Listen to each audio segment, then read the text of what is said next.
Hello, ladies and gentlemen. This is Edward Joseph, and let's talk live.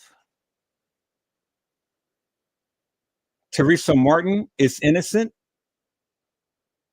Happy Mother's Day. You guys come on in.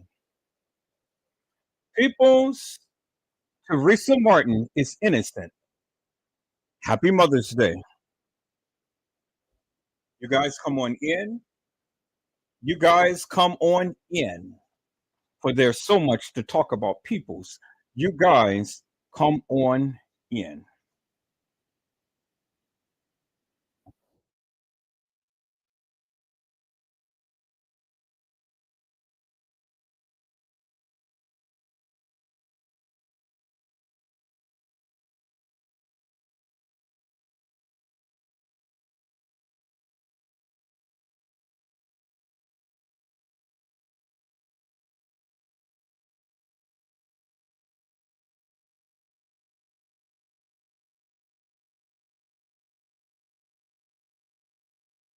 You guys come on in. Peoples, I want to do a tribute to all of the mothers here. I want to do a tribute to all of the mothers here on Facebook, YouTube, Reddit, Rumble, Instagram, every platform. I want to give a special tribute to all of the mothers. And Teresa Martin, I want to give a tribute out to you as well, ma'am. I want to give a tribute out to you as well. And so, peoples, if you give me a moment, let me go ahead because I have to do this real quick before I do anything, before I do this tribute. So I want to do it like this. So let me go to my channels real quick, peoples. I'm going to have to put on this thumbnail on my channels. And so, peoples, this is going to be a very, very interesting live. And this is going to be a very special live. Very special live. Now, for the book and for the record, I know that I have said some things in the beginning, but then I had said some things while this case was going on. But now it is time for me to say something now. Now, as you all may know, anybody who had known Edward Joseph to ever talk about this case knows that I have literally protected TM, Teresa Martin, forever and a day. In the beginning, I had protected Teresa Martin in the beginning for 3 years. And then I have seen some things, and then it changed my focus. But then I always stated to all of you is that I will never stop seeking and trying to find and trying to get a greater understanding about this case. I said that. I made that promise to you all. And I made that promise to myself that I, Edward Joseph, will not stop seeking, searching, and trying to find answers in this particular case. And sometimes people's, we get so emotional with talking about this case that we tend to overlook certain aspects and certain things in this case. But what we're only human. See, we're only human. And as a human being, we all have flaws and failures. But see, the good thing is, people's, God doesn't judge us by the contents of our character. He doesn't judge us about the outer appearance of us, but he looks after the heart. And so people, Edward Joseph, always have a good heart. I've always have a good heart because see, the thing is, peoples, I don't just put anything within my heart. Do you understand what I'm saying? See, we can say things, but I don't let things park within my heart. peoples. Do you understand what I'm saying? And so you just can't let any and everything in your heart. And so I may say some things, but now do I really mean it from the heart? That's a different story. I may say things out of anger, but do I really mean it from the heart? And God judges us about what we put in our hearts, and not so much as to the things that we say, peoples, because he judges us by our intentions. Now, my intentions has always been not to bring salacious madness up against people, but to seek and try to find out the truth. And I've always been that person. I've always had that type of character. Anybody who talks to me on any great length of time knows that about Edward Joseph and understand. Because see, I am a seeker, and I've only can go by what they said. Only can go by what they said. And I said this time around, I'm only going to go by what they said. And take my personal views out of it and look at it for what they said. And I have to be honest with you, peoples. When I saw this video, I didn't see it in its entirety before I rendered my opinion about this video.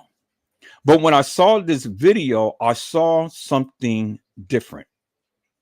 I saw something real, and I saw something true. And it told me a lot, peoples. It told me a lot. And I know that many people may disagree with what I'm about to say, which is fine and things, because again, I've always told you from the beginning, you ain't got to believe me. You make the decision for yourself what you believe. You make the decision for yourself. But see, the thing is with Edward Joseph, okay, yeah.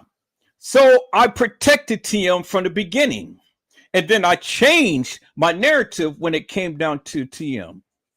But then I had to go back and I had to take a second look. And see, that's where redemption comes in, peoples, because see, we can falter and we can fail in our endeavors and stuff. But see, God grants us a second chance. See, he's the God of a second chance. He is the God of a second chance, peoples. And so because God is the God of a second chance, well, thank you, Jesus. Thank you for dying on the cross for the remission of my sins and your sins and everybody else's sins. Thank you, Jesus, for what you have done. See, it's Mother's Day, peoples. It's Mother's Day. And I'm not going to sit here and vilify a mother in however manner you may classify it as being, peoples. I thank God for my mother who had birthed me and raised me, prayed for me and laid hands on me and brought me up to be the person that I am today, a God-fearing man. My mother. And so, Mama, happy Mother's Day to you. Happy Heavenly Mother's Day to you. Now, I know you're in heaven because of what you have done. Thank you. Thank you for the instructions. Thank you for the prayers. Thank you for the chastisement. But thank you for your love. Thank you. And so, peoples, this is a special tribute to my mother, to your mother, to all of the mothers, and to TM. Peoples, I remember mother in a happy way. And so, peoples, if you want to indulge me just for one moment, just give me 1 second. Let me call up something here, peoples. if you just indulge me just for one moment, let me call up something here. Because see, I remember my mama. Yes, I do. I remember my mama. And so I just want to just call up a little something here. Yeah, y'all give me a second. I'm looking for something here.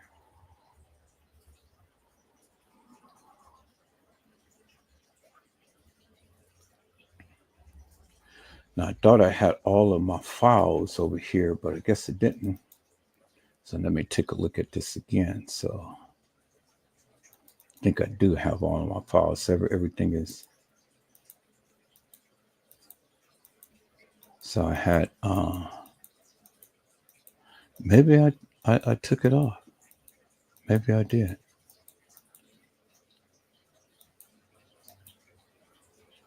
Okay. No, I didn't. Here it is right here. Okay. So let me do a special tribute to my mother, peoples. Is that all right, peoples? Let me call up this other photo right here. Okay. I'm going to call up this other photo right here. And I'm going to call up this photo right here. And then this is going to be a tribute to my mother. So I'm going to put that in the center.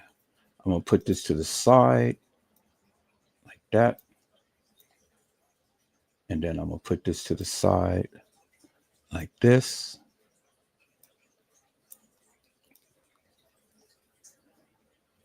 Okay.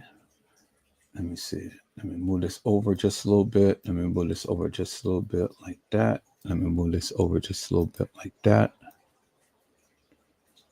Okay. And then last but not least, let me put this picture right here. And this is going to be my tribute to my mother right here. Where's that picture at? There we go. Right there. Yeah, that's the picture. All right, family. If you guys are watching, if you guys are watching, I'm talking about my family members now because they watch my live and things. This is a special tribute to Edward Joseph and his mother. All right, peoples. Let me go ahead and let me share my screen, and hopefully I can play this in the background while I'm playing it. So let me share my screen. Get the audio on there. Okay. So I'm going to have this playing in the background while this is playing. So happy Heavenly Mother's Day, Mom. Love you.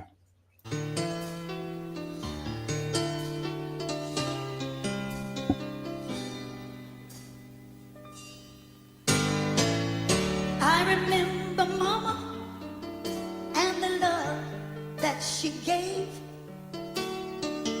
Kneeling by her bedside, I can still hear Mama say, the people are depending on you, Shirley. Don't you let them down.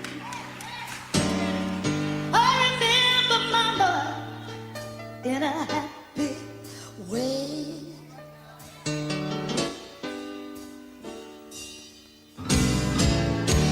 We went to school with holes in our shoes. We didn't have much, but the Lord saw us through. Mama kept the family together. Yes, she did.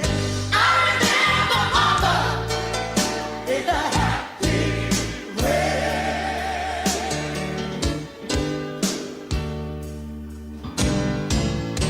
She packed our lunch in an old greasy bag. It might seem empty, but it was more than others had. It had a lot of love way down deep inside. Yes, it did. And I remember Mama in a happy way. I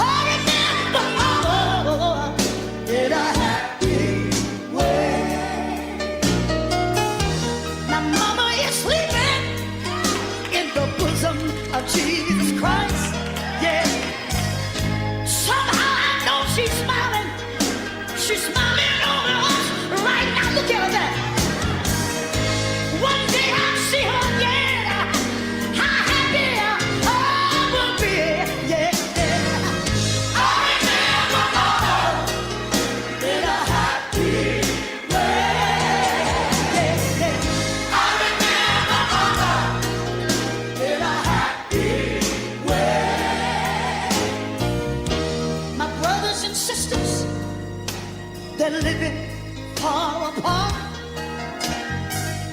Although my mom is gone, she's right here in our hearts. We all gonna pull together and stay in the holy place. What? I remember mama in a happy way. Oh, hey. I remember mama in a happy way. You know, I remember my mama when I was about 12 years old. I was going to church, playing church. How many of you used to play church? Let me see your hand. Yeah, some of you still play. And I remember, I go down Mount Calvary, that's where I belong. And I jump and I shout and I come back home. But I was still disobedient. I would talk back. And one day, me and Ann here, we decided that we want to play church. Let me tell you what we did. We went out in the back and started playing church. And my brother was a pastor.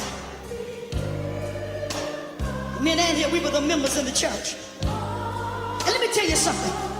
It's hard to come in contact with Jesus and still be the same. I don't care who you are.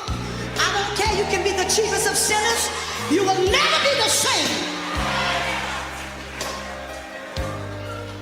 And I've forgotten I've been going down to the church, playing church. Came home still disobedient. Didn't want to wash the dishes. Didn't want to bring the clothes in off the line. Didn't want to do anything. Mama said, I'm sick of you going down to that church playing with God. Me and there, we went outdoors. We started playing church. Sat down on the bottom step. My brother was a preacher. And we were the members in the church. And he put some old glasses and put them right here on his nose. And he said, I want you to jump up and shout Jesus 3 times. And I jumped up and I shouted Jesus 2 times. But when I jumped up the 3rd time, something got a hold of me. I couldn't sit back down. Ann ran in the house. She said, Mama, so Charlene is out there playing with the Lord. Mama came to the door. But she looked out there and saw me shouting and dancing all over the backyard, tears running down my face. It's just a laugh. Mama looked out there and she said, she ain't playing this time. Hallelujah!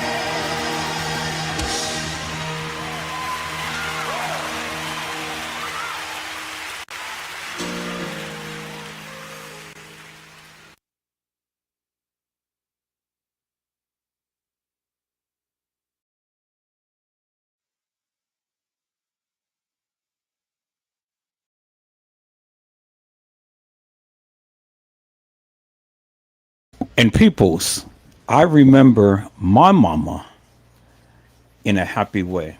And that's my special tribute to my mama. My mama is in heaven now, peoples.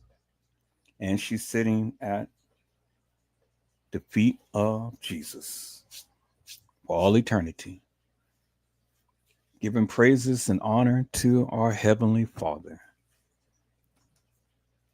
I remember my mama. That's my tribute, peoples. And so there's one more song that I wanted to play, peoples. There's one more song that I wanted to play while I'm here on this tribute and things. Because see, the thing is, peoples, regardless of all of the things that we as human beings has done in this life, God is a God of a second chance.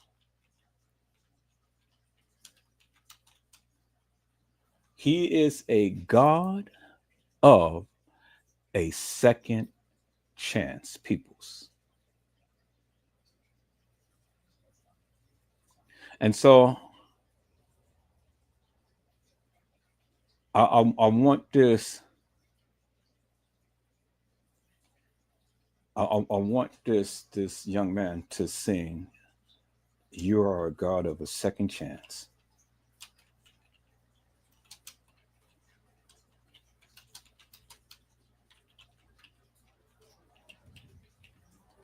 Hopefully, I'm playing a song right. Hopefully, this is the song. Okay, so that's not.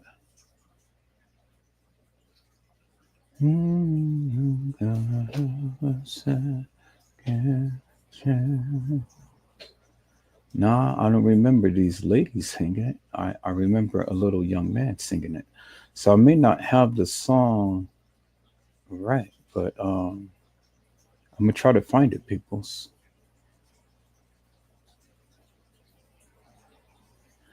I hear that song in my spirit. I can see the young man singing it, but I don't know if that's the name of the song.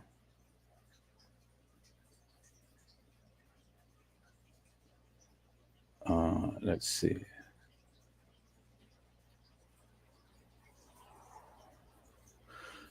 Let me see.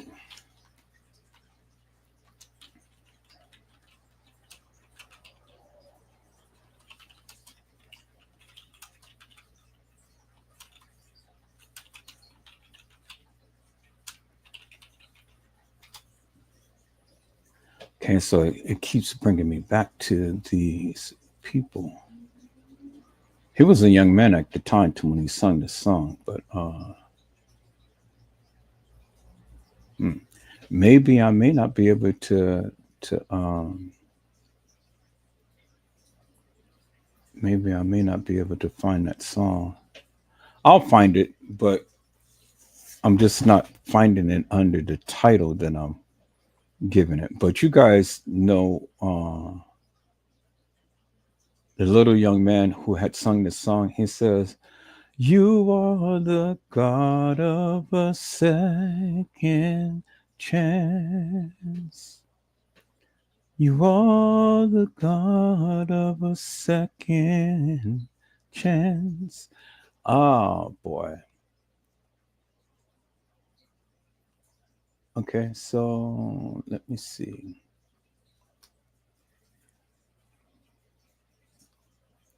Okay, so let me look up Hezekiah Walker. I think it may be sung under his name.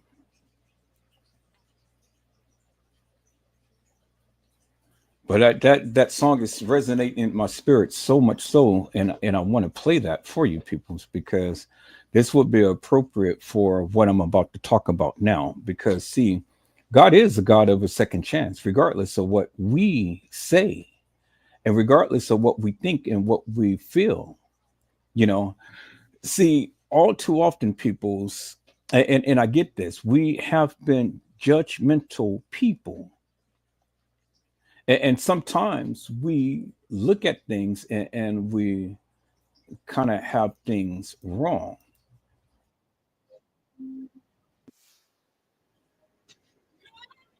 Yeah, this is it right here.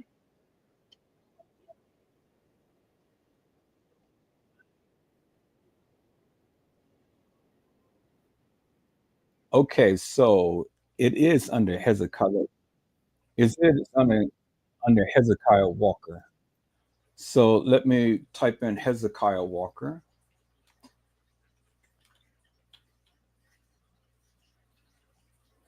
God of a second chance. That I knew. Okay, see, Hezekiah Walker,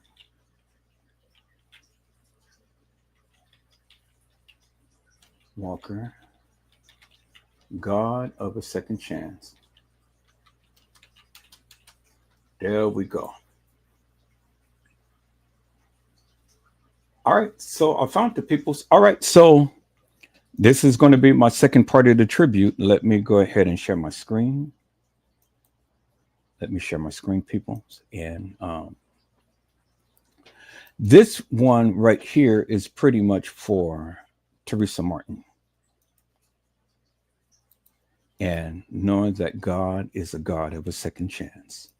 So regardless of what Teresa Martin may have did in her life, God is a God of a second chance, peoples. So let's go. You.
And he is a God of a second chance, peoples. You heard what he said. I have done wrong, but you're a God of a second chance. You know, and so people, I wanted to come today up on this Mother's Day. I wanted to come on this Mother's Day celebration and stuff because I got it wrong. And I don't mind admitting that I got it wrong, peoples. And see, for the book and for the record, for the book and for the record, peoples. I've always said to go by and to listen to what they said. And in the beginning, peoples, in the beginning, I, Edward Joseph, has protected Teresa Martin for 3 years in my lives up on Facebook. In the beginning, I would not allow no one to talk bad about Teresa Martin because I said I couldn't fathom or understand how anyone anyone who lost a child could be able to bear that type of burden like that and stuff. And so, throughout the years, people's things has been said and things has been shown and things has been done, and I was all into my feelings. But see, the one thing I didn't do at that particular time was listen. I didn't listen because I didn't take my own advice. I didn't do what I had admonished many of you to do, and that is listen to learn and to learn to listen. And so, peoples, this is one of the reasons why the good Lord has put this in my spirit. He did that. He put this in my spirit. And I thank God for Brazy Certified World Media because he was the one who had brought this to Edward Joseph's attention. And he said, Edward Joseph, I need you to listen to this. I need you to listen to this because this doesn't sound like a mother who would have done something to her child. And he said, I want you to go back and I want you to take a look at that live that she had did on the radio show. And I want you to listen attentively to what is being said. I said, okay. Let me go ahead, and because I said this time around I was going to go back and I was going to go and take a second look at things and stuff. And I'm going to take my feelings out of it. I'm going to take my judgmental views, my commentary and things, and I am going to listen to what they said. Not for what I believe, not for what I think, but for what they said. That's what I said that I was going to do this time. I was going to bring it back to what they said. And when I did that, people, I found out some things that I didn't know. Found out some things that I didn't know. And then when I went back and still had conversations with Brazy Certified World Media, he brought some things to my attention and he made sense of it. And see, peoples, I said that you have to put things in perspective. And when you put things in perspective, you got to be able to make sense of the things that you're saying. And if you make sense of the things that you're saying, well, then, hey, it ain't nothing else that anybody can say, because if it makes sense, it makes sense. And in this case, it made sense, peoples. It made sense to me. It made sense to what she was saying and why she said it. It made total sense for what she was saying and why she said it. And if we ever take the time to get out of our judgmental ways and learn to forgive, especially when we have done wrong, and learn to forgive, especially when we got it wrong.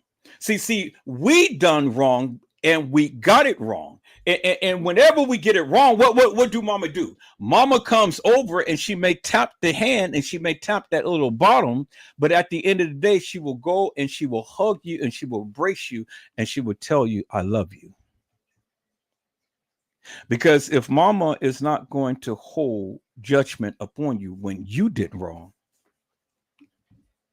why should you? Why should you, peoples? And I have to admit, peoples, I was in my feelings. Seeking, searching, and finding. But see, the thing is, I had it right in the beginning. See, even with my spiritual nature and even with my ego eyes, God had allowed me to see it for myself in the beginning.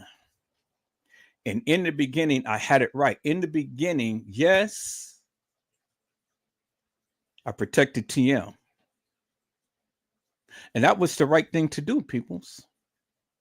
Regardless of the things that she had said and the things that she had did, and it looked so suspicious to me at the time, but I get it now. I understand it. I'm not from Chicago. I don't understand the lily lingo that goes on out there. I don't understand the nature. I don't understand the culture because I'm not from there. Do you understand what I'm saying? And so people, they move differently.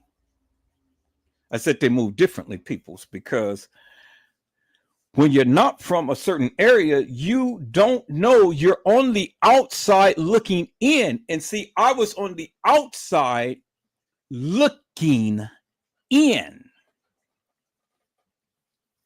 And so I had to admit that I don't understand the culture. I don't understand the language. I don't understand how they move and how they do things. All I know is what I have been shown. Now,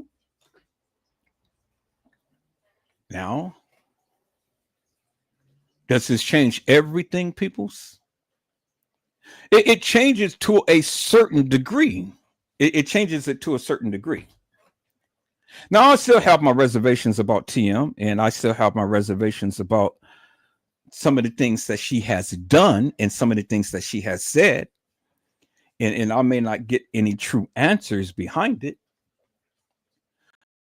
But from looking at this, it changes my mind to a certain degree.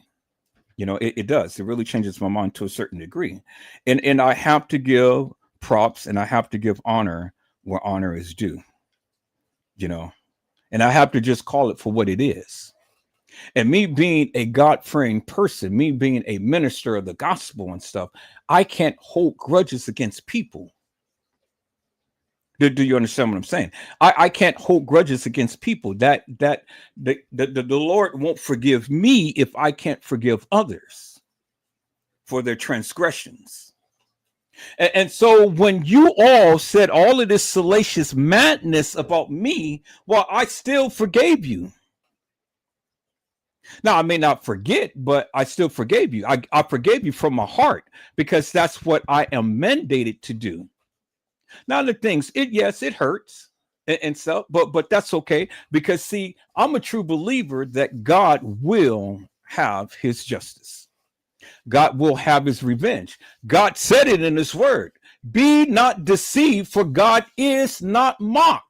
Whatso a man soweth, that shall he also reap. And so when you sow bad seeds, peoples, you tend to reap them at some point in time in life.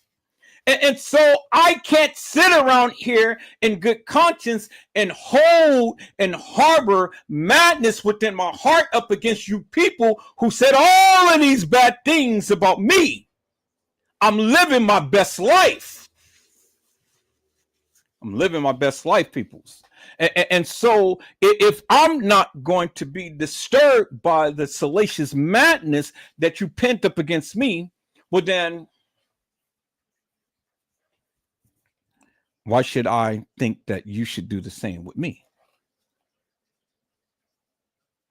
Do you understand what I'm saying? I'm no different than you to a certain degree because I vilified this woman. I did that. It came from my lips. It came from my lips, but it didn't come from my heart. It's a big difference, peoples. I said the things out of anger, and I said the things out of frustration. I said the things out of confusion, but it was all an illusion. I said it, but I was right in the beginning. In the beginning. Because in the beginning, God had already imputed that in my spirit. And I protected her for 3 years. But then I let my guard down. And when I let my guard down, then I start to think, speak, act, and do just like many of you. You know? And I vilified this woman. Just like you did me, I did to her. But I want you guys to really listen to what she had to say, because this is what changes my views upon TM. Now, I don't know if TM is really a Christian woman or not. I mean, you know, the things that she says is a little awkward to me and stuff. But then again, I'm not from Chicago. I never lived a day in her shoes. So I can't judge this woman just because I'm feeling some type of way. And just because she may not measure up to the things that I may say or do, well, then that's no here or there, because again, it's a personal opinion, peoples. And it's my personal opinion, and it has no bearing upon you. But at the end of the day, she is human. She is human, peoples. And she was the overseer of a young lady called Kanika Jenkins, peoples. And so whether I believe that that is her real daughter or not, that's no here or there, because at the end of the day, peoples, she suffered a great loss. And that's the thing that I need to keep in mind, peoples. That's the thing I need to keep in mind. And so regardless of what my personal views may be up against TM and things, she suffered a great loss. And the great loss was Kanika Jenkins, peoples. Kanika Jenkins. I mean, you know, in the beginning, they said Kanika Martin. But then it changed to Kanika Jenkins. And I want to play this other live that I have played, peoples, because this content creator said that she had two sisters. This content creators, y'all hold on for a moment.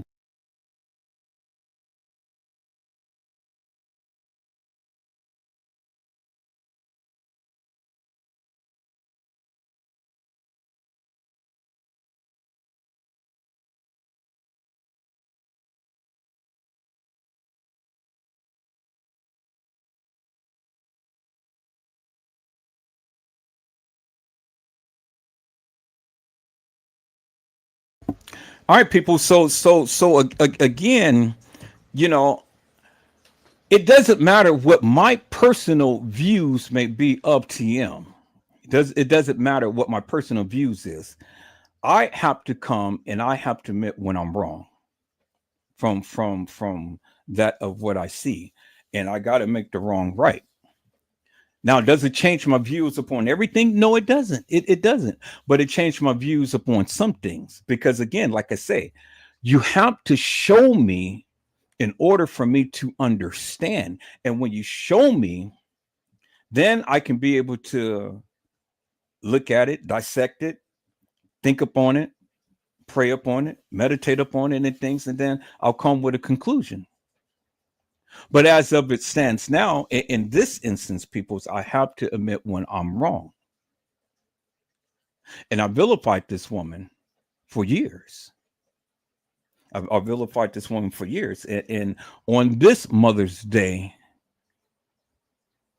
Teresa Martin, I have to say I'm sorry. I'm sorry for the various things that I have said about you. I'm sorry for scandalizing your name without really getting to listen and understand the things that you said. Now there's things that you have did that just made me just look at you sideways and stuff, and that's just very well may be your nature. And it rubs me the wrong way, but that's a personal opinion. And my personal opinion really doesn't have no effect upon you because you're going to live your life. You're going to do what you do. You're going to say what you say, regardless of what I think. But when it comes down to this instance, I had to say that I'm sorry because I looked at something certain a different way. Now, does that change my views about you totally in every way, shape, form, or another? No, it doesn't. So peoples, let me be clear. I still have reservations. I still have reservations and things and stuff. But when it comes down to what I'm about to talk about, I had to come out as a human being, as a man of God, as my mother's child, as my heavenly Father's servant. I had to come out and I had to apologize on this Mother's Day, and I had to say I'm sorry. I'm sorry for saying the salacious things that I said and doing the things that I did. Because in this instance, you know, you're innocent. Now, are you innocent totally and across the board? Well, no, I said again, I have reservations, and I would address that at such time. But as it stands right now, people's on this Mother's Day, I'm not worried about my reservations. I just want to bring to your attention the various things that I had found out that I did not know. And that was my fault because I was looking in the lenses of feelings. But see, the Lord put this unction in my spirit for a reason. And he said, Minister Edward Joseph, you need to take a second look. And if I'm a God of a second chance, well, then I gave you a second chance. I gave you a third chance. I gave you a fourth chance, fifth chance. I gave you many chances.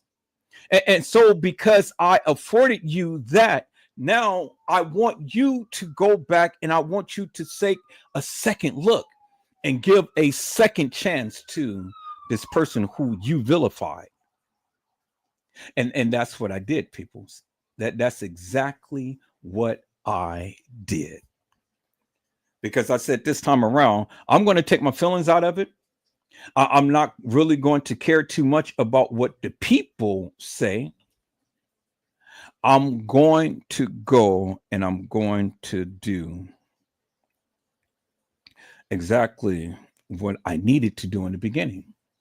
And that is take it for what the people said. For what they said. You can't change what they said. You can interpret what they said, but you can interpret it so many different ways. And this is where the conversation comes in, peoples. So judgment comes out and conversation comes in. Because see, you can say what you said and you can interpret what they said, but you know, however you interpret it, that is a personal view. It's a personal view. But it was a reason why I had garnered over 5,000 people on my Facebook page. in my Kanika Jenkins chat because the people wanted to hear what Edward Joseph had to say. And so YouTube is a little different beast, but see, where my help came from was Facebook. And if it wasn't for Brazen Certified World Media, I wouldn't even be here today speaking to you up on YouTube. Because I fought for quite some time not to come to YouTube because I didn't understand the platform. I mean, shit, with 5,000 people on Facebook and they're listening to you, why would I go to YouTube? But I came to YouTube, and you guys are a beast. You guys are a different breed. Many of you who watch this live and things and stuff, you know. But it's amazing how when I talk about the Kanika Jenkins case, many of you people have so much to say, but yet you choose not to come to the live to try to share your thoughts and views. That's incredible to me, how you got your mouths open, but when it comes down to coming and sharing it with the international community, you ain't got nothing to say. And why is that, peoples?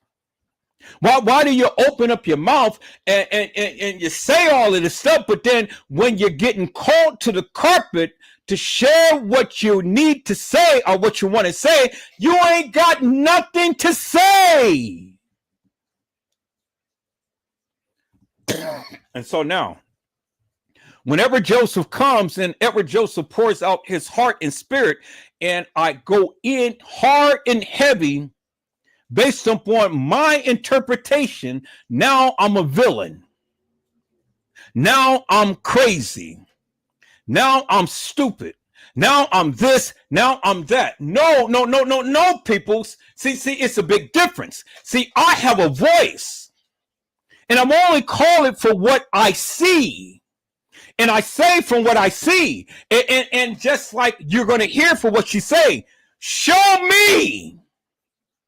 Until you show me what I say stands. Whether you like it or not, what I say stands. And this is why I try to get across to many of you. Show me. You may not like what I say. You may not agree with what I say, but show me. And if it makes sense, I don't have no other reason but to acknowledge it, peoples. If it makes sense. Now, if it doesn't make sense, well then, yeah, you know, I'm going to be a beast and I'm going to fight up against it. But if it makes sense, I have no other reason to doubt it. Do you understand what I'm saying? So I have to agree with it. The truth stands on its own and it needs no help. Now, there's many ways that you can go about finding the truth, peoples. But see, the thing is, you know, you got to do a little bit of digging. And you got to compare apples to apples and oranges to oranges. And then you got to mix it up a little bit, you know, because it's not the truth is not always going to be prevalent, and it's not always going to be something that you can be able to spot clear on, because the devil is a liar. He comes to kill, steal, and destroy. That's the devil's job. And the devil is a cunning, conniving beast that all the times distorts the truth. He comes with confusion and illusions. That's the devil's job. And some of you are infused with the devil and doing the devil's bidding. See, you know that song, it says, I once was lost, but now I'm found. Jesus saves. Jesus saves. I once was lost, but now I am found. Jesus saves, Jesus saves to the utmost. Jesus saves to the utmost. Jesus saves. He will pick you up. He will turn you around. Hallelujah. Jesus saves. Jesus saves peoples. And I've always had to keep that in the forefront of my mind. Jesus saves. Edward Joseph doesn't save. You don't save. Nobody can save, but Jesus saves. And because Jesus saves peoples, Jesus is not the author of confusion. He's not the author of illusion. Jesus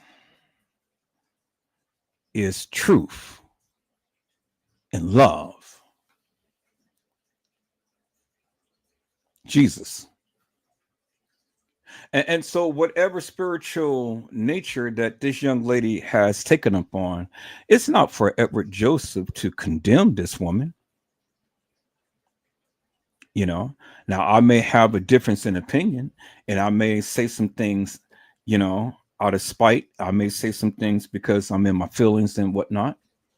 But at the end of the day, truth is truth, and facts is facts. Real is real.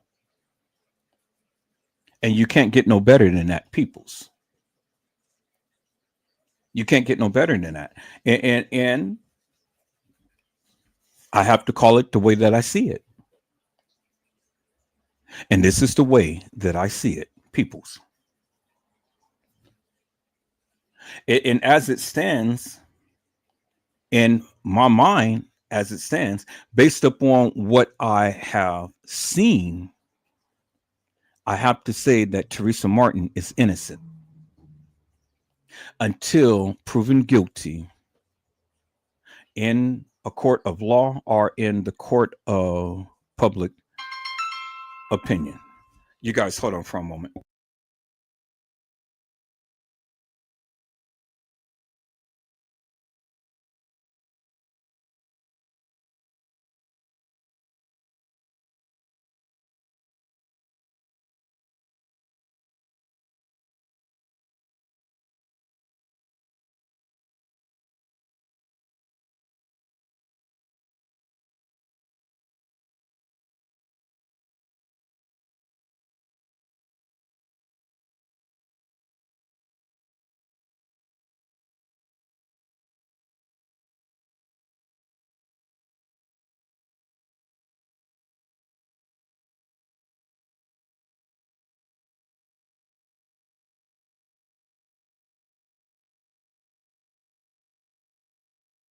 Okay, people, so I'm back.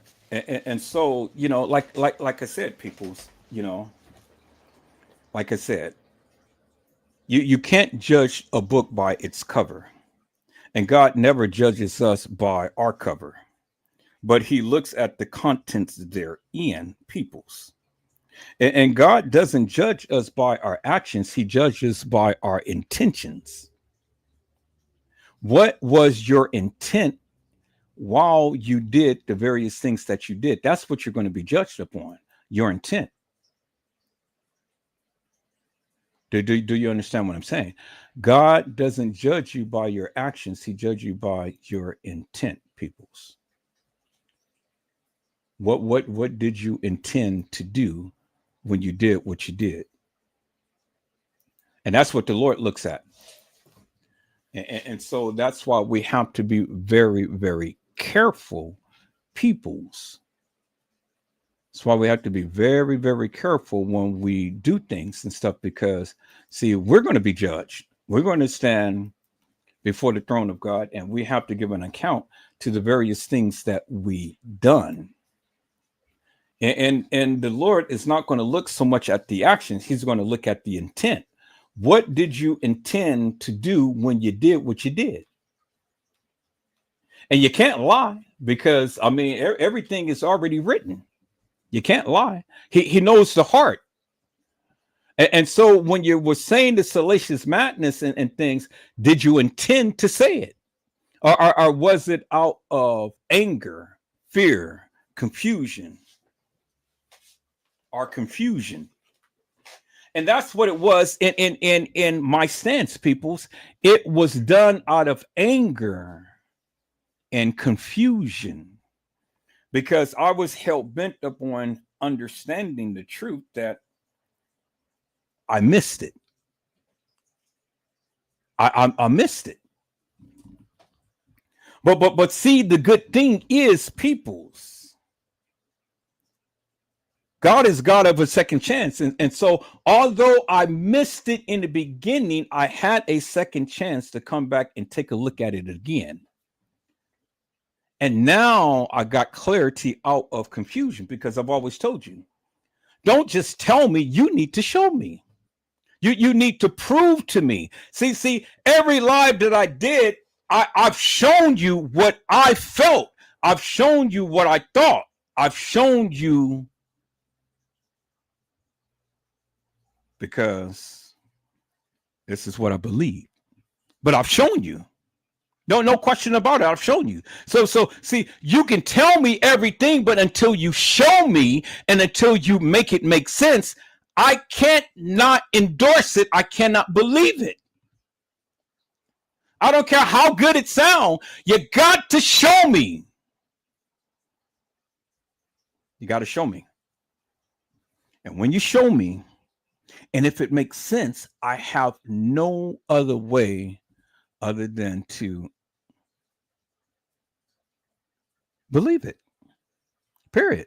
That's the end of the story right there. But you got to show me. And so I'm not saying I totally find Teresa Martin innocent.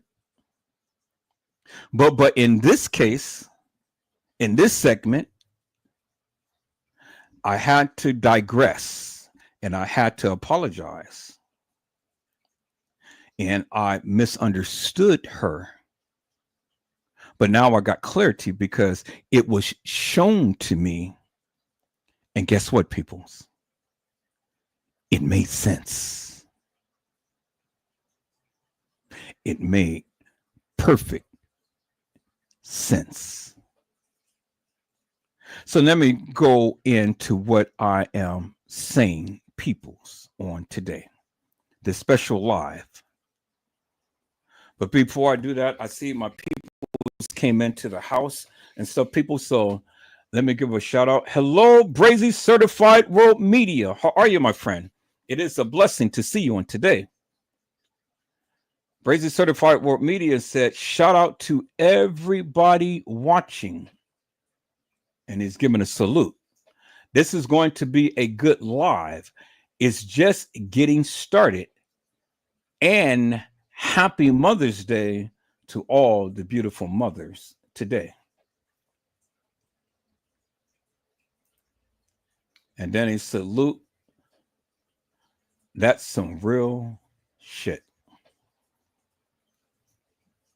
Then Brazy Certified World Media had said, I would love to entertain you, custom dummy, but right now I'm watching a very good live that you're commenting under.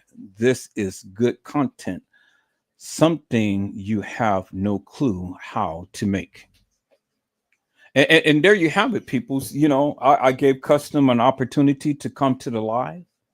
I gave Custom an opportunity to come and share his thoughts and views, but Custom Design chose not to. He decided to come in hilarious and nefarious. Now, I could have blocked him, but I didn't. I truly didn't, peoples. I didn't do that. I said, well, let me sit back and fry my chicken and see how this all going to play out. Because I know had I interjected, then it would have took away from the various things that was being said. And I didn't want that focus. I wanted him to come out and empty himself like I always do. Like I always do with everybody, you know, come on and empty yourself and things, you know. So I did like I did with him in the beginning, because he wanted to take it back to the beginning when he first came to my channel and stuff. And we used to politic and things. And see, this is just the good nature of me, people. This is just how I am.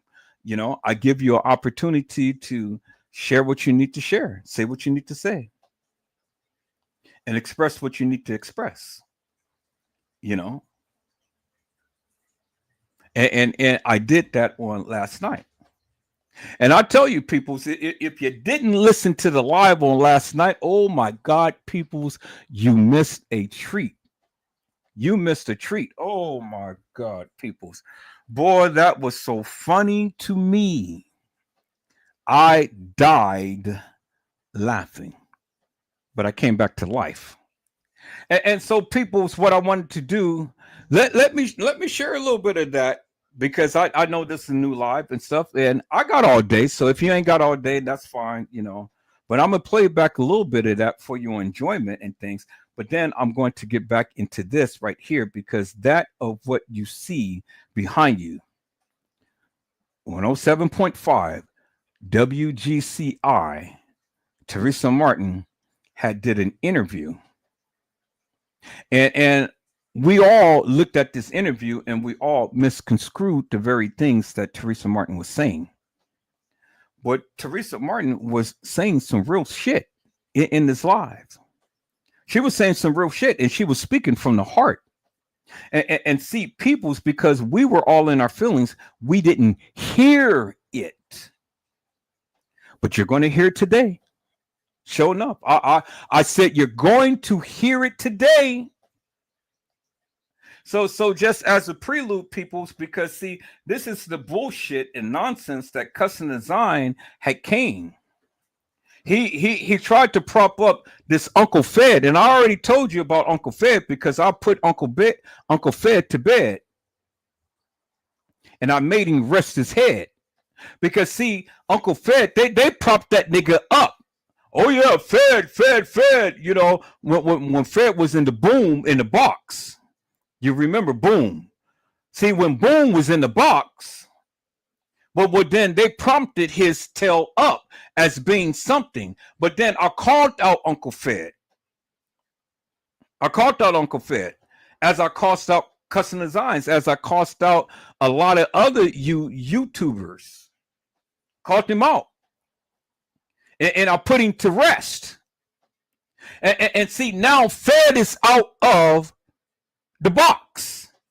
But see, all of those people who sat around here and literally politicked and was all in Fed's corner and propping that man up, Fed ain't gave these Negroes the time nor the day.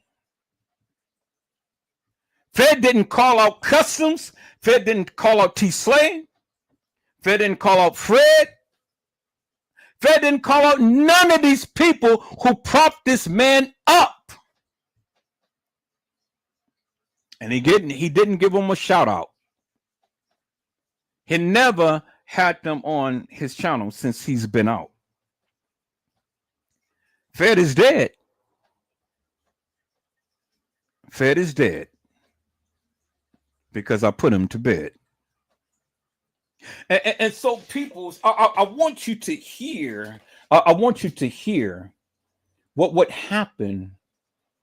What happened on the other day? I want you to hear it, peoples. I want you to hear it. Is that all right, peoples? So let me go ahead and let me call this up, peoples. I said, let me call this up. I want you to hear it, peoples. For yourself.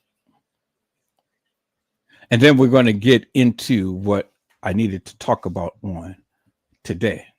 Is that all right, peoples?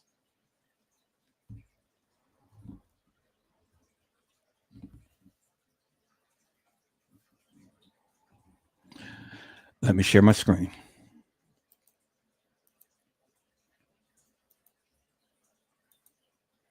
And so let me put that on mute. We're going to skip right to it and stuff, peoples. We're going to start off with him. And then we're going to end it with. So he came under he came under a different name in the beginning.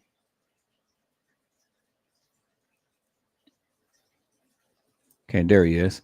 All right. So we're going to start off with him. We're going to listen to him, and then we're going to listen to Brazy Certified World Media, end it, and then we're going to get back into the live peoples. We're going to go back and get into the live that I was discussing on today.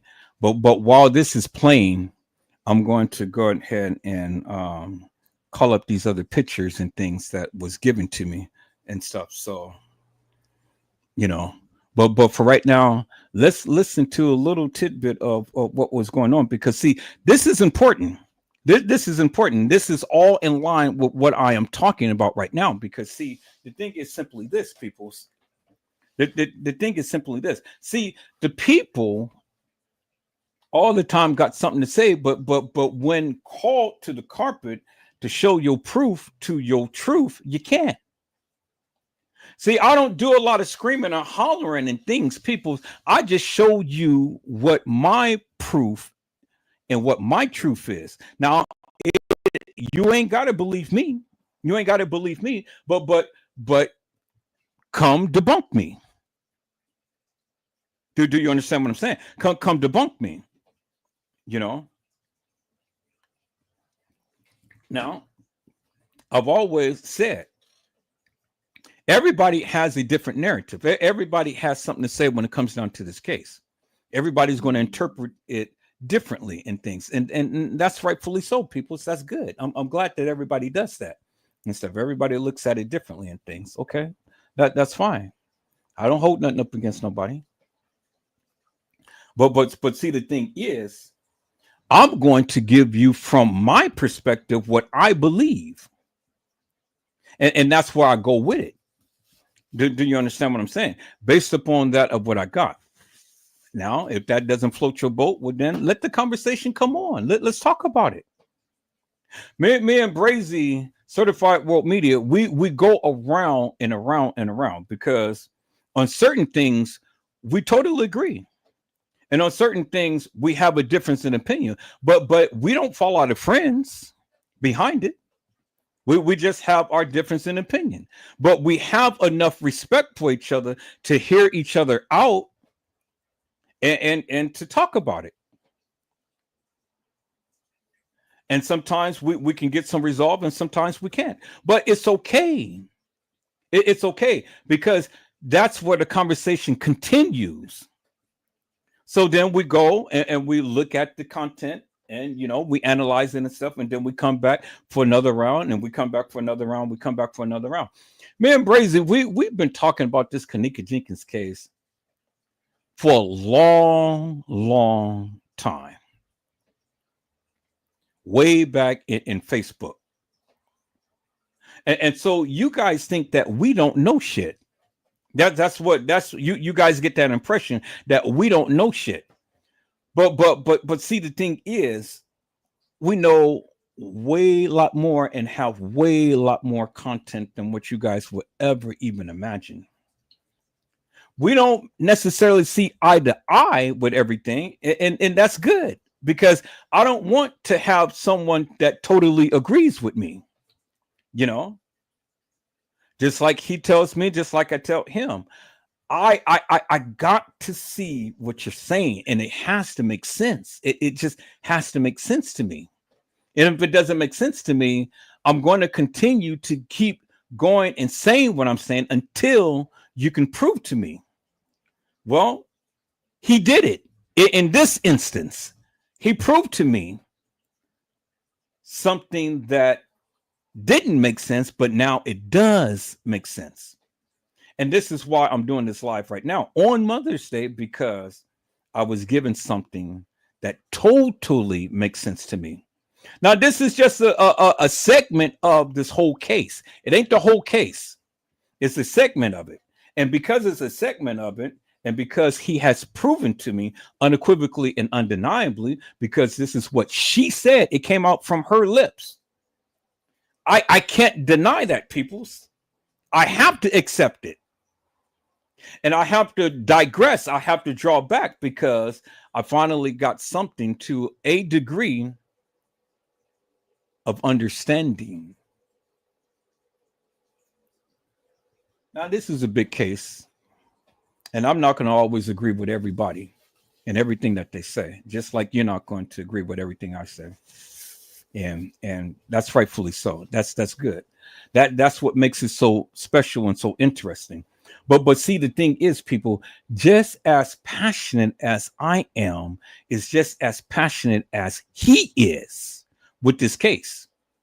And even though we may see, we may not see eye to eye on certain things, it doesn't take away our passion. Because just as much as he's going to work to try to get me to understand and see it through his lenses, it's the same way that I'm going to do the same for him, and the same for you all. It doesn't change my whole perspective about the whole entire case. It just changed my perspective about a certain part of this case. Now I got a greater understanding. Got a greater understanding. I asked and it was given. And that's where we stand. That's where we stand, peoples. That's where we stand. But it's a lot more to this. It's a lot more to this. And I'm ready to get to the bottom of this, peoples. And I'm going to continue to keep talking about it until I empty myself. And then some. And so, you can be part of the conversation. You ain't got to believe me, and you ain't got to believe him. And if you do, that's fine. If you don't, that's fine too. Either way it goes, we're gonna be here. We started off tight. We started off strong, and then like with anything, we broke apart and we was at each other and things. But see, when you are real and you have that passion, you come back to the very thing that connects you in the beginning. And that is, you have the passion for that of this case. And that's what draws us together and stand tall and stand firm. And talk about the hilarious and nefarious people with all of this madness. Because see, the thing is, peoples, if Kenneka Jenkins never was at the establishment, well, then how could it be that we have all of these photos at the establishment? Who's going to go way out the limb and take a deceased body to the Crown Plaza and proclaim that she was there? That shit doesn't make no sense to me. And see, these are the things that I want to try to point out to you and things. And these are the things that I call out.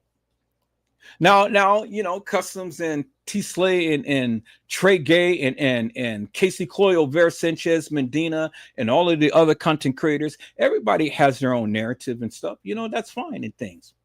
But I'm going to talk about them, especially if I don't agree with it, and especially if I don't understand it. It has to make sense. And if anything that I say doesn't make sense, well, then come make it make sense to me and then to the people. They owe you that. So when you want to disagree with me, well, then look and understand why I said what I said.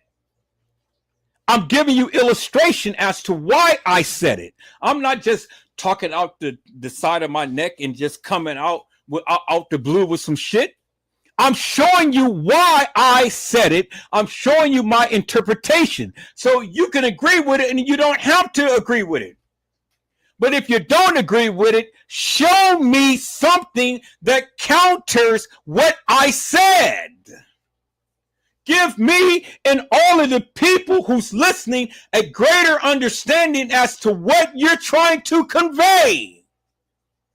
And if you can do that, then, and if it makes sense, then I have no other choice but to digress and accept that of what you say. But if it doesn't make sense to me, oh man, I'm gonna be a beast. I'm gonna stand 10 toes down with what I have to say. But see, you should do that. You should stand 10 toes down with what you believe. And if you believe that Kenneka Jenkins never was at the establishment, believe that. But why are you believing it, peoples? while you believe in it, peoples, I want you to,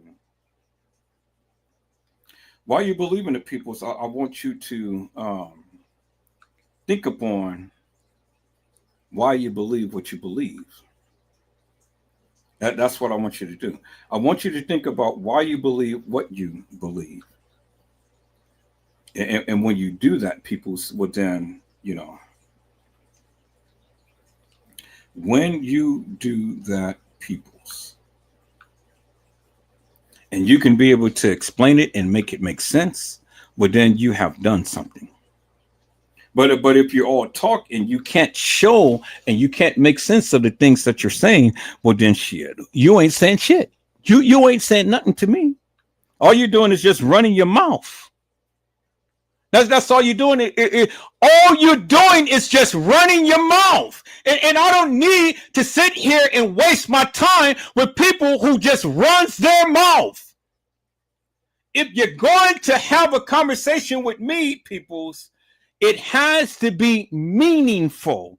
It has to be something in depth. And it has to be something to where you can make it make sense.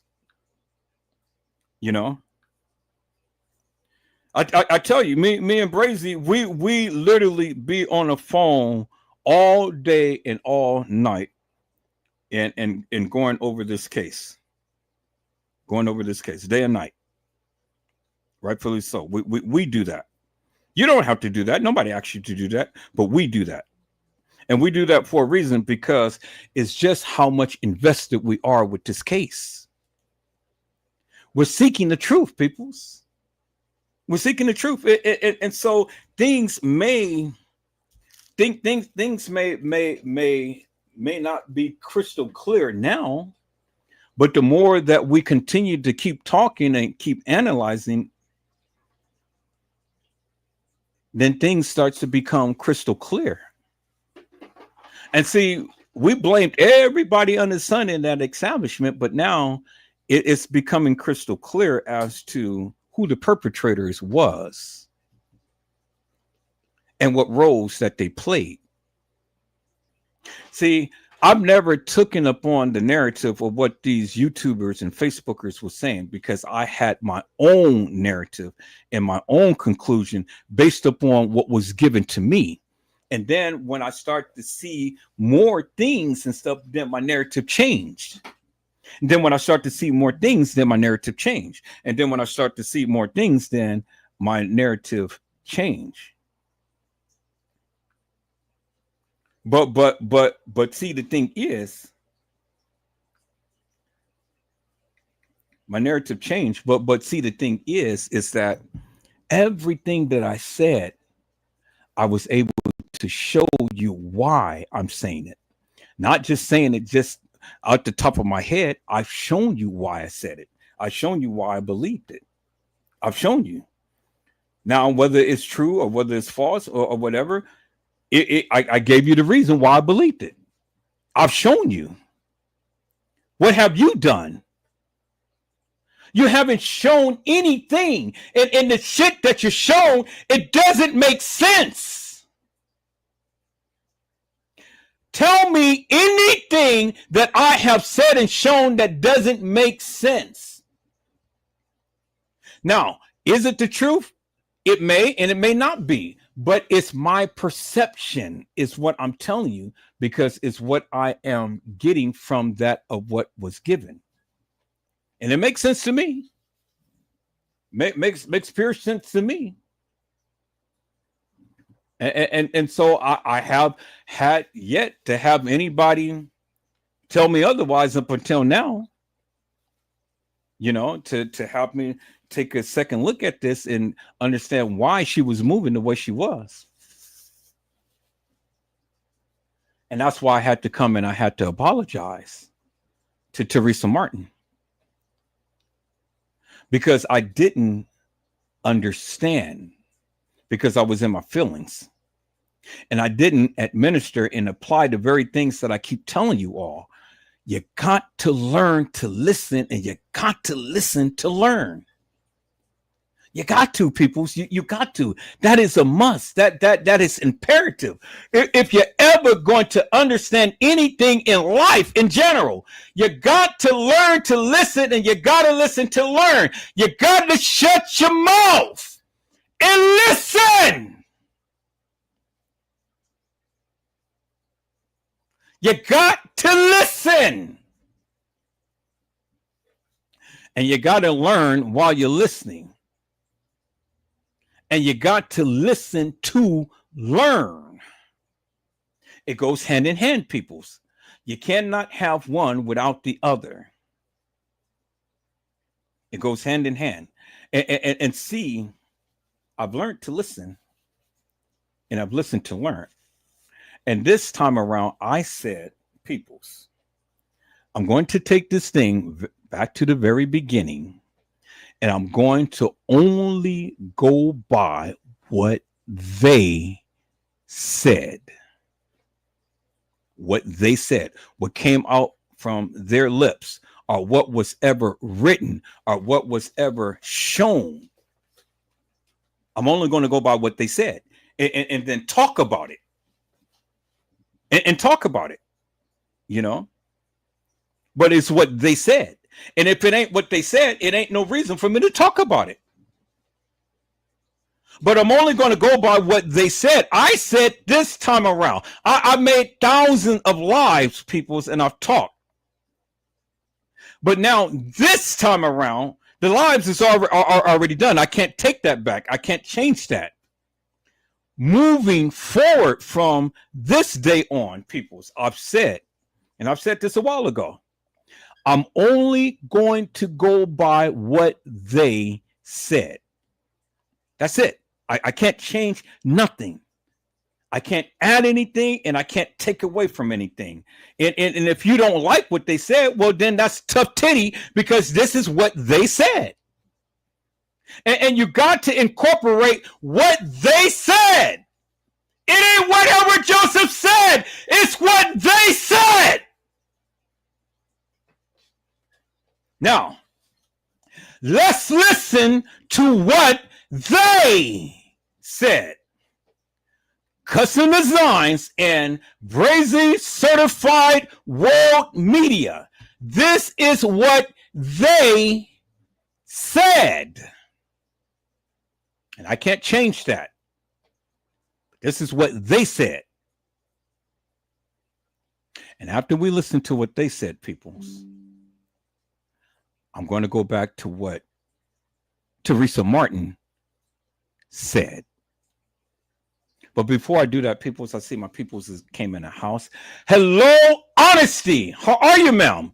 It is a blessing to see you on today. Honesty says, hello, Edward and chat. And Honesty all the time comes in with the hearts. Then Honesty says, hello, Brazy. And Brazy Certified World Media says, hello, Honesty. All right, peoples, let's go back and let's listen to what Custom Designs and Brazy Certified World Media had said, because this is what they said. It ain't what I said, it's what they said. And then we're going to get back to what TM had said. Let's go.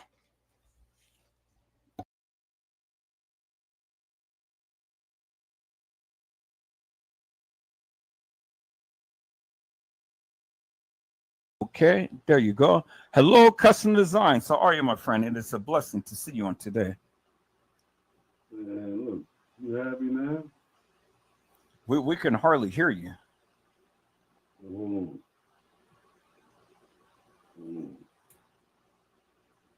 Can you hear me now? I mean, we can hear you, but it's so, you're so faint. Let me see if I can turn up the volume here. Hold on for a second. Hold on. Your volume, you sound muffled. Hold on for a second, man. Let me fix it. Hold on.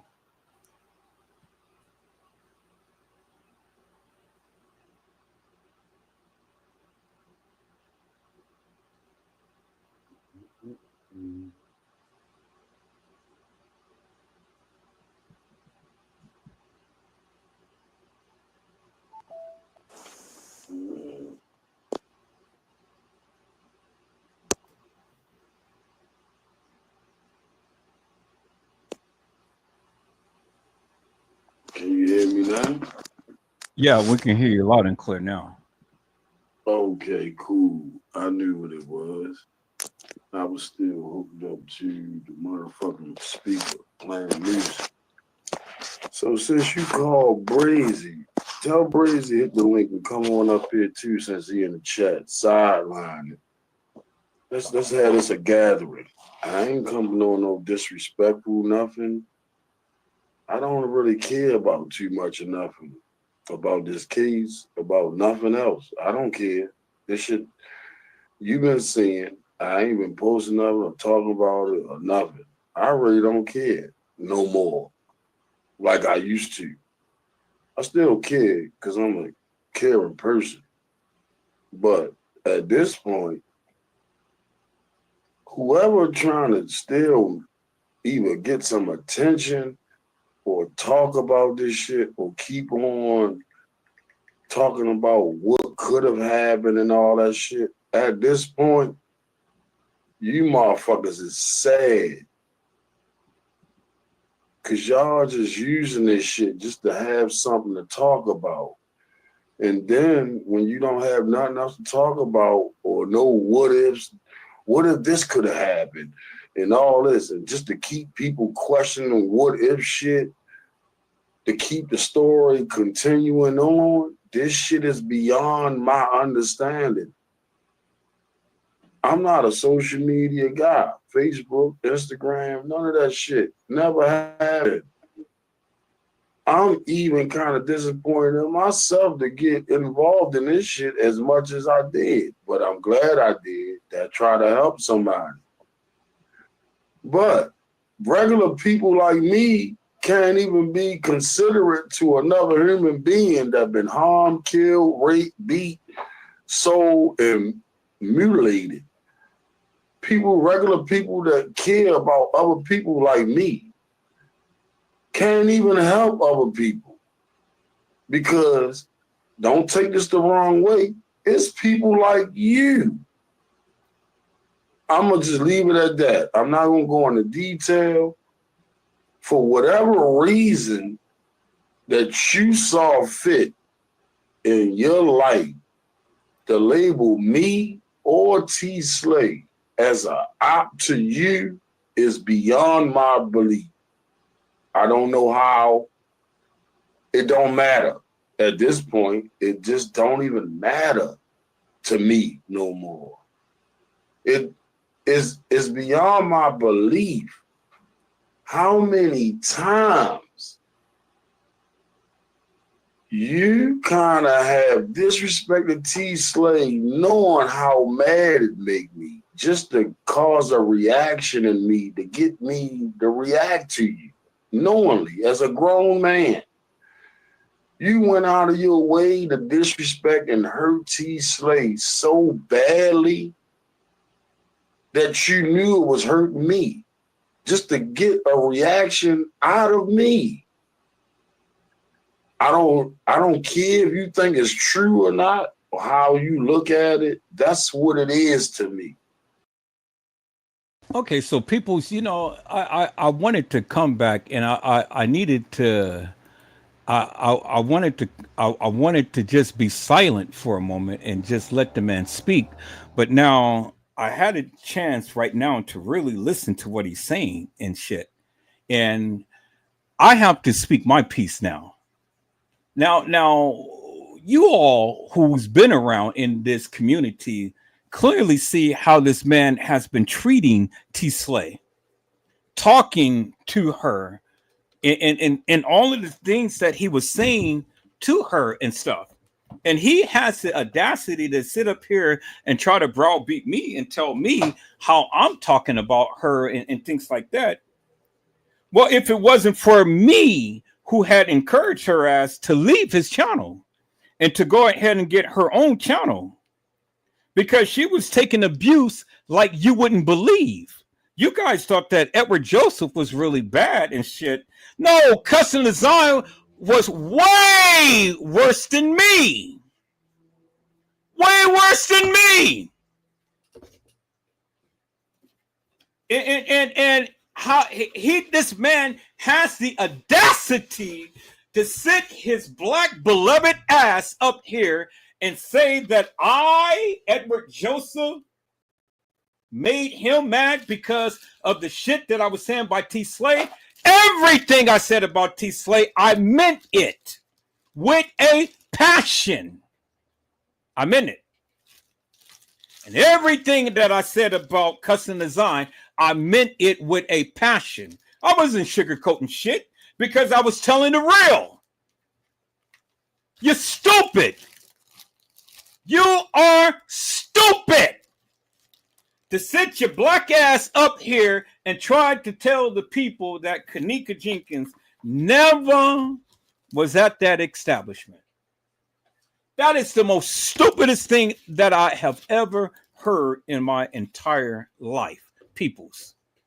And I called it to the carpet. I called them both to the carpet upon that. And I didn't give a goddamn whether he liked it or not and stuff. I mean, that was my truth. And I spoke my truth. And so he is all in his goddamn feelings because he said, well, you know what you were saying about Slay and stuff had hurted me and all like this and stuff. Well, that's good because, see, the thing is, what this nigga failed to realize and understand, he was hurting a lot of people. He was hurting a lot of people. He was hurting me by him talking to this girl in a manner to which he was. You know, no woman, no girl deserves that type of punishment that he gave to Slay. And he may not acknowledge or greatly understand the shit that he did, but he did it. And that hurted me and it offended me. I said it hurted me and it offended me. And the only thing that I said about Slay is, ma'am, leave him the fuck alone. I didn't get down on Slay to go ahead and browbeat her and things. The things that I said about Slay, I kept it up on the case. It wasn't no personal attack says, oh, Slay, you look so goddamn ugly and this and that. And no, everything that I said was pertaining to the case. Was pertaining to the shit that she was saying about the case. It's a big difference, Mr. Custom Design. You're stupid. Never did I sit here and vilify Slay in a personal manner if it didn't relate to the case. Now, I called her stupid. I called her crazy. I called her hilarious and nefarious because she was for the various things that she was saying. But it wasn't no personal attack upon Slay because I kept it up on the case. But this nigga, on the other hand, wanted people to bend down and bow down, and I refused to bow down to him because he's no fucking king. This nigga cannot tell me what the fuck I can do up on my goddamn channel. But I digressed the other night because I wanted him to go ahead and empty himself. Because I knew Brazy Certified World Media was going to handle his ass. And he handled his ass with class. And not only did he handle his ass, but he shut down fucking Fed. Uncle Fed. But see, I've already put that nigga to bed. But you guys have to listen to what Brazy Certified World Media had said about Uncle Fed. Now, I bet you Fed is going to watch this live. And Fed is more than welcome to come to the channel to speak his piece if he wants to. Gangster style. You know, say what you need to say. Boom. You know, but no playing your music. Just come and say what you need to say. Fed, Now, I guarantee you, Fed ain't gonna say shit about Brazy. He ain't gonna open up that door. He don't want none. Fed needs to go into retirement and go sit with his drunken buddies, sit down and shut the fuck up. Sit down somewhere. So, now when Customs wants to sit up here and try to vilify Edward Joseph and try to tell Edward Joseph what he did and how offended he was and things, who gives two rats asses? I don't give a fuck. I don't give two rats asses what Custom Design said, because what I did was trying to speak some sense into T Slay. You accepted the shit from this man forever in a day, and why? It's what I don't understand. I don't get it for the likes of me, peoples. But hey. Wasn't none of my business. But I made it my business. And I said what I need to say, and then I left it alone. And after about a year or so, she finally took heed to what Edward Joseph had said, and she left his ass. And so his ass would sit over here, whine, weep in the morning. Slay, where are you today? Who in the fuck would sit up here and cry over a goddamn girl? Give me a fucking break with that shit, peoples. But Slate had that magnetism in her voice and in everything, to where it wooed Customs, and Customs sat his ass up here day and night. Boo-hoo! My Slay is gone. The fuck? Give me a break with that shit, peoples. That is some crazy shit. You ain't never seen me cry over no girl. Now I don't have nothing. I don't have no beef with Slay. I like Slay. You know, I like Slay. I really do. But I just don't like, and I didn't like the fact that Slay lied in this case, and lied salaciously in this case. And that's why I had to say what I said to Slay. Now, she may not have liked it and things, but in my book, Slay is cool, you know. But see, that's what you suckers do. You guys all the time want to hold madness, hold grudges against people and shit. Man, Brazy, we had fought, we talked about each other and everything and stuff. But at the end of the day, look, we set that madness aside because there's greater things to tackle. It's greater things to tackle.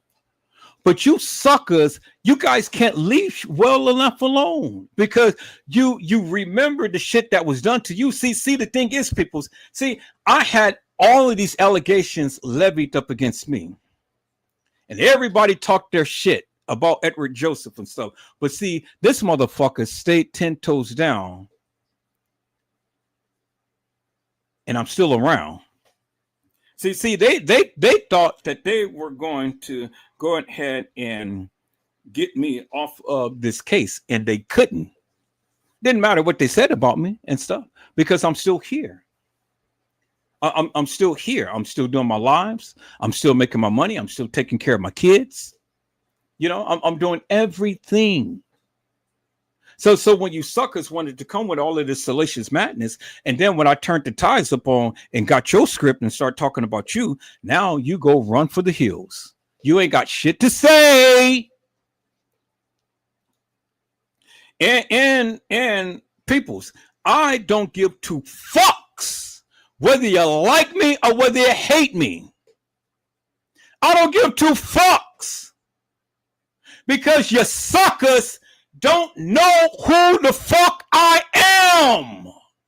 You ain't never lived a day in my shoes, suckers.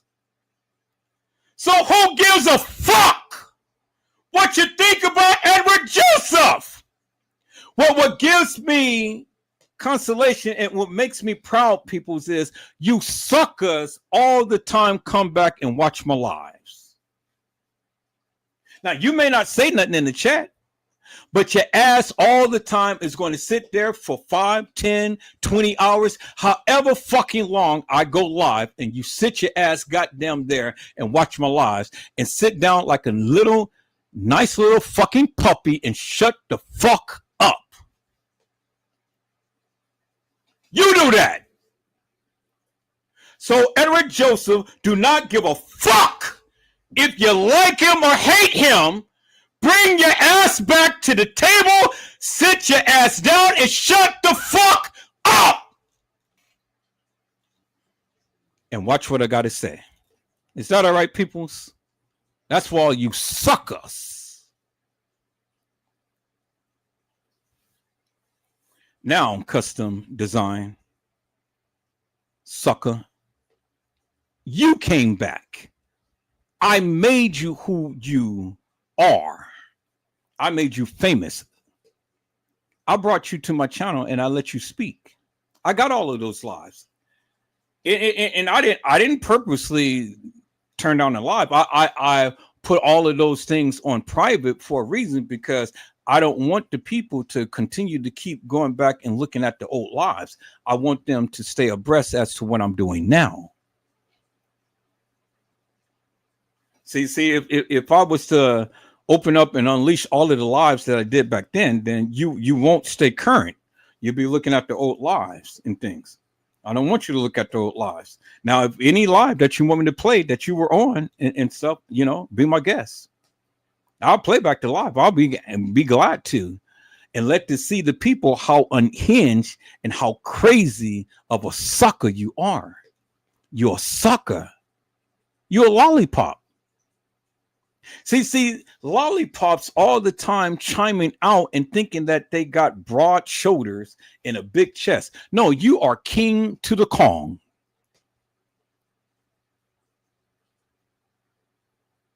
You're a sucker. You're a lollipop. And you lick.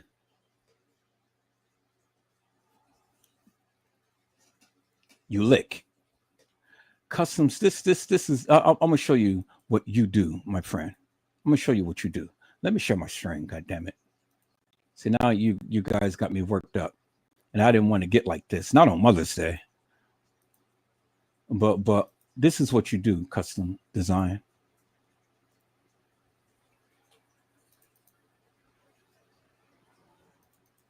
Can you do a click on a D? Shit, how the hell you think you got here? Can you do a click on a D? Shit, how the hell you think you got here? Can you do a split on a dick? Shit. How in the fuck you think you got here?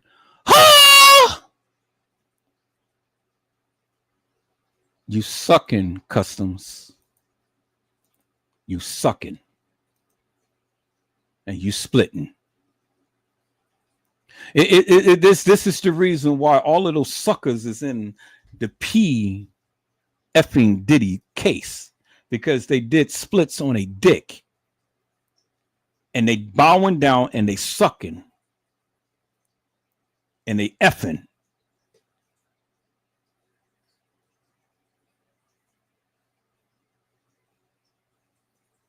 You got too much D in your mouth, customs.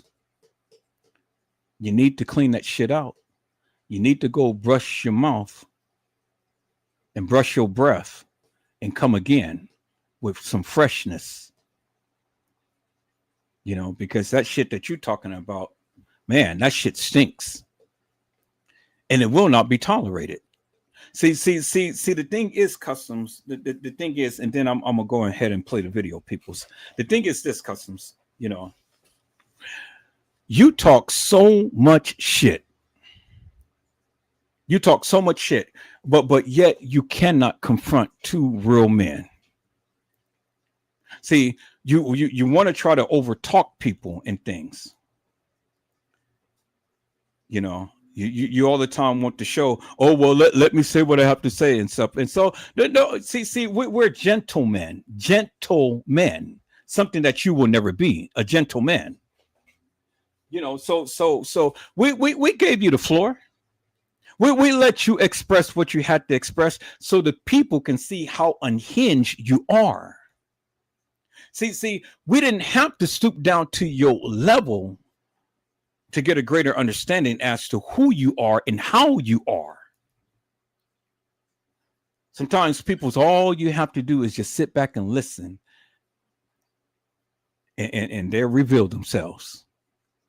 Now, let custom design reveal who he really is. The sucker, the lollipop.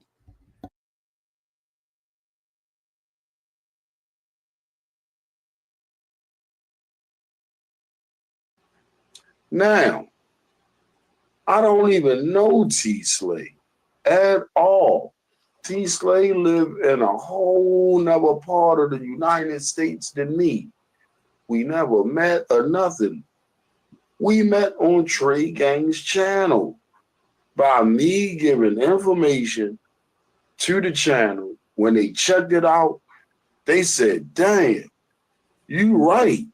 Everything, and the people said, custom design, you should start your own channel. I like, nah, I still got the receipts of the comments in the chats.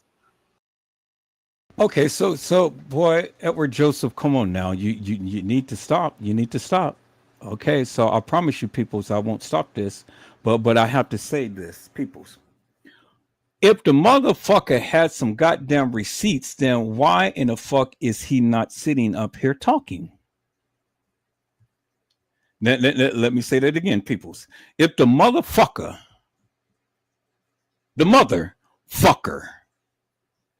had any goddamn receipts in this goddamn case, then why in the fuck is he not talking about it now? Why does he take every goddamn video that he ever did about the Kanika Jenkins case, him and Slay? And why is everything on private? Why is he not talking about it? He's got the fucking receipts. But yet he's over here wanting to come and wreak havoc with Edward Joseph. Why in the fuck is custom designs doing that, peoples? Because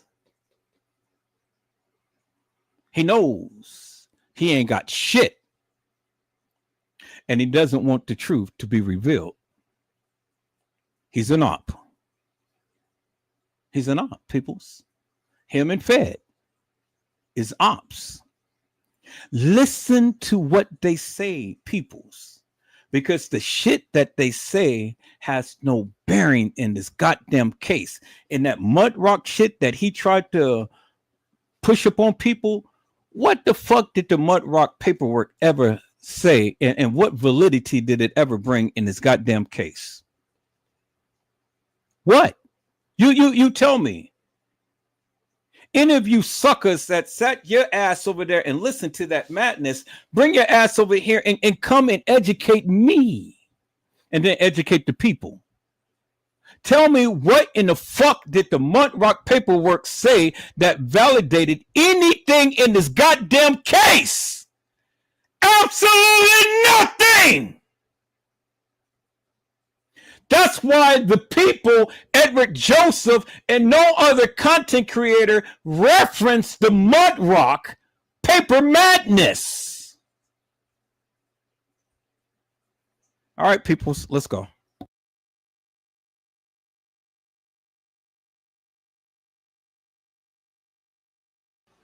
I never had a Facebook channel. I never had an Instagram channel, page, or whatever the fuck they call that shit. I never had MySpace, Backpage, none of these type of shits in my life. Is beyond people of my caliber. People of my caliber, we ducking from the corner, cameras on the pole too much.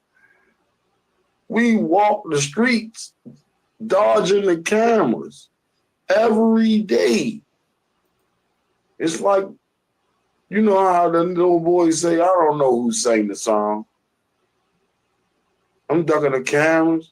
I ain't going outside today. I'm ducking them cameras.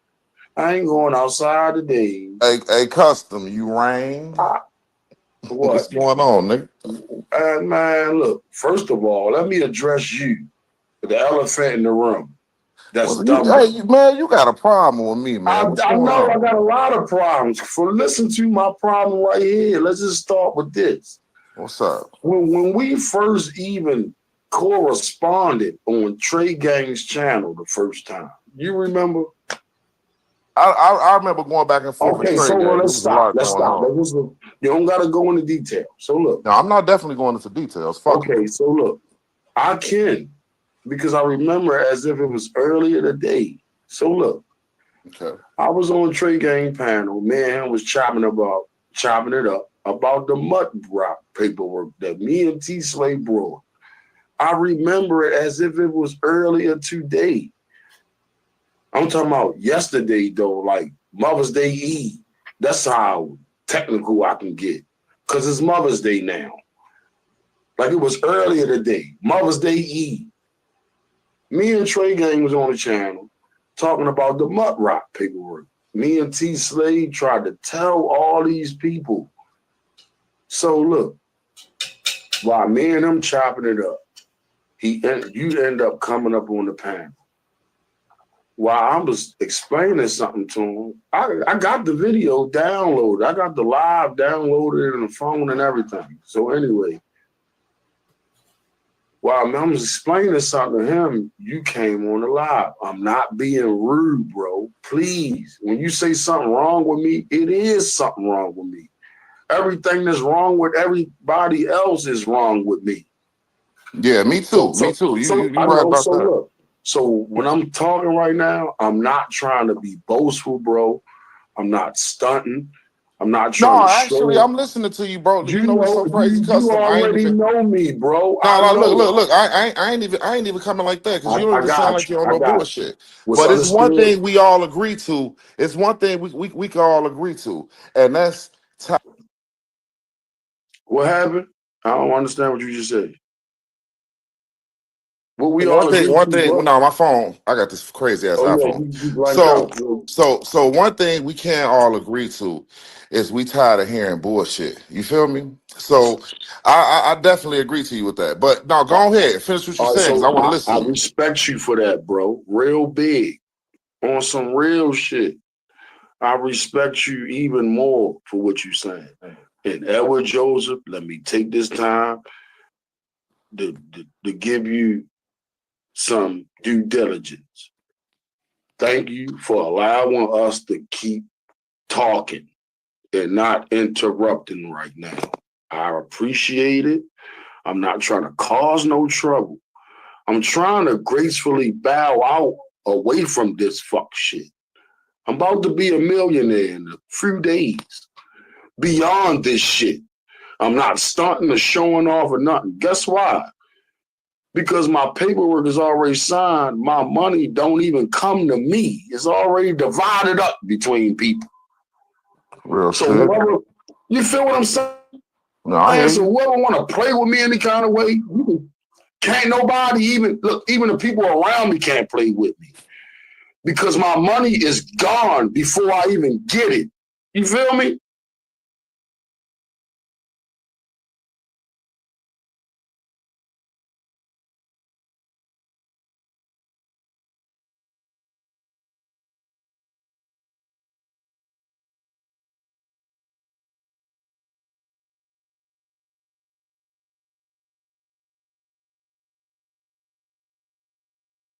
To you, T Slay.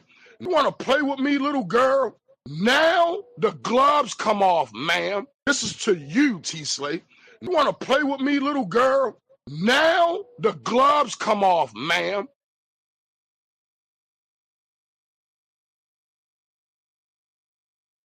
So it ain't no reason for nobody to kiss my ass or butt up to me.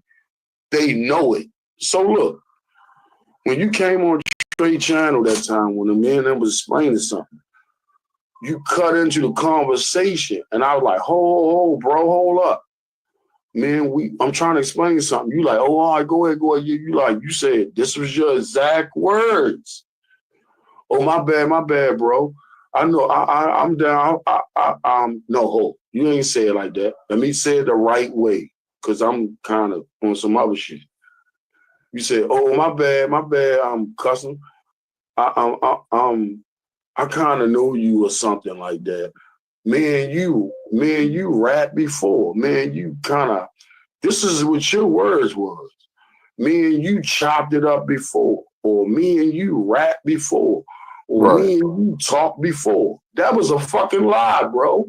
I don't remember. I know. Go get the lie. Listen, stop. No, listen. The only person I remember talking Slow to. down. You gave me the floor. I'm not trying to prove no point because look, I can go to Trey Gang channel and pull a live up, and I downloaded it to my phone so Trey Gang couldn't take it down the way Edward did. All the lives that I've been on Edward Joseph channel from the beginning, he tried to act like he didn't have enough memory in his computer to store shit and was getting money from people. But he actually went and took down all the lives that I gave him information on his channel from day one. When me, him, and Island Girl and all us was kicking it for like 6 hours on the first live I ever been on this channel. When Unc Fed told me, don't go. T. Slay told me, don't go. Unc Fed said, before we even went live on this channel, on my channel, on our channel, Unc Fed said, yo, you and T. Slay can use my platform to go live. I don't know why, because Uncle Fed is garbage. Man, you stupid. Man, you stupid. You crazy as hell. I'm standing on my man. Don't do that. Don't disrespect. Man, I waited for that man to come home from jail. What you did.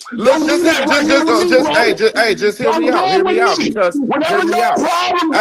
Hear me out. Hear me out. I waited on Uncle. Just like Ed. No. Just like Ed. Whenever I get to talking about somebody, even Chloe, Ed know it. Whenever he bring up Chloe, I do not indulge in nobody else talking to me bad about nobody else, even if I got a problem with him. I'm not condoning it, so don't try it. So let me just finish with my story. Don't try to slide it in under the table. It won't work with me, bro. So I'm not trying to be rude. Let me finish. Please, I downloaded this live just because. Ask T. Slay. One of the live that Trey did, and when I gave him information on, once I broadcasted, after he turned us away, after I broadcasted, he went and took it down. And I thought about this. I said, you know what, from now on, since he did that, I went on his live and told him the best live and the best video footage that he ever showed, and told him he need to examine this one video live that he showed the footage. Let me explain to you. The whole footage of Trey Gang channel, of the two cameras, the one camera, just the one camera, of the hospitality room, the camera that showed the tinted windows room right there where the rail and the steps at that looks up the food court hallway towards the lobby. You know what I'm talking about? Do anybody know what I'm talking about? The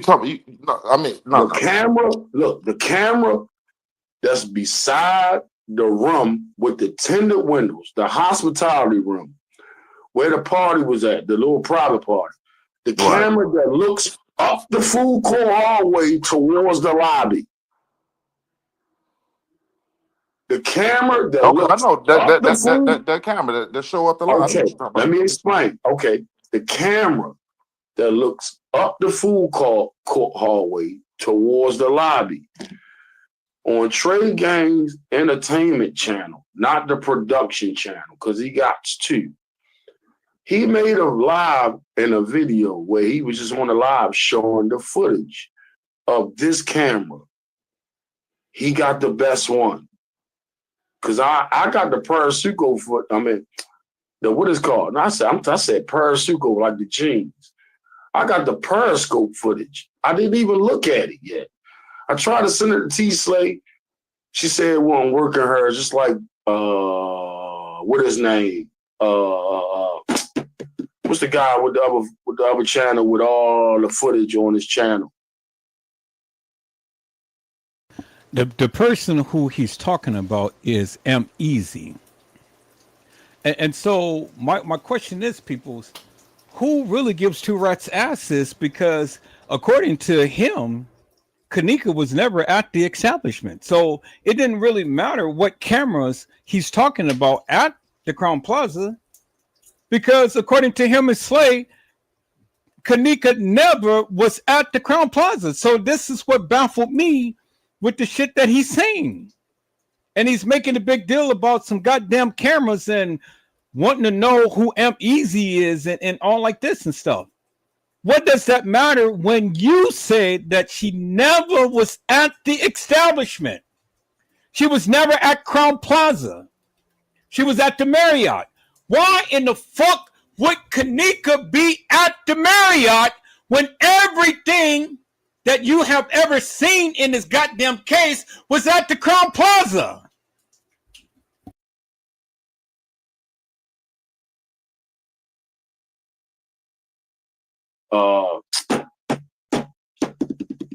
Shit, man. What's the other is leave no witness. No, fuck no, hell no. Oh, fuck who him. else?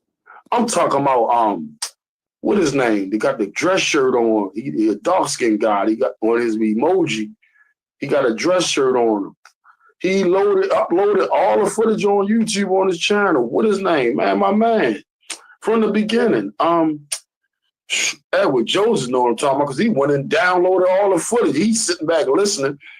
He went and downloaded. Just 33? No, what his name, man? I'm forgetting because I'm high as fuck. This shit my little brother gave me, this good weed. But look, yo, he know who I'm talking about. He just sucking it up. He, damn, fucking, our Jalapaz, my man, that uploaded Jackie all Dragon. the footage. What his name? Jackie Dragon. No, you know I ain't talking about no Jackie Dragon that uploaded all the footage, come on, bro. That uploaded all the links to all the different cameras. Oh, you talking about the one you went on his channel and downloaded all of them and never showed it. Yeah, I know who you give me 1 second, I'm gonna look it up. What his name? The dark skinned guy. He got a dress shirt. I'm looking at him. I'm in my head, I can see his picture of his channel. He got a striped Let me dress. ask you something.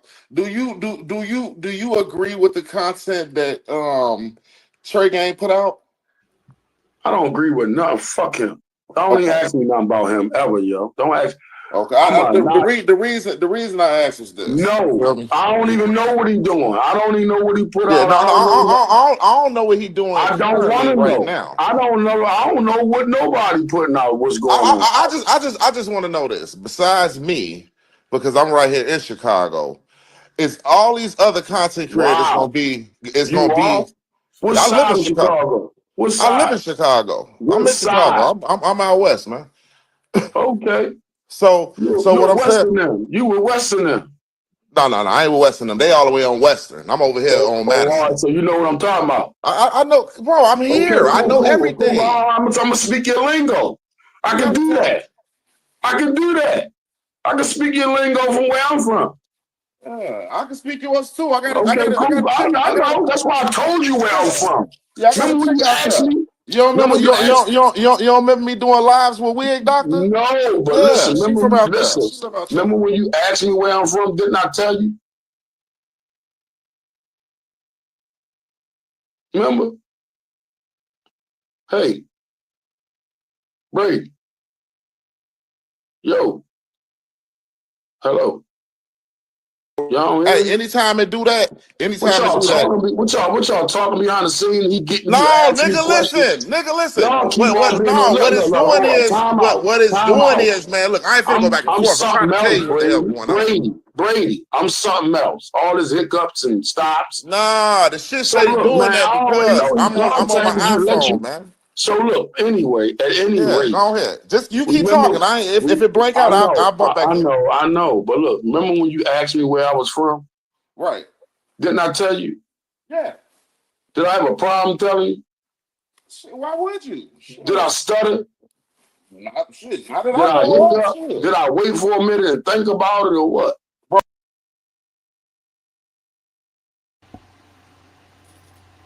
Hello, Tidbits with Christian. How are you, my friend? It is a blessing to see you on today. Tidbit with Christians had said that the ones that said they lifted Kanika's body were actually staying at the Marriott. The Doubletree had a party too. That's correct, Brazy certified at Brazy Certified World Media. Hello and blessings.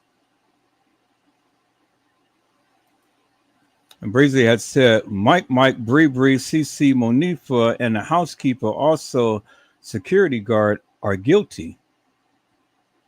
Now, did you guys want to come up to the panel and talk about this tidbits and things?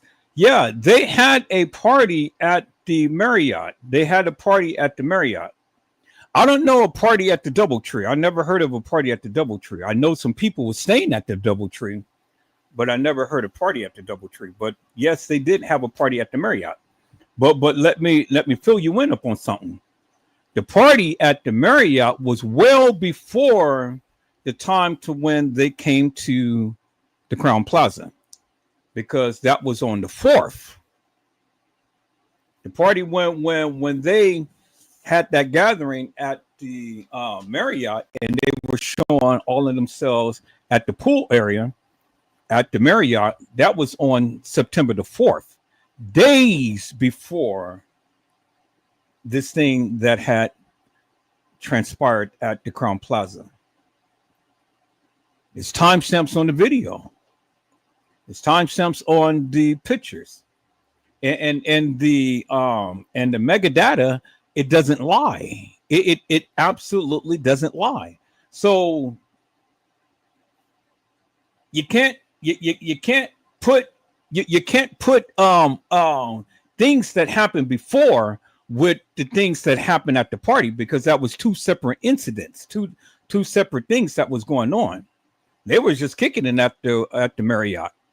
And that's where Slade and them came in with that narrative that, oh yeah, well, Kanika was at that particular party. No, she wasn't. It wasn't nothing but the gathering of the gang members at the Marriott, which was 1.7 miles away from the Crown Plaza on a different day. On a different day. Had nothing to do with the Kanika Jenkins case. Absolutely nothing. Now, I talked about that many times before, and I'll go back and I can show you the live, unequivocally, undeniably. Because, see, Edward Joseph, I've always come with my receipts. See, I just don't talk just to talk and things. I come and show you what I'm saying. Every time I show you what I'm saying. So that party that happened at the Marriott had absolutely nothing to do with the Kanika Jenkins case. It was a gathering of all of these gang members and stuff at that particular party. But you got some nefarious YouTubers that tried to associate that with the party that was supposed to have happened at the Crown Plaza. Two totally separate incidents. Now, the thing at the Doubletree, you ain't never gotten no video footage other than the people coming in and renting the room at the Doubletree, because it was stated that Kanika had ran the halls of the Doubletree, had got unalived by an elevator in the Doubletree. That didn't happen.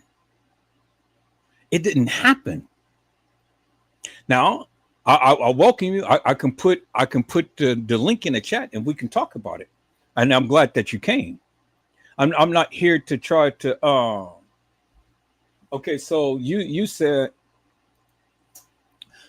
so. How many days did they have those rooms? Those individuals are literally in the Crown Plaza footage. Do you have an email? There's footage. Okay. Okay. Well, if you got receipts, tidbit, then yeah. Okay. Here. It's EDLOVEME, the number one, at gmail.com. So send me what you have, whatever video footage that you have, and I'll take a look at it.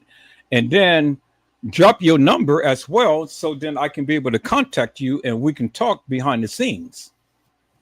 Because if you got some video footage and you can prove to me and the people, hell yeah, you will be a very important source.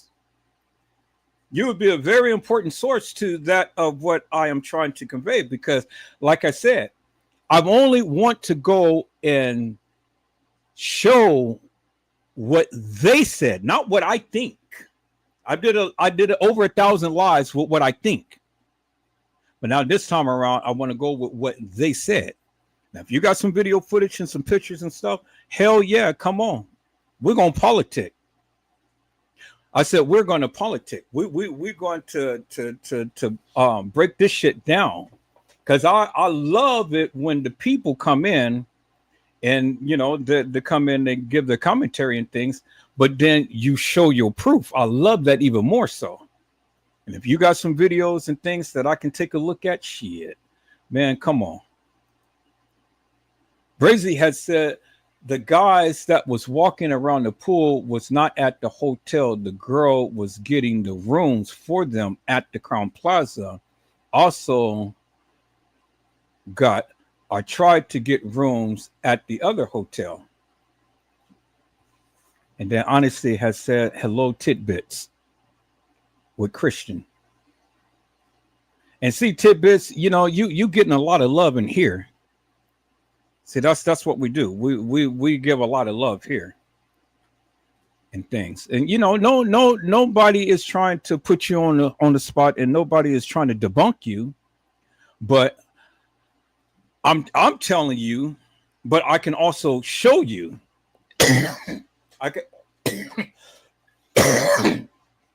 I'm telling you what I know, but I can also back it up, and I can also show you what I'm saying. This chat, this live is about show and tell, not just tell it, but show it as well. And everything that I've said, I've always shown my receipts. I've always shown the people what I'm saying. So yeah, if you got the videos and stuff, come on, we're gonna politic. But I'm gonna get back with this people and things. And thank you, Tidbit, for chiming in. All right, people, so let's get back to the live.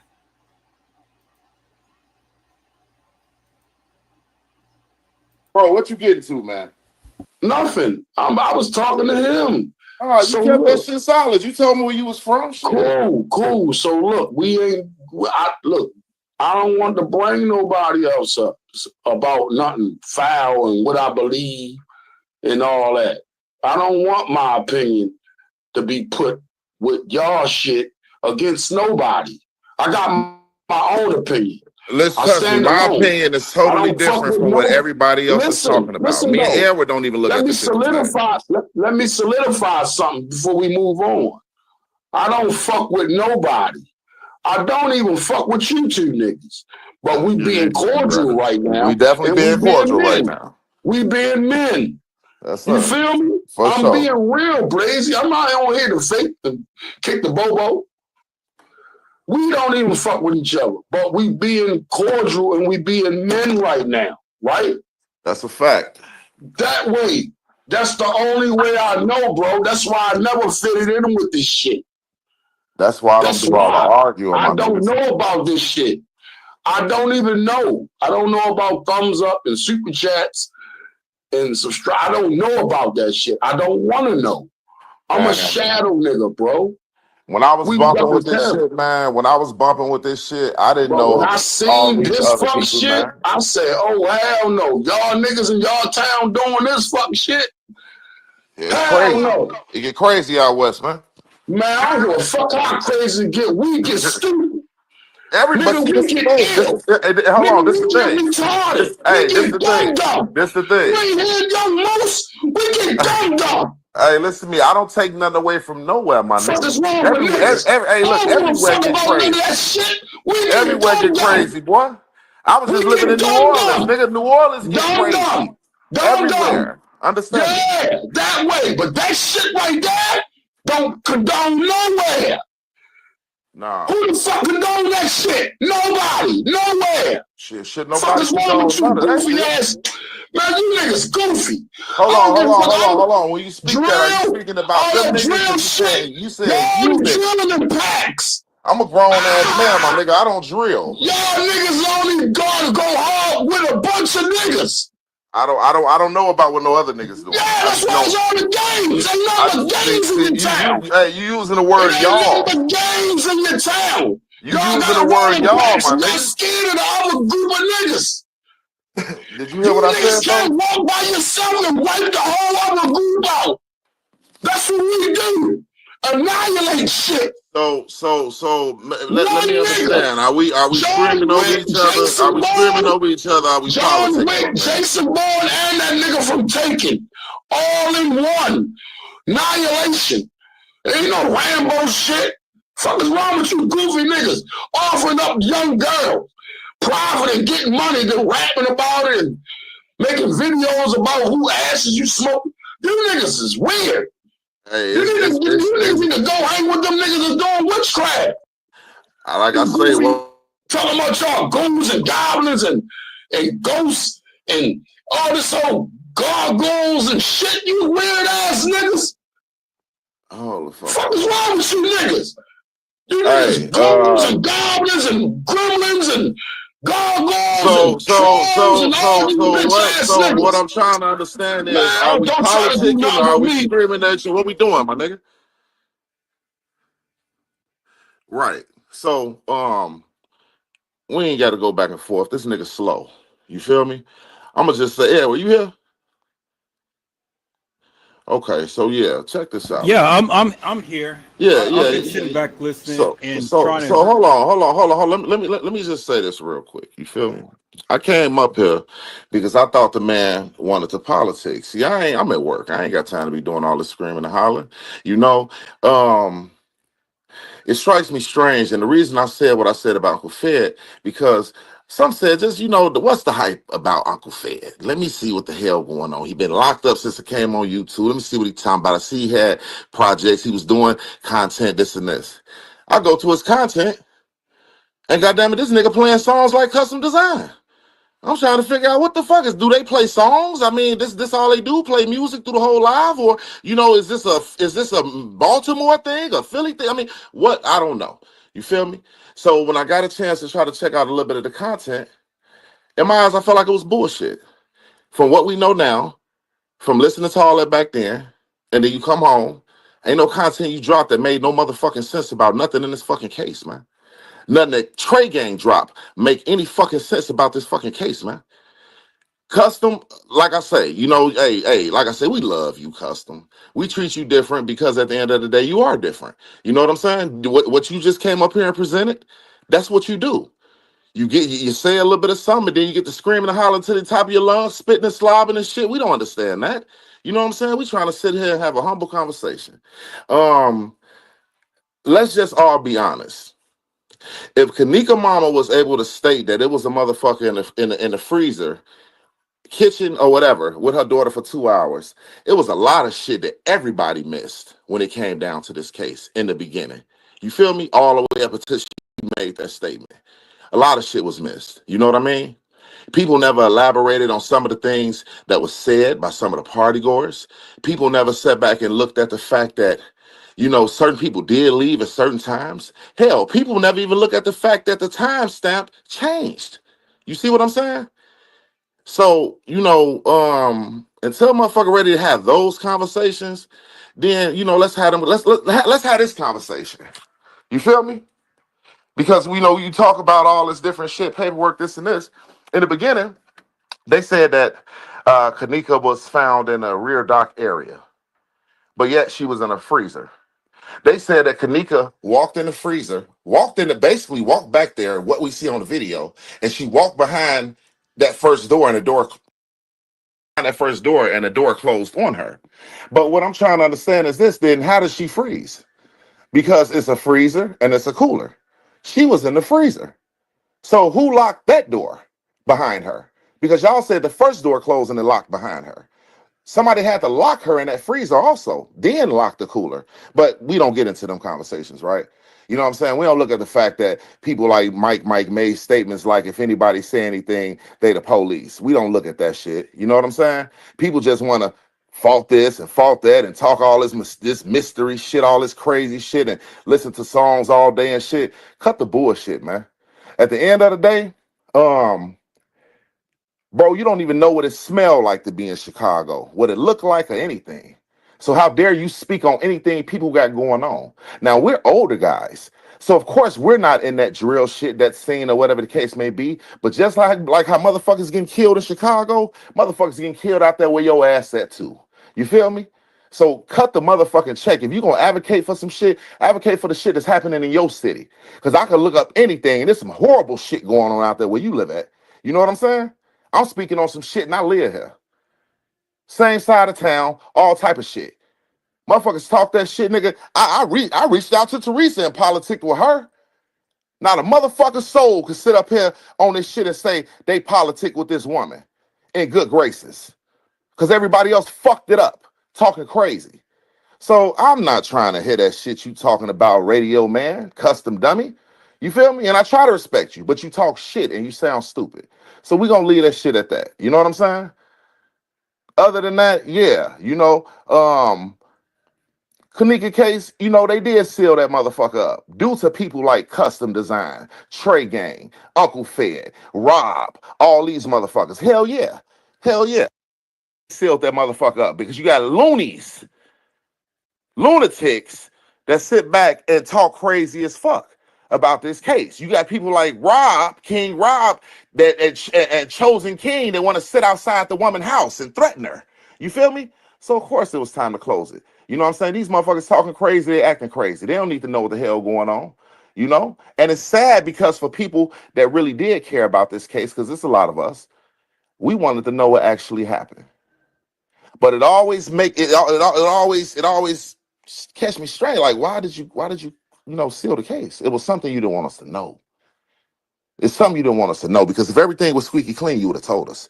You know what I'm saying? You would have been like, man, look, this what happened, because you were so vocal with everything else. But it's something you didn't want us to know. Whether it was minor, whether it was big, it was something that would have probably made her look bad in a whole nother light. Like I say, this situation played a part with all of them. I believe it played a part from the start when Monifa said she didn't know where she went. How the fuck you don't know where Kanika is coming back in this, when you came back in this room? You don't know where she is. You talking about you don't know this, you don't know that, but we do see Kanika step off an elevator at 224, and we do see Mike, Bree, and Cece step off the first floor elevator at 226.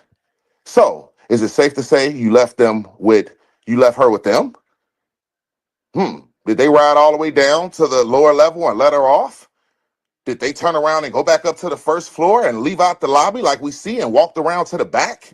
I mean, we don't know. We don't know. These are things that, we just look at, and, we anybody just sitting here kicking the shit, talking about red couches and motherfucking, the other case file that they had, and Shamaya made a statement, and all these lies and bullshit motherfuckers trying to come up with, man. So I ain't trying to hit none of that shit. No, you're right. My narrative ain't shit like yours or your homie T Slay, Fred the Jig, and Trays and Feds and all in all. It ain't nothing like they shit. You know what I'm saying? Because the shit y'all talking about ain't making no motherfucking sense. Period. Anyway, how you doing, Edward? Man, I'm sitting back here frying me some goddamn chicken and making me a baked potato. and sitting back here and just just vibing, just kicking the breeze and things. Shit crazy, man. Now I said that I was going to sit back and I was going to listen to him because I already knew that he was going to come with the bullshit. I really didn't want to block him, you know, and things. But as you can see, people's, it ain't no It's getting crazy, man. it ain't no getting no dirt to him. I mean, And then you know what's so crazy about it? Motherfucker.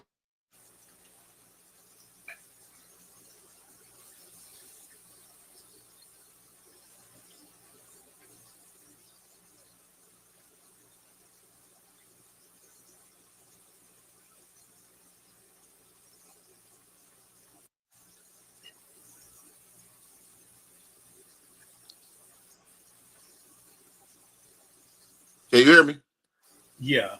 Yeah, I said what's so crazy about it. Motherfuckers had all this shit to say, but go ahead and pop out May 21st then. When they putting this tombstone down. That a motherfucker ain't gonna believe that happened unless they see it. Well, come see it, partner. I'll be there. I'll be there getting good footage. You feel me? And tagging my logo all over that bitch so can't nobody sit back and use it. Since y'all motherfuckers do that too. Sound about motherfucker. Nigga, ain't none of this. Everything everybody looking at and looking up is shit other people found. The fuck out of here. Ain't nobody did no original motherfucking footwork on none of this shit. This boy so invested into some shit, but you ain't investing into the shit that's going on in your neighborhood. Stop the crime in your neighborhood before you get talking about some shit somebody else doing. Crazy as It's fuck. amazing. It's amazing. I knew this shit was going to happen, so that's why I said, "Well, let me sit back, fry my chicken, let me not say anything and stuff," because it's crazy. You know, it's like it's crazy because the man lived for that. It's like that's what get his rocks off. You know what I'm saying? He lived for that. But this the killer part, y'all. Anybody that's listening. These are the people that advocated for Uncle Fed, and I can't wait till he come home. Well, that man came home and ain't did a live with you, T Slave, Fred, the Jig, nobody. He don't even bring y'all ass up. So Not at all. that just let me know y'all was some followers following his content, believing into his words. You feel me? And his shit was bullshit, but y'all believed into it. And he come home and he don't even talk to y'all. Ain't did a live the first with y'all. Not But you at ready, all. but you screaming and hollering to the top of your uncle, don't you say nothing about Uncle. He don't even talk to you. The fuck? The fuck is really going on? See, it's what I've been saying. The people go and worship all of these people and things, but then when truth be Bro, told, Eric, all that time he was talking about Uncle Fed come home and blah, just, ooh, I can't wait. The man came home and ain't did a live or nothing with their ass. He not don't at all. believe he don't believe in you, sir. You're following him, sir. You know how he play his music? He's a DJ also. I see you follow right behind him trying to play your music and just sit there on live sounding crazy, playing all them old ass songs. The shit ain't even clear. Shit sound like you playing that shit through a old ass boom box or some shit. Shit don't even sound with no clarity on that motherfucker. You ain't him the same shit. Y'all sit there, play the music, stop and say something, and then turn around and come back to it and play the music again. Like we want to hear that shit. That's why you ain't. That's why ain't nothing taking off. Do some actual motherfucking YouTubing, some content, make some videos. You feel me? Fuck doing the lives. Show me you can put some content together. Be a content creator, not a motherfucker to get on live every day and scream and shit, talk crazy. Nobody want to hear that shit. See, he came with Fed. He came with Fed and T Slay. T Slay had a different name at that time. She came with Sabrina. That shit She is came sad, with bro. Sabrina Thomas. I can't believe you met these people out there. I got off of YouTube. I turned around and look up. You intertwining with these motherfuckers. I'm like, I knew me and Aaron was beefing, but god damn, who was these people? I gotta get my homie back. Shit, we was beefing hard as hell. I look up you. I don't know who the fuck these weird motherfuckers is. See, Slay talking about these boys was at the goddamn pool area somewhere. All this other shit. Shit, she got custom singing and screaming in the background and Fred eating motherfucking crisp apples and shit. I mean, look. No, okay. So help me And to make then you this. know what's so crazy beyond all this shit making Trey Gang look good. Because Trey Gang sit back and he just put all this bullshit together. Lies like a motherfucker. Like, I promise you. Every other day, I got it, Jack. Here you go. I've been had the news.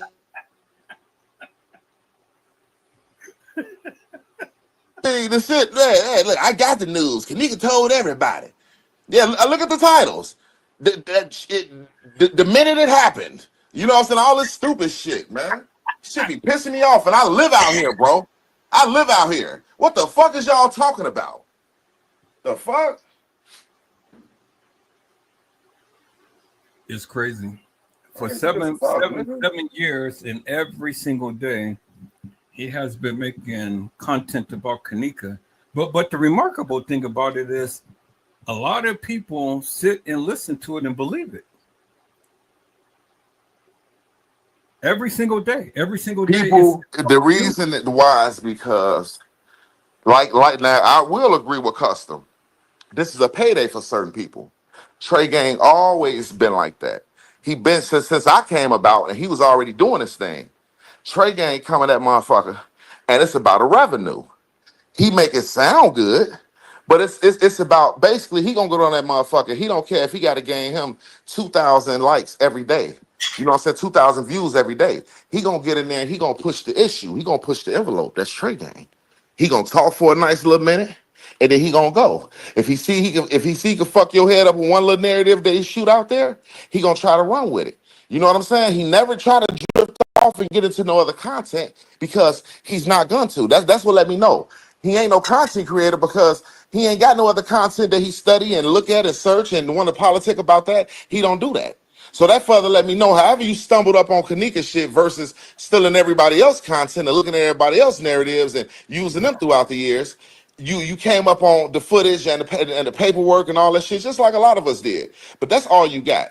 You'll stop, you know what I'm saying? If somebody make a little side note about, man, he don't talk about nothing else. He'll switch off and talk about aliens and shit. You know what I'm saying? Talk about some dumb shit. And then he'll double right back hard on Kanika with a whole new, I got it.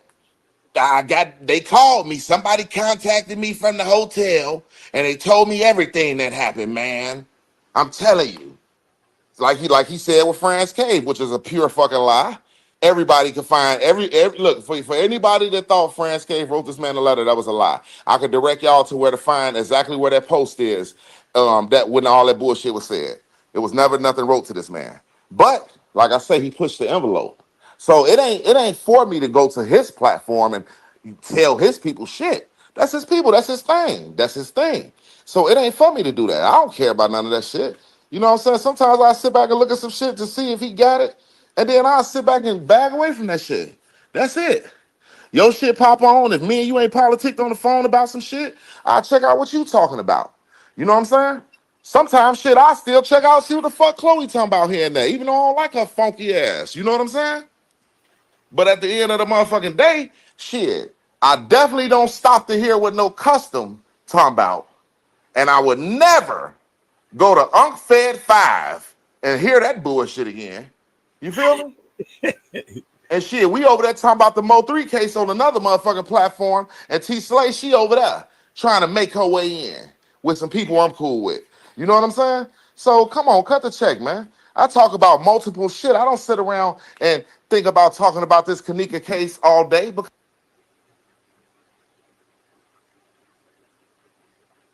I already know. I'm not no dummy. I'm here. We in the same motherfucking place. I know how to play go. You know what I'm saying? I know how this shit go. This shit ain't motherfucking, it ain't hard to figure out. You see what the fuck going on. You see how the shit went. You know what I'm saying? Sit back and pay attention to it and just don't add the extra shit to it. And you see it was some bullshit that went on at that hotel. Bree ain't just sat back and disappeared from no party. Motherfuckers ain't all of a sudden they ready to go and slide back to Chicago. Motherfucker, all this shit was a play. And it was a play that led off into the hotel's hands. You feel me? So it's a lot of shit we will never see. But we know it happened like that. But guess what? Check this out. How the play went down, everybody who was involved with that play, besides the females, the males are dead. Let's make it make sense. Lil Ty got killed. Mike got killed. Rico got killed. Hey, look, Killer got shot the fuck up, but he's still alive. But his car got Swiss cheesed up. Peasy and Neff was the only ones that went to jail. You dig what I'm saying?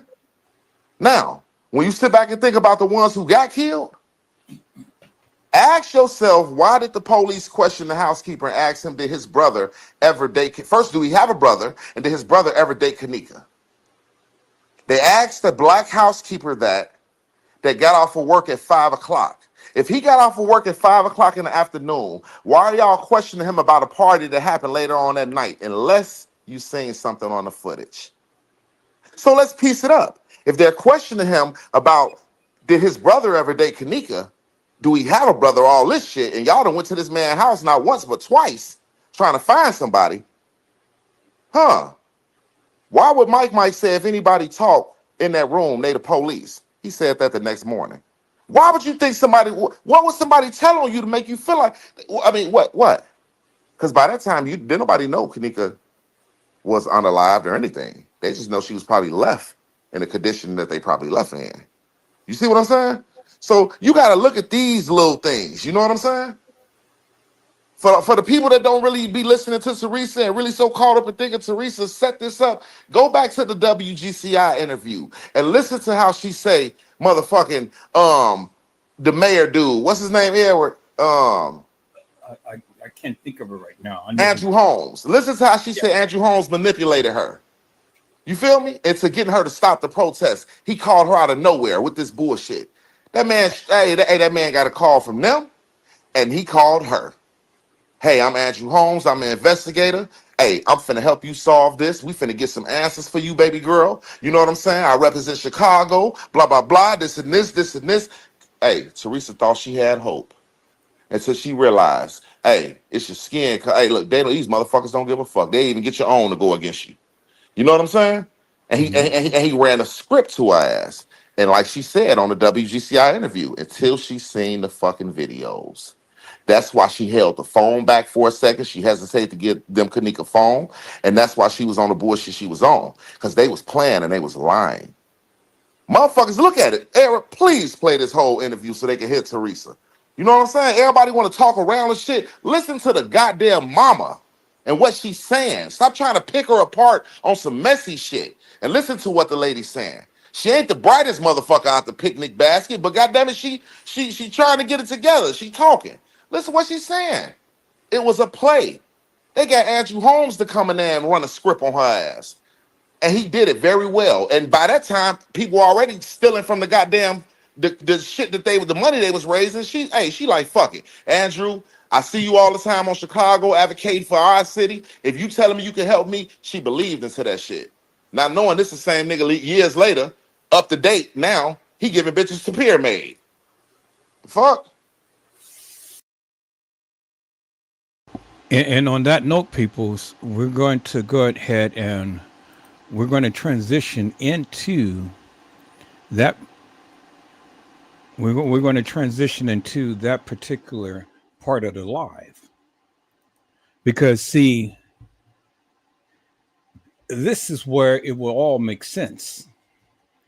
This is where it will all make sense. And this is why I said Teresa Martin is innocent. Because it was true for what Brazy said. They literally brought Andrew Holmes in to go ahead and talk to TM and to woo TM and to tell TM all of these different things and whatnot. And this is one of the reasons why we got the responses that we did. This is one of the reasons. But if you listen attentively to what she's saying, you'll catch it. You'll catch it, peoples. I didn't catch it until today when me and Brazy had sat back and we listened to this again. And I was like, oh my God. Oh my God. And me being a man of God, a minister, my heart was broken. Because all of the things that I said about TM, and I really didn't understand, but she said it. And I can't take that back, peoples. She said it. And now the only thing I can do on this Mother's Day is to go back and to play what she said. It ain't what I said. It's what she said. And she said it. But we, because we were in our feelings, took it out of context. But now Trey Gay. I'm on your shit, brother. Because see, you're sitting up here vilifying this woman, which you don't even know.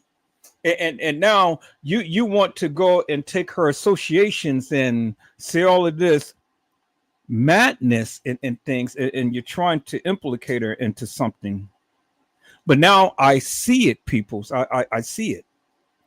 Now, set aside from this, did I feel that TM and what she did and stuff was suspect? I still do. But it doesn't take away and it doesn't detract and negate the simple fact that this is what she said in the beginning. And I can't take that away, peoples. No matter what my personal feelings may be and things and stuff, until the other things is explained to me, those feelings will be.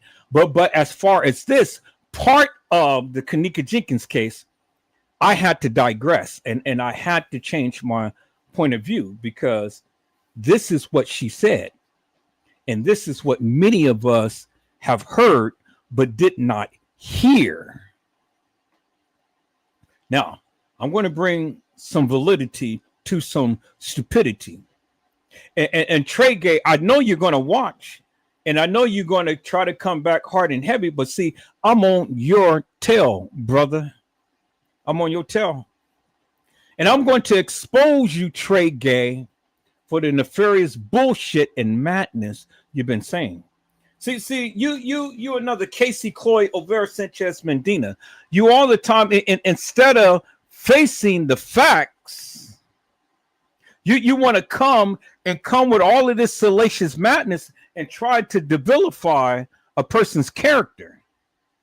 That's what you do, Trey Gay, every single day. And just because TM didn't give you no play, because you thought that you were going in hard and heavy upon her, I got the receipts, Trey Gay, because you did the lies for many days, many years, all in and up TM's ass. But when TM didn't do what you thought that she would do and give you credit for anything, then you changed on her. Now you're calling her all type of bitches and hoes and this and that and the other. People, let me tell you something. Whatever TM has did in her past life or in her life is her business. Do you understand what I'm saying? It's her business. That's why you don't see me making lives about TM and all of these other people outside the scope of the Kanika Jenkins case. Because everything else does not pertain to that of the case. If it pertains to the case, I'm going to talk about it. If it doesn't pertain to the case, it's off limits. But some of you don't understand the limits. Some of you go way far above and beyond. And then with somebody like me call your ass out to the carpet, you ain't got shit to say. I can come down on every last one of you motherfuckers. Because every last one of you motherfuckers got some skeletons in your closet. But you don't want me to take it there. You don't want me to take it there, peoples. See, I'm not going to stoop to the stupid ass people's levels and taking it upon anything other than the case. I mean, if need be, I will. But there's no need for that here, peoples, because at the end of the day, what the fuck is they saying? What the fuck can they prove? What the fuck is Trey Game proving? Absolutely nothing. Other than just what like Brazy Certified World Media had said. This nigga is in just to get his watch time up and to get his dollars every month that YouTube is giving. People's, I don't go and try to seek money, go lives to try to seek money from people and things. If you give, you give. If you don't, then that's fine too. You know, I had 8 people subscribe because I have been making the lives that I did for the past several days. They didn't like what I did and stuff, so they unsubscribed. Who gives a fuck? Thank you so much. Anybody else who wants to unsubscribe, who gives a fuck? Because I'm not doing this for the likes and views and the subscriptions, peoples. I'm doing this because I genuinely want to know. And I'm going to continue to keep doing what I do until I figure out and find out. And that's what it is, peoples. I have been talking on Facebook for 3+ years before I even ever stepped foot up on YouTube. And I never got 1 red cent off of Facebook, peoples, because Facebook don't have it to where people go ahead and give donations to the channel and shit like that. 3 years, peoples, before I came to YouTube. So when a sucker wants to say that, oh, I'm doing this just for some clicks and views and trying to make money, people, I have a full-time job. I'm about to get $250,000 in a few weeks from a car accident that I was in, that me and my son had survived. Thank you, Jesus. When a deranged young buck was flying over 100 miles per hour and literally hit us directly from behind and totaled my mama's car. And I had to go through therapy and chiropractic care and all like this and stuff, and be on disability and be on light duty on work and shit, and still feeling the effects of it to this day. But I said I refuse to allow this to hamper anything that I'm doing in this life. And blessed be the God that, you know, I'm not suffering no forever scars. I'm not banked up. I'm not bruised up. I don't have no lacerations, no open wounds or anything, no scars, no nothing like that. No broken bones or anything. Thank you, Jesus. Thank you, Jesus. But I'm getting paid. Me and my son, we're getting paid.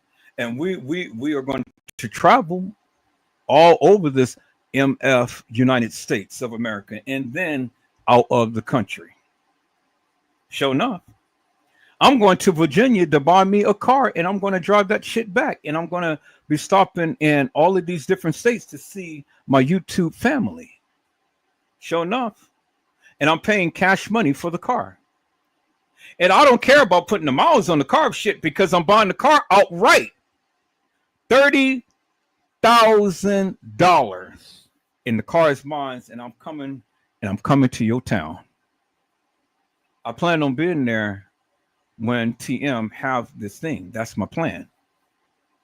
I said, that's my plan, peoples. And I plan on videotaping it, you know. But I got a call for what it is. I got a call right from right.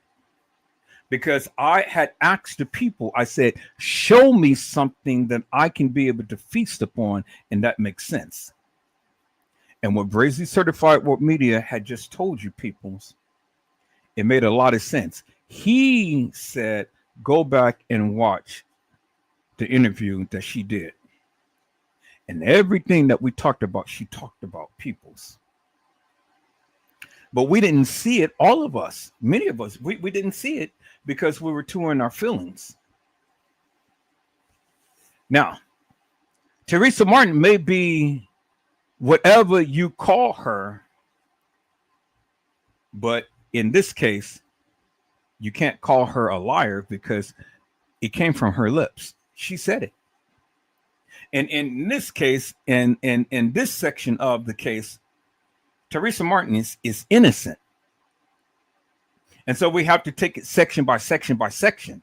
I can't speak and generalize this over all the whole entire case.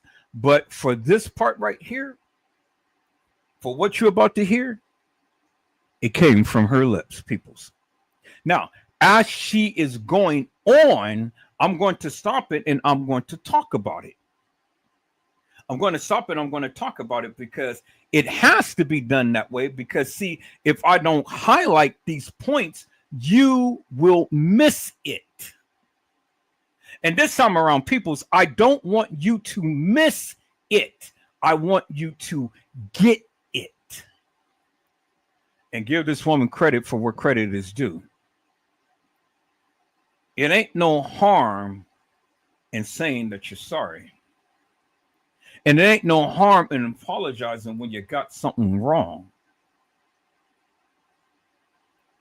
See, I'm a real man, and I can admit when I was wrong. I can admit when I was wrong, peoples. And I did. And that's what real people do. Do you understand what I'm saying, peoples? All right, so let me go ahead and let me gear this up and let me play this, peoples, for your hearing, because you need to hear this. You need to hear this. And you need to get a greater understanding as to what TM tried to convey to the people. So let me go ahead and let me call that up, peoples. There it is right there. Okay, so it is Chicago Morning Takeover. All right, so let me go ahead and call that up. Chicago Morning Takeover. Chicago Morning Takeover. There it is right there. All right, peoples, listen attentively to what she has to say and what she's being asked and her response. Let me turn up this fan in the background so then when I'm talking to you, I can hear clearly too. And we're going to talk about it. And so I'm going to go ahead and put the link in the chat. So anybody who has some commentary, who wants to come up, who wants to say anything and stuff, be my guest and stuff, all I say, people, is if you come, be respectful to the panel, and then be respectful to the chat, and then be respectful to me. Is that all right, peoples? We can agree to disagree. We can agree to disagree. And you can hate TM as much as you want. But at the end of the day, peoples, at the end of the day, let's be respectful to each other. Is that all right, peoples? All right, peoples. Let me go ahead and let me share my screen. And let's get into this, peoples. Let's go.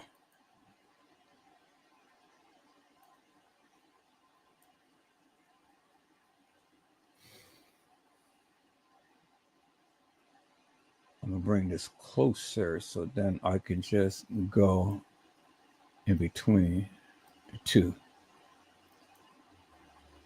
All right, let's go. 107.5 GCI, the size number one for hip hop and R&B. Good morning to you, Chicago. It's Kyle, Kendra G, Leon Rogers. And we have a guest here this morning, man. This is kind of a very important interview today. We want to introduce and we want to bring on the show today Kenneka Jenkins' mother, Miss Teresa Martin. Good morning to you. Good morning. We know you're going through a difficult time, a tough time, and there's a lot of emotions and feelings and just a lot that you're dealing with at the moment. So up front, we just want to say thank you for taking the time to come and join us and speak with us today. Thank you all for having me. Absolutely. You're welcome.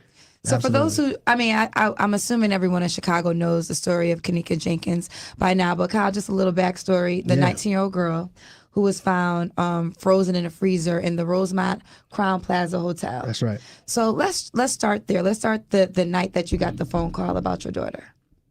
Okay. I received a phone call, 4:34 in the morning, from her friend stating to me that my daughter's missing. They can't find her. So I asked them, could they take their time, just have a little patience at first to see if they can find her. In the background, I hear one of the other friends stating, she tired of waiting. She tired of this. She nothing, getting a little rowdy. So I asked them to calm down and just bring my car to me. Because your daughter had, because they were at the hotel for a party, and your daughter was the driver of the night. Yes, my daughter was the driver of the night. They had her keys at this moment. They had her keys. And they never mentioned that they had a phone until after I got off the phone with one friend. I called her phone just to hear other friend state to me that I have a phone too. So I asked them, I said, y'all, wait, hold on. You have my car keys and her cell phone? Now, I want to point out something, people. I want you to look very clearly. Look at Lenore. Look at Lenore. Lenore is a goddamn split image of Kanika. I want you to really pay attention to that. Look at Lenore. Look at Lenore's face, her eyes, her lips. And when I post a picture of Kanika in the freezer, I want you to look at those two pictures. Lenore is a goddamn split image of Kanika. I kid you not. I kid you not. And almost to the degree to where sometimes I just really question if Lenore is really Kanika's mother. Now I'm not saying that she is. I'm not saying that she is. Hear me out and don't misconstrue my words. But goddamn, I mean the lips, the eyes, the nose, the face. It is stunning. I was just telling Brazy that earlier today. I said, God damn, man. I said, Kanika looks a split image of Kanika, of Lenora. A split image of Lenora. And I know I said at one point, because I was questioning people, was Lenora really Kanika's mother? Now,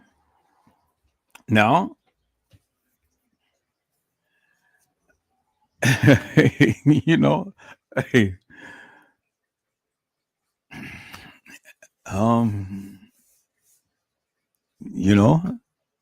I mean,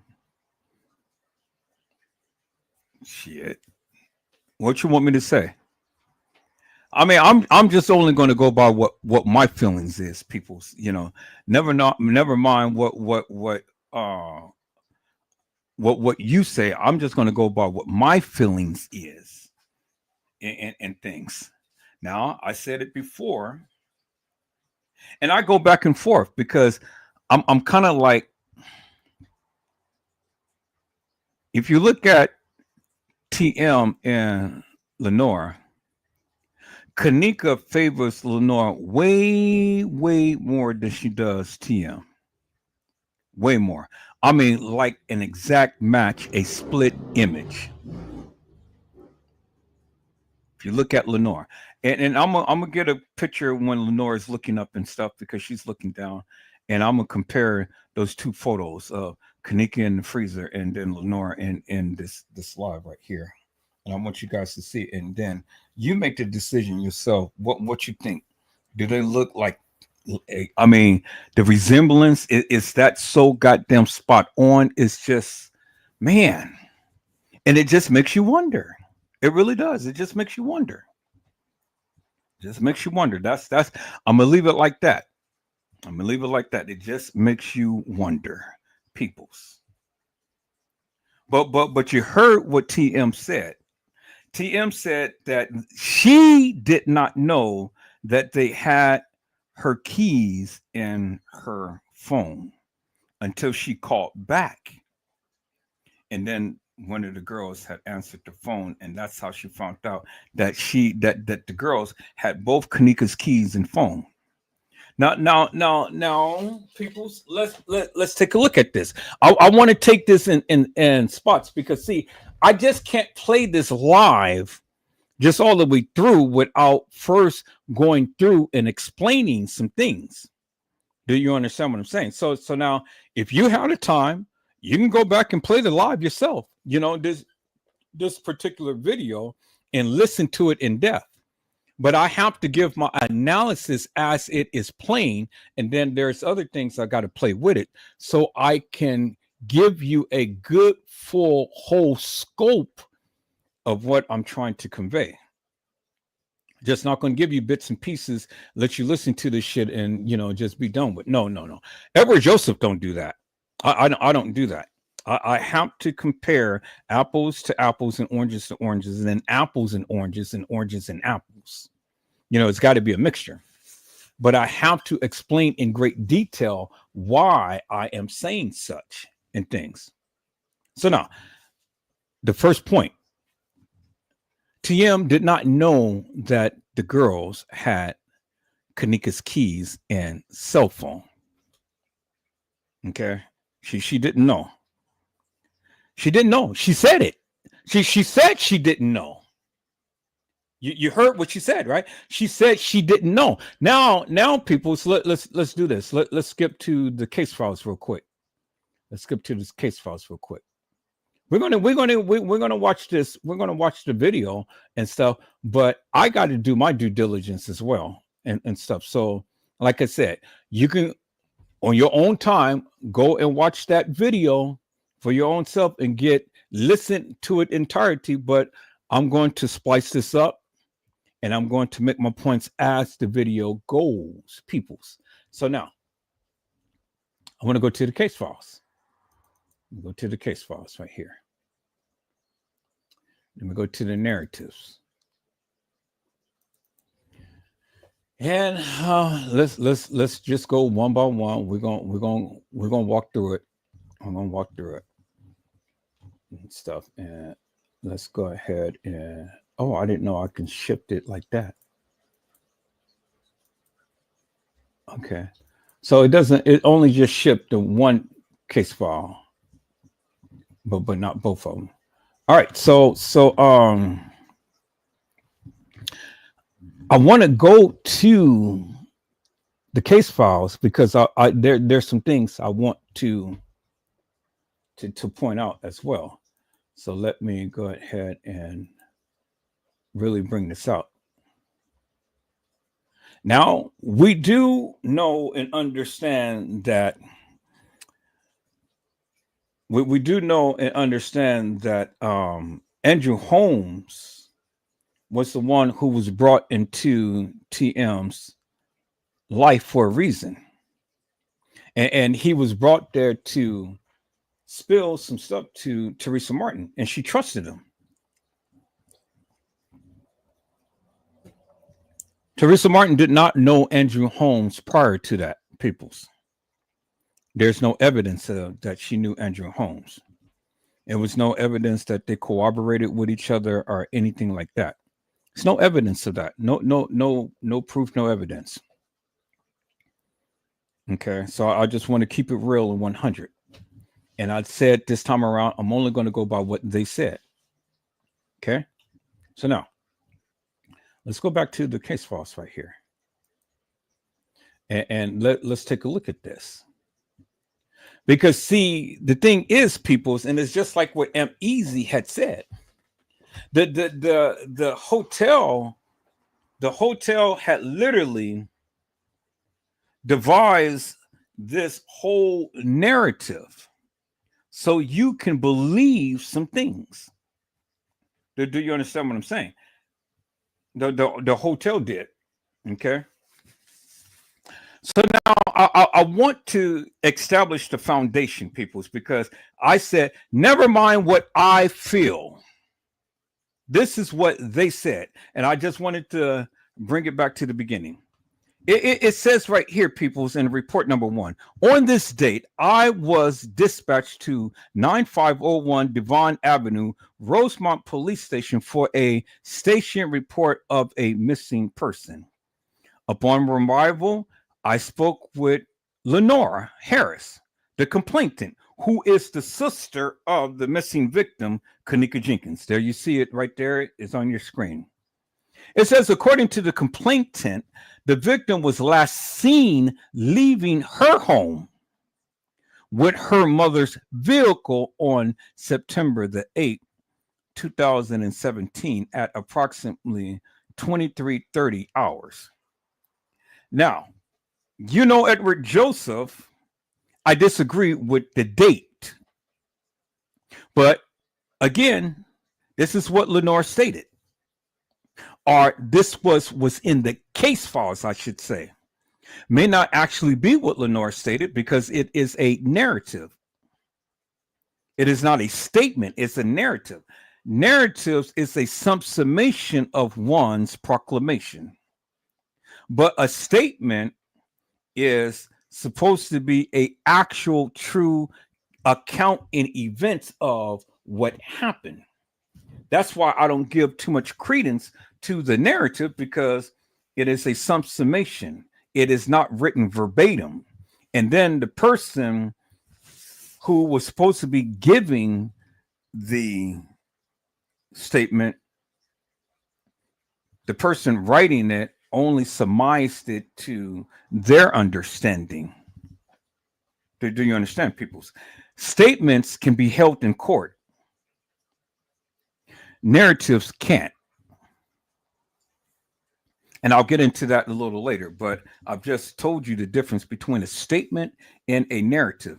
A narrative is almost like a affidavit. It is almost like you are exactly saying verbatim, word by word, what you have seen and what you have done. But a narrative is a summation of what you have seen and what you have done. Not an actual, true, and factual account.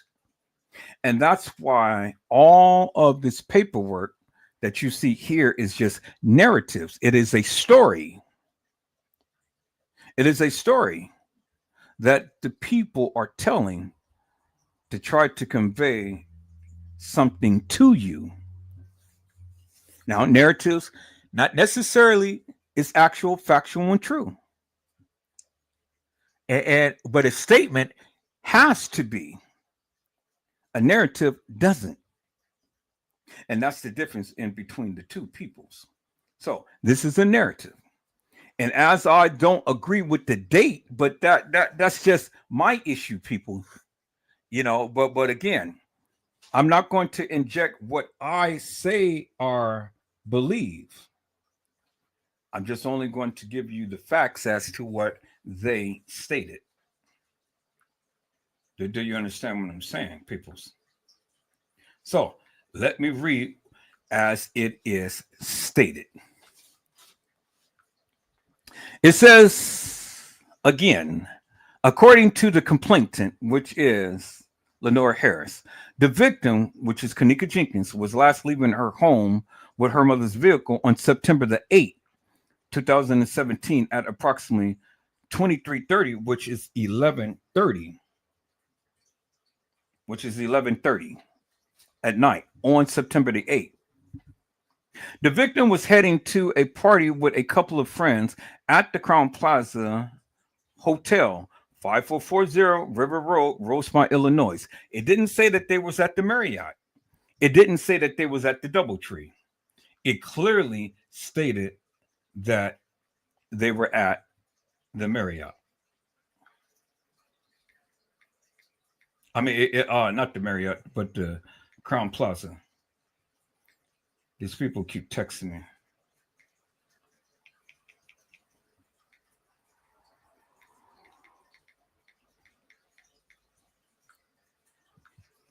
Okay, so it didn't say the Marriott and it didn't say the Doubletree. It says the Crown Plaza. Okay, at 11:30 at night, they left. Now, 11:30 at night, and when you do a Google map from the general area of where Kanika had lived to Rosemont, it ain't nothing but a 15-minute drive, people. It's not a 45-minute drive like some people proclaim. Rosemont is close proximity to where Kanika lived, and only 15-minute drive, 15 minutes away. So it's a hot skip and a jump. So they leave at 11:30, but yet they get at the establishment at 1:13, according to the video footage. But according to the case files, it says right here, the complainant states that the last time she had contact with the victim was via text message at approximately 1:30 on September the 9th. So now it transitioned from September the 8th into the morning or the early hours of September the 9th. And then she said, after 1:30, I didn't have no more contact with my sister. That is supposedly what Lenora had stated to the officer. So 11:30, we grabbed the car. 1:13, according to the video surveillance footage, they walk into the establishment. And at 1:30, she last has contact with her sister. Now, in this narrative, it never stated what Kanika was supposedly had said to Lenora. Never had stated. We didn't see no text messages. We didn't see no text messages from Lenora's phone, nor did we see text messages from Kanika's phone. And all that was in evidence, people. So you can give us a narrative, and you can give us these fictitious, hilarious, and nefarious surveillance video footage. Why couldn't you give us the conversations that these girls were having? I mean, everything else is in evidence. You know, you got the death photos and you got this fictitious, hilarious, and surveillance video footage. So why couldn't you put the text messages in the case files? Because that's a part of the case files. That is a part of public record. That is a part of keeping people honest and straight. But it never was there. And why wasn't it there? Because they did not want you to see it. They didn't want you to see it, peoples. And that's in accordance with a lot of this other video footage. They did not want you to see it. And there is a lot of video footage, peoples. A lot of video footage that was played in this case that we did not see. I want you guys to understand that, peoples. I said there is a lot of video footage that we do not see. Okay? All right. So it says the complainant also states that the friends came back to the complainant's house at approximately 400 hours, which is 4 o'clock in the morning, with the victim's mother's vehicle. Those friends were not at the scene at the time of this report. Now, understand one thing, peoples, because see, I want you to look at the contrast from what was stated, from what TM has stated, to what was stated in the narrative. Now, TM stated that they called her at 4:30 something or 4:34 in the morning. But the narrative in the case file said that the kids had came to her mother's house at 4 a.m. in the morning with her mother's vehicle. So, see, this is why you need to do your due diligence, peoples. This is why you need to read. That's why you need to read. And this is why you need to understand some things, because there's a conflict right there. Well, how could the kids call you at 4:34 in the morning, but according to Lenora, according to the statement, according to the case file, it says that the kids came back to your house with your vehicle at 4 a.m. in the morning. So how could that happen, peoples? Do you see my dilemma? See, I can go with what TM say all day long, but then I can go with the case file all day long. But there is a conflict in the case files and what TM had recollect. But she said it on more than one occasion that they called her at 4:34. But do she not remember, or do not Lenore remember, or do not anybody remember that this was written in the case files? And if it's written in the case files, well, then the case files is a article or a summary of what's supposed to have taken place in this particular case. That's why they have the case files. And so if there's a conflict, how do you justify the conflict? Because there is a major conflict right here. One, the kids were supposed to call her at 4:34 in the morning. But yet, according to her daughter, Lenore Harris, the kids brought the car back to her house at 4 a.m. in the morning. So if they brought the car back at 4 a.m. in the morning, well, common sense would say you wouldn't have known that your car was back, right? I mean, if they're bringing your car back, they're not down there at the establishment looking for Kanika, right? Okay, so you guys are not listening to me. I said if they brought the car back, then there is no way in God's creation could they be down there looking for Kanika if they brought the car back 30 minutes before they even called her. Or 34 minutes before they even called her. If they brought that car back at 4 a.m. in the morning, it would have been no need to call TM at 4:34 because they already at the house. And she said, I told them to bring me my car back. But they did. But they supposed to have brought it back at 4 a.m. But see, in the case files, it said that they brought it back at 4 a.m. But in TM's statement, she said that they brought the car back at 4:34. But on the video footage, the kids were still at the establishment after 4 a.m. So we got a big dilemma. We have a big dilemma. And how do we solve the big dilemma? Because we got TM giving a statement on national TV. We got the case files that says that they brought the car back at 4 a.m. And then we have the video surveillance footage that shows that the kids is still there at the 4 o'clock hour. Do you see my dilemma? And so what do we do, peoples? What do we do? What do we pick and choose to deem what is right and what is wrong? You know? And I just got started. What is it that we do, peoples? How do we determine if what TM is saying is true, actual, factual, or not? Or if that video footage is actual, factual, or not?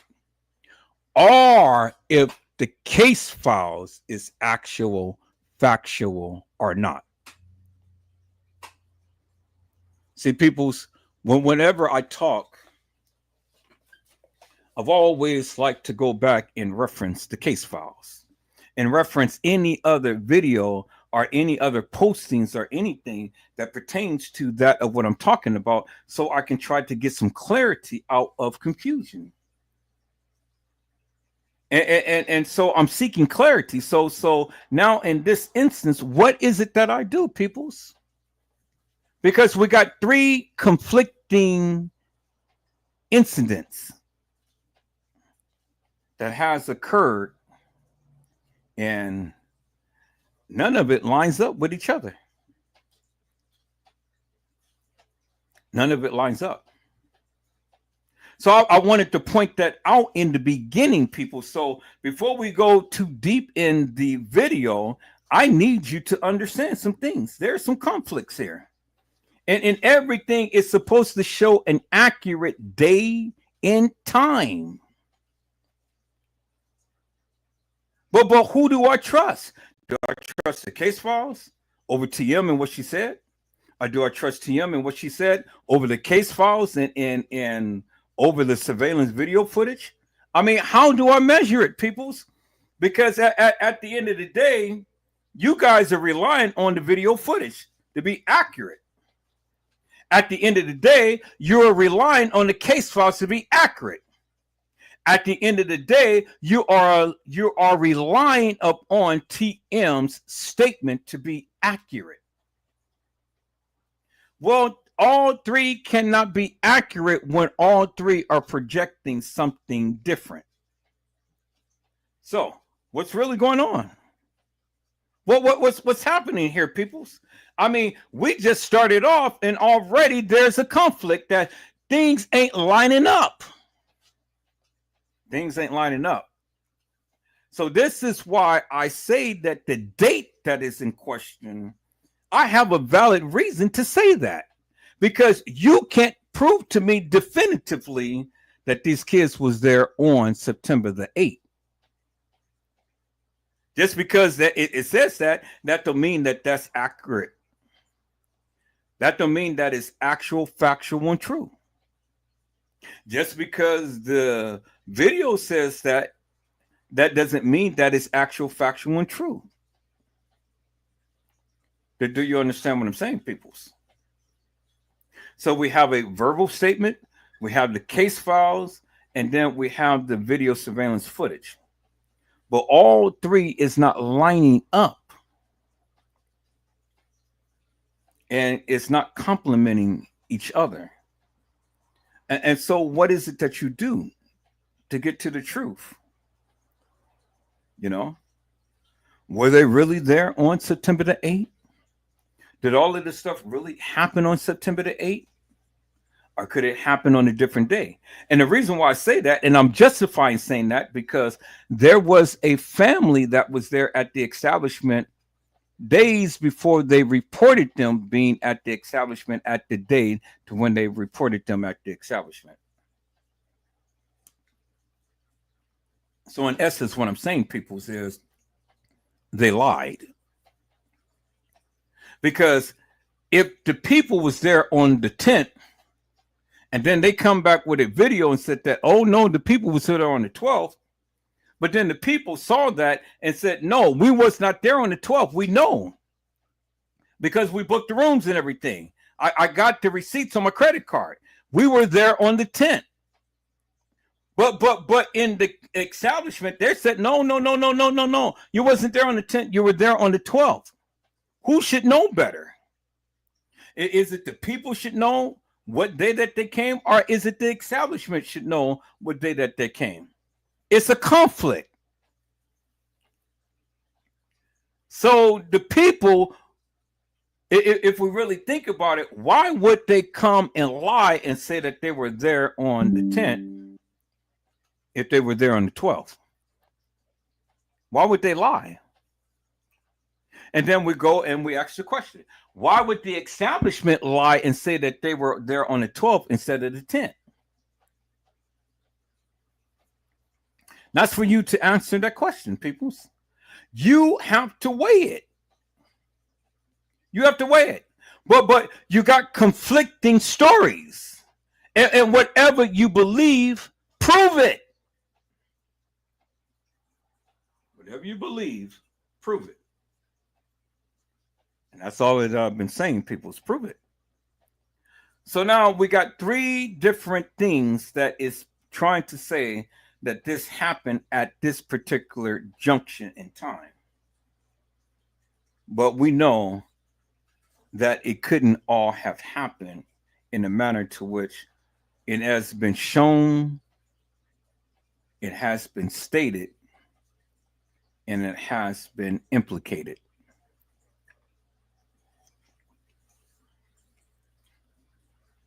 All three couldn't have happened at the same time, peoples.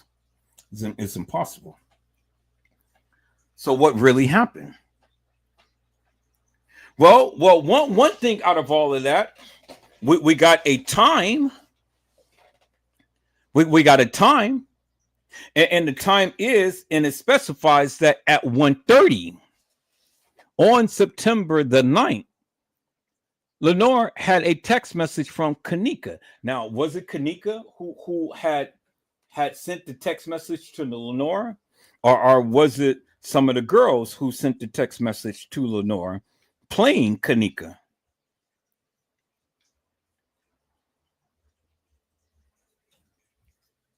You know, which is it, peoples? Which is it? So that's up for you to decide.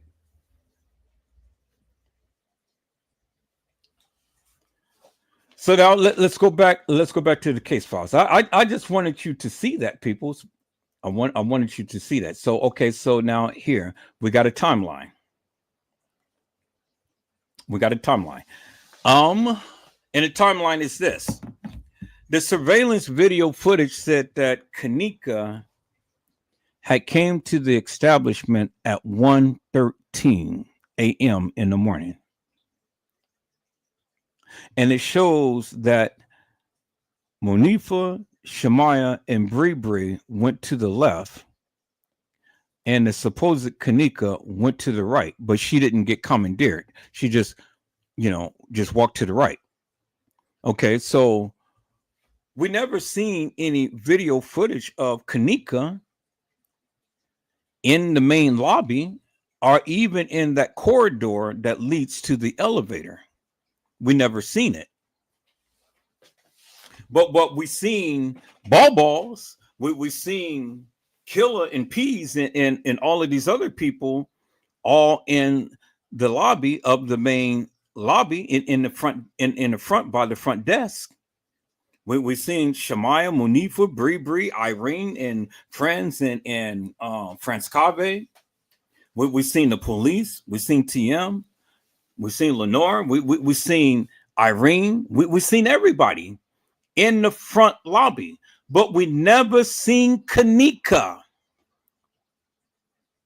And we never seen that video footage of when they first walked in and walked to the left to go to the front desk, and Kanika had stepped to the side to the right.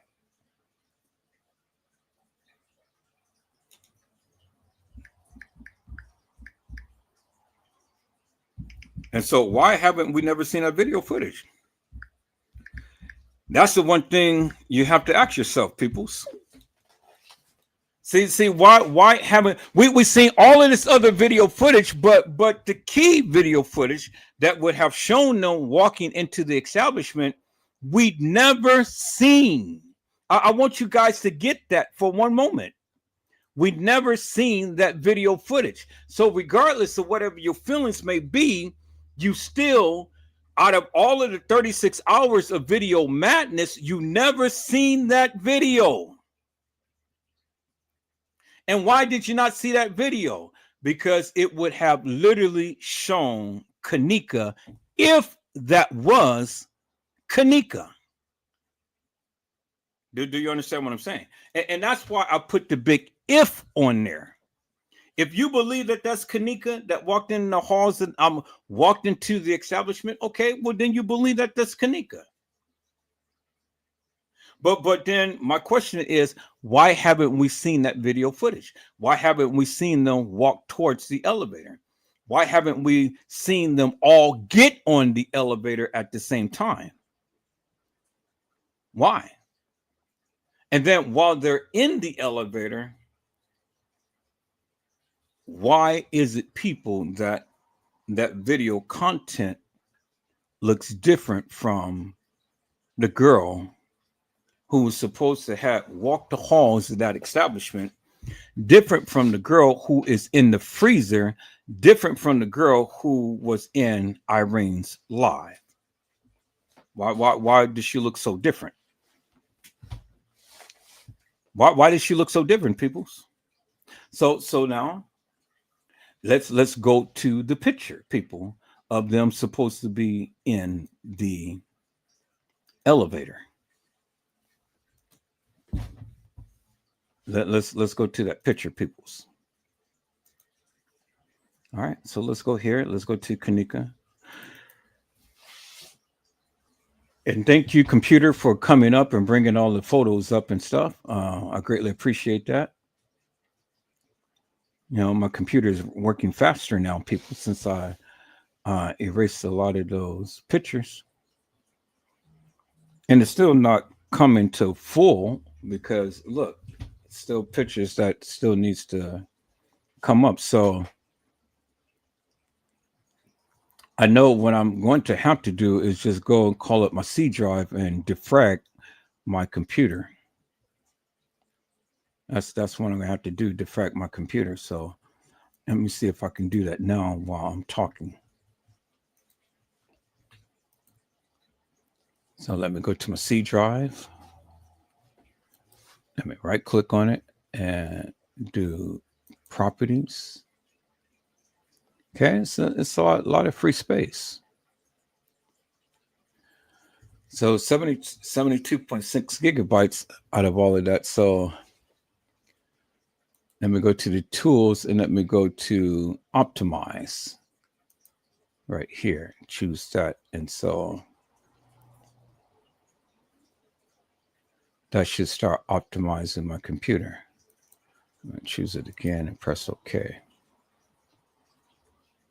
I don't see anything happening. I don't know why it's not happening.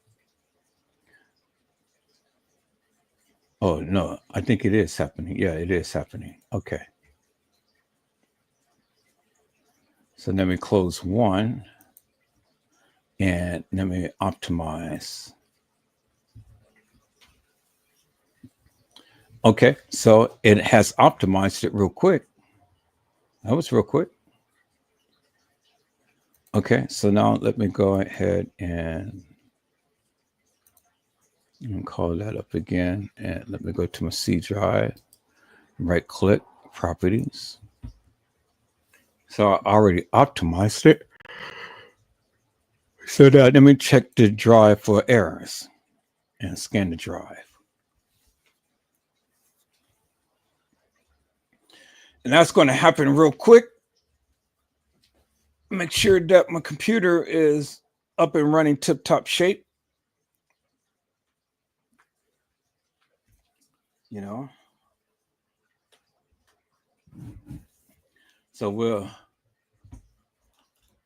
give that a second. We only got about 11 minutes left. So I don't have to pretty much stay on this to wait for that. So we'll come back to that.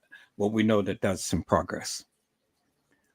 All right, so let's go back to our Kanika's folder. Okay, Windows successfully scanned the drive and no errors was found. Good, so we're all good. So now let's go back to the Kanika's folder. And still some pictures it's not coming up, but a lot of other pictures is and stuff. So I'm going to clear a little bit more space on my computer. I thought I cleared enough for it to come up real quick, but I guess I didn't. So it's okay. You know, I'm gonna clear more space. So now what I want to do, people, is simply this. I want to go back and I want to look at these pictures of the supposed Kanika in the elevator.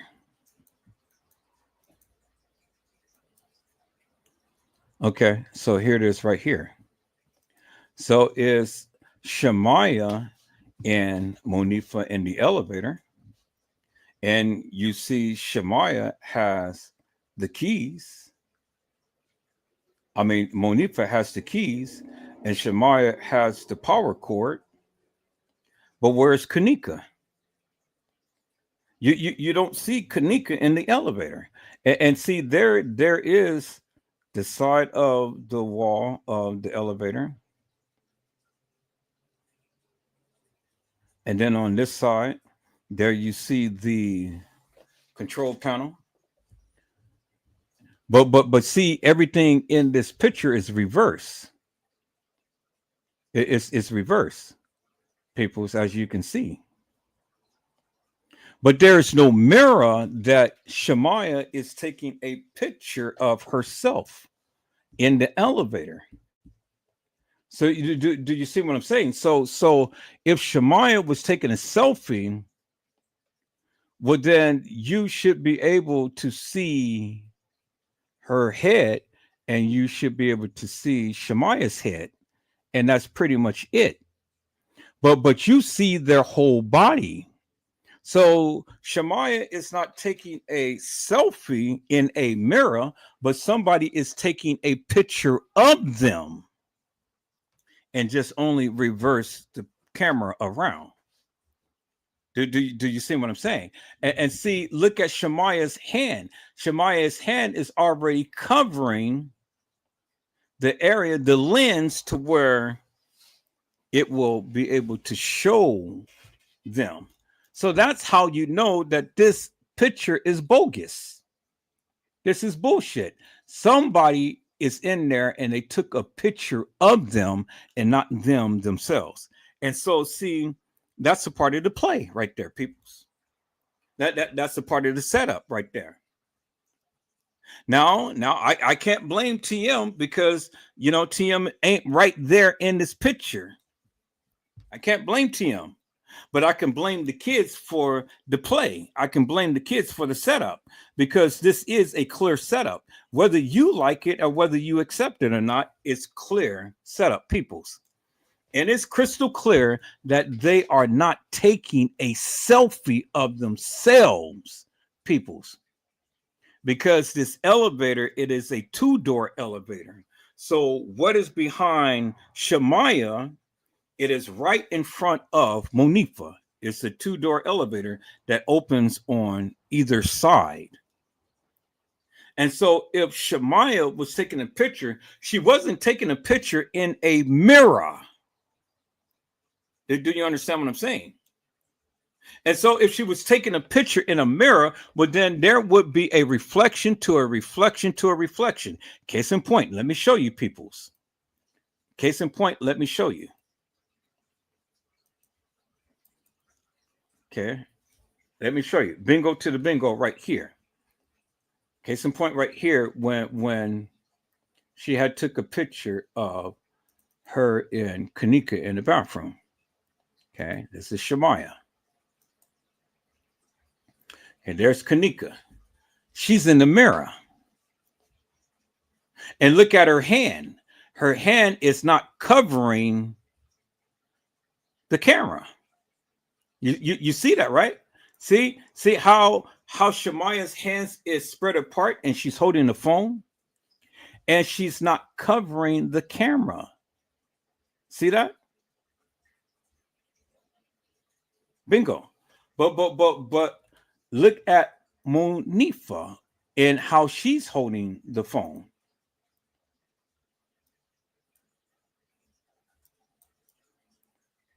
See that? Monifa has her hands all over the middle of the camera. Has her hands all over. See that, right? But look at Shemaiah and how she has her hands spread it all down, and look at Monifa's. But then look at Shemaiah. Shemaiah, there is a mirror in the bathroom, and there's no mirror in the. There's no mirror in the elevator. So that's clearly showing you that somebody is taking a picture of them and not herself. How I'm going to prove this? Okay, I'm glad that you asked. Look here. Edward Joseph, prove it. Okay, thank you. I will. Right here, peoples. Because as you can see, there's the mirror There's a reflection. There is Kanika. There's the back of her head. And then there's her face again. So it goes, because she is taking a picture in the mirror, the reflection is bing to the bing to the bing. So there's the face, there's the back of the head, and then there's the face. And then, as you can see, it's triple. The thing of the mirror, the thing of the mirror, and then the thing of the mirror in the distance right there. See that? Bing, bing, bing. And then Kanika's head. Bing, bing, bing. That's how you know that Shemaiah was taking a picture of them in a mirror, as Monifa wasn't taking a picture of them in a mirror. Somebody was taking a picture of them, because there's no three thing. In the picture that I just showed you, there you see it. Bing, bing, bing. You see Kanika's head. Bing, bing, bing. You don't see that in Shemaiah or Monifa's head. Bing, bing, bing. Because she's not taking a picture in a mirror, but somebody is taking a picture of them. That's the play. You see that right there, peoples. You see it. I mean, it's clear as daylight. I just explained to you, peoples, that they are playing. This shit was staged, and they were a part of the play. You see that, right, peoples? You see the girls is playing games. The girls is playing games, peoples, as you can see. Because if she was in a mirror and she was taking a picture of herself in a mirror, well, then she would have the same effect as you see right here with Kanika face, back of her head, and then her face again, partial. See that? And you can see the same thing with the frame. Right there, and then back there. There you go. But you don't see it in this picture, because someone took a picture of them and then they posted it like this. But what they did was they reverted the picture around to make it seem like Monifa had took a picture of them, a selfie, and that's farther from the truth, peoples. See that? See, peoples, Edward Joseph, man, this is my expertise. You can't fool me. You can't fool me with the video footage, peoples, because see, I know and I educate the people. Just like this right here. This is a mirror effect of what you see in the picture with Kanika. See that? Look at that.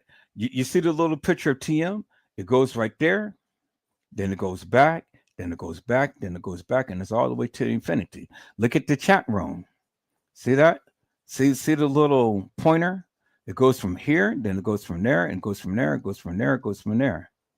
And look at my picture. It goes from here to there, to there, to there, to all infinity. Because it is just like a reflection. It's just like I am reflecting this in a mirror. You see that, right, peoples? That is the same concept. But in the case of when Shemaiah and Monifa is standing there in the elevator and no Kanika around, well, what is that telling you? What is that telling you? Did they all get on the elevator at the same time? Or did Kanika go up to the room by herself? Well, I mean, you decide, people. You decide. I'm just pointing out the facts right here. And this is the facts. Because when we look at that video footage and you say that they all came in at the same time, well, they did. Somebody came in all at the same time. Was it Kanika that came in with them? But if it was, where is she in the video footage? And where is the video footage of them walking in? Trey Gay, you guys supposed to have had all of the 36 hours of video footage. Why don't you see Kanika in any of that video footage after they supposedly had walked in. Because, peoples, in every elevator, there is a camera. In every elevator, there is a camera. Let me say that again, peoples. In every elevator, there is a camera. And then there is a camera outside of the elevator to see the people going in. So if there's a camera and showing the people walking onto the elevator and walking off the elevator, well, where is that video footage that was supposed to have been on the 11th floor, supposed to have been on the 9th floor, and supposed to have been on the 6th floor? But we seen it when the young ladies and the young man had got off on the main level and the lower level. We've seen the video footage, peoples. But where is the video footage that shows them getting off the elevator on the 9th floor? Or the video footage of them inside the elevator? Because there is cameras inside the elevator. So just in case, people, there was a fire, the people can clearly see whether the elevator is occupied or not. That is state's law. Every elevator has a camera. Every elevator has a camera to see if people would have been locked into an elevator, peoples. And then there's a camera on the outside of the elevator that shows the people getting off. So then my question is simply this. So if Kanika was supposed to be with Shemaiah and Monifa, well, why isn't Kanika in this picture? Right here. Why isn't Kanika in this picture, peoples? Where is she? Because we see Monifa, she has the keys. We see Shemaiah back there with her phone charger and stuff. We see Monifa with a phone. We see Shemaiah with her hands up to her neck and things. Okay, so then let's look at this. Shemaiah has her phone right there. And then if we look at the other picture, Monifa has her phone because there's the same phone right there, as you can see. See that, right? It's the same phone. So if Monifa has her phone and Shemaiah has her phone, where's Kanika's phone?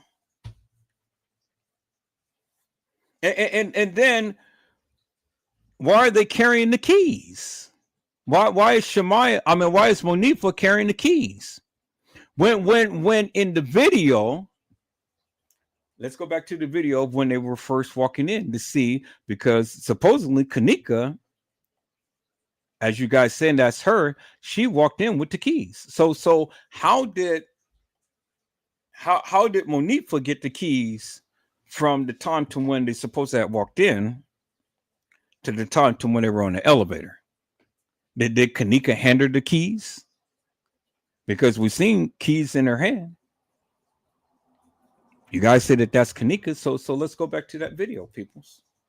You see how I'm breaking this down, peoples? You see how I'm breaking this down? See, I have to do this. I'm going to get back to that of what TM said, but see, the thing is, I have to break down all of the different things that led up to this point, because I want to give a thorough analysis as to how things had played out. How did Monifa get the keys? Where was Kanika in relationship to them getting on the elevator and riding up in the elevator? Do you understand what I'm saying? And if this is not the case, then when did Monifa and Shemaiah go and take a picture together in the elevator? When? See, these are the things that you need to answer, peoples. And see, according to this right here, peoples, According to this, there's a timestamp, and it says what? 12:38 a.m. today. So if this picture was taken at 12:38 a.m., well then guess what, peoples? Guess what? What day were they there? Because if we're going with the case files, I mean, if we go with the surveillance video footage, it says they didn't enter into the establishment until 1:13. But according to this right here, people, and we know that they're at the Crown Plaza, it says 12:38 a.m. in the morning. So how could they be walking into the establishment at 1:13 when they are there damn near almost an hour before they were supposed to have been walking in? See, peoples? See, people, see, the thing is, you got to look at everything. You got to look at everything. That time is there for a reason. That time is there for a reason. So was that the time to when they came in? Well, it had to be something because, again, the time is on the picture. And the picture says today. And then it never gave a date, but what day was it? It says 12:38. And it's only one time 12:38 can be shown with Monifa and Shemaiah in an elevator. And that is on September the 9th in the morning. But if that be the case, peoples, then bingo to the bingo, peoples. They had to be there earlier, or it was a different day they were there. And that the time to when all of this said that they came was a lie. Do you see what I'm saying, peoples? See, you got to analyze everything. That says 12:38 a.m. And it's only 12:38 a.m. that can encompass Shemaiah and Monifa at the establishment. So either they were there earlier or it was a different day. See? But nobody pointed that out other than Edward Joseph. I said nobody pointed that out other than Edward Joseph. And I keep telling you, people, I got way more than that, than what I'm showing you. And so now, how do we are supposed to look at this? Because we got a picture of Shemaiah and Monifa in a elevator, and the time on the picture, it says 12:38 a.m. in the morning. Today. But it didn't give a date. It says 12:38. And so if logic tells me, peoples, 12:38, the only time it can be a 12:38 is on September the 9th in the morning. And so if that be the case, then guess what, peoples? They were there earlier than 1:13 a.m. when they were supposed to have been caught on video surveillance camera walking into the establishment. And if that be the case, peoples, then all of the times in this particular case, you can't go by. You absolutely can't go by because it throws everything off. So what sense does that make? Monifa and Shemaiah in the elevator at 12:38, but then they come back and they walk in. Her, Monifa, Shemaiah, Bree, and the supposed Kanika at 1:13. So help me to make that make sense, peoples. So if they're there earlier, why would they all come back and repeat the same cycle and walk into the establishment all at the same time when they were already there and already established? Why would they do that, people? They wouldn't, because it doesn't make no sense. So because of that picture, peoples, because of this picture right here, and because they are all in the same outfit, I've already surmised to you peoples that Kanika and all of them was there a day or two ago earlier. A day or two ago earlier, and not on the night. So this is my backup right here, because see, you can't explain that. So my backup right there. There it is. 12:38 a.m. in the morning. You can't explain it, peoples, because nobody is going to be on no elevator and then turn back around and walk outside the building only to be on surveillance video camera coming in at about almost an hour later. Bree, Shemaya, Monifa, and Kanika. What sense does that make, peoples? It doesn't make a bit of sense. And then the question is, if they all came in, where is Bree and Kanika? Because there is Shemaya and Monifa. Where was Kanika and Monifa? Where? Now let me show you something, people. So let me show you something. See, you've never seen this before. You've never seen this before, but I'm fit to show you. Fit to show you right here. Bingo to the bingo, peoples. Let me show you this. Bingo to the bingo. Okay, come on. All right, picture, come on up. Why aren't you coming up?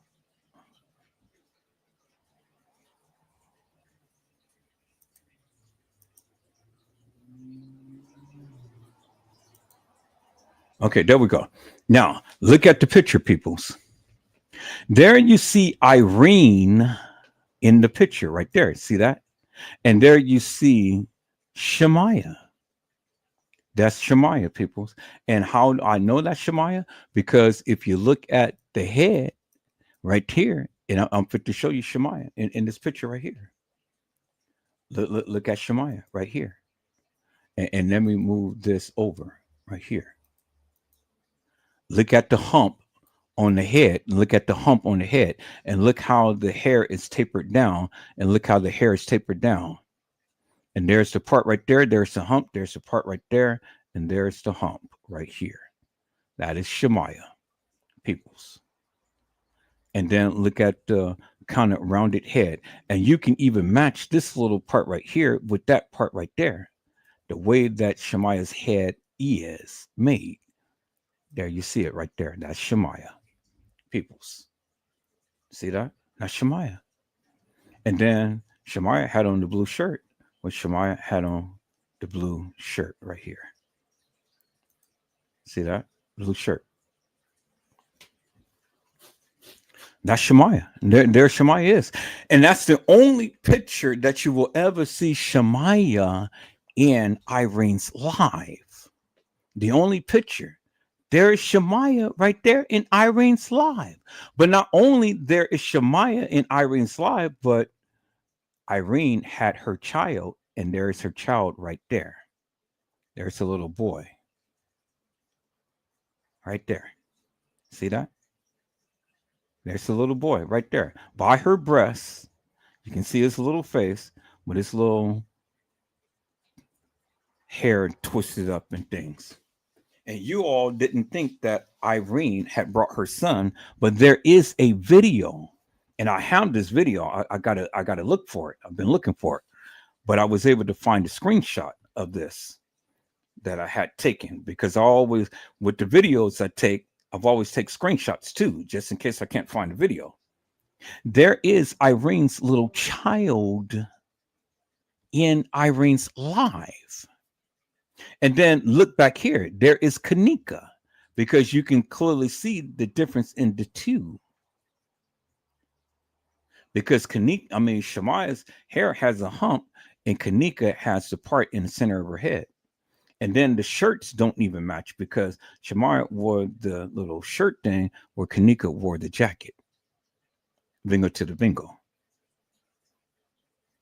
And we seen this part. We seen when Kanika had walked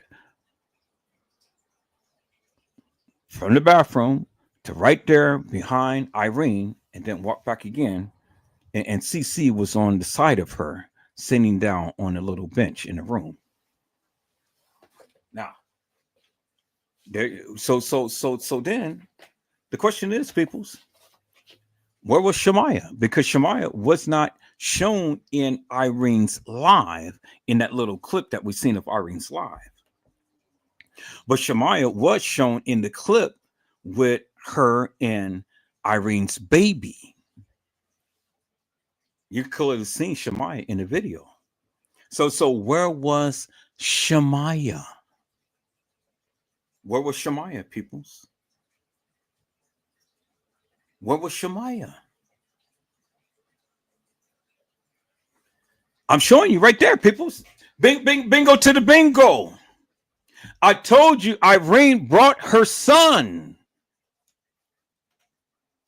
And there he is right there. Little face.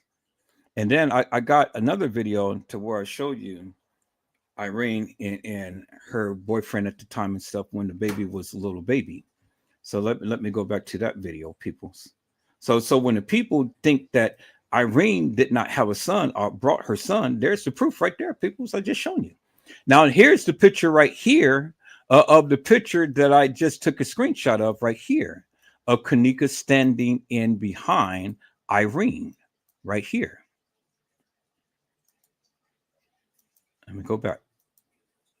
Okay. Where's that picture? There it is right there. Okay.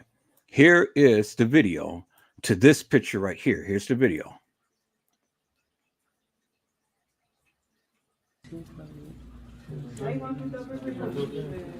Yeah. See that? There's Kanika. There's Kanika right there. See that? There's Kanika. There's Kanika. Bingo. Right there. This is the video. See that? That's the video. And then there's the everyone loves everyone. See that? That's the video to that. Now I'm trying to find a video of when the baby was in there with them and Shamaya was behind Irene. See that? See, I've always showed my proof, peoples. I told you the other day that Shamaya had her baby. And there's Kanika. And then there's the guy with the white band over his head. And then Kanika is going to come right back. See, he walks behind her. And he walks right there. And then the video ends. See that?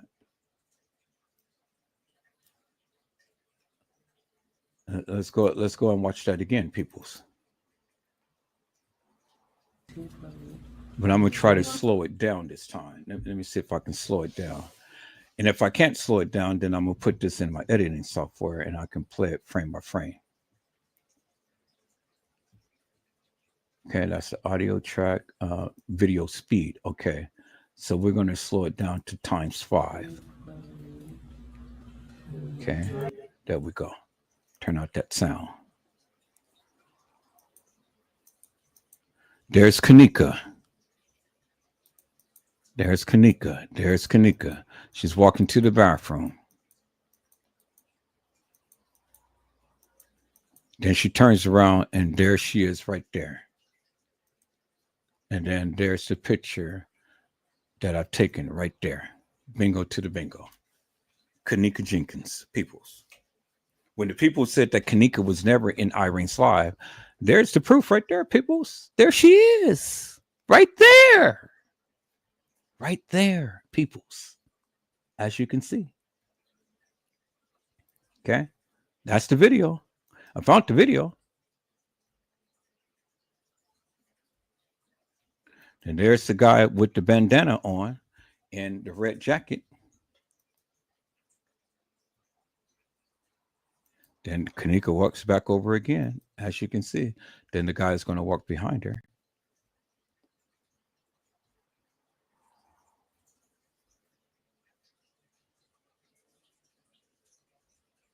And see, look, Irene is not live. Irene is only recording herself from her phone. You see that, right? Irene is only recording herself. Irene is not live. All Irene had did was just record the event from her phone. So now this is the question that I have for the people. Why would Kanika give up her phone and give up her keys? They're not playing music right now. It's quiet.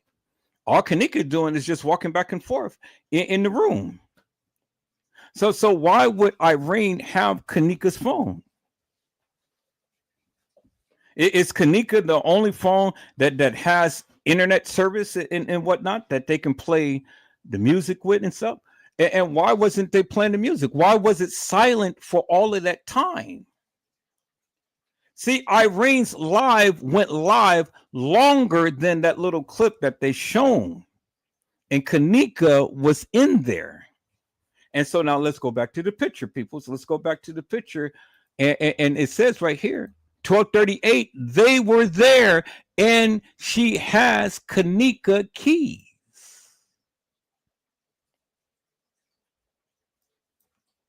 But she has her own phone.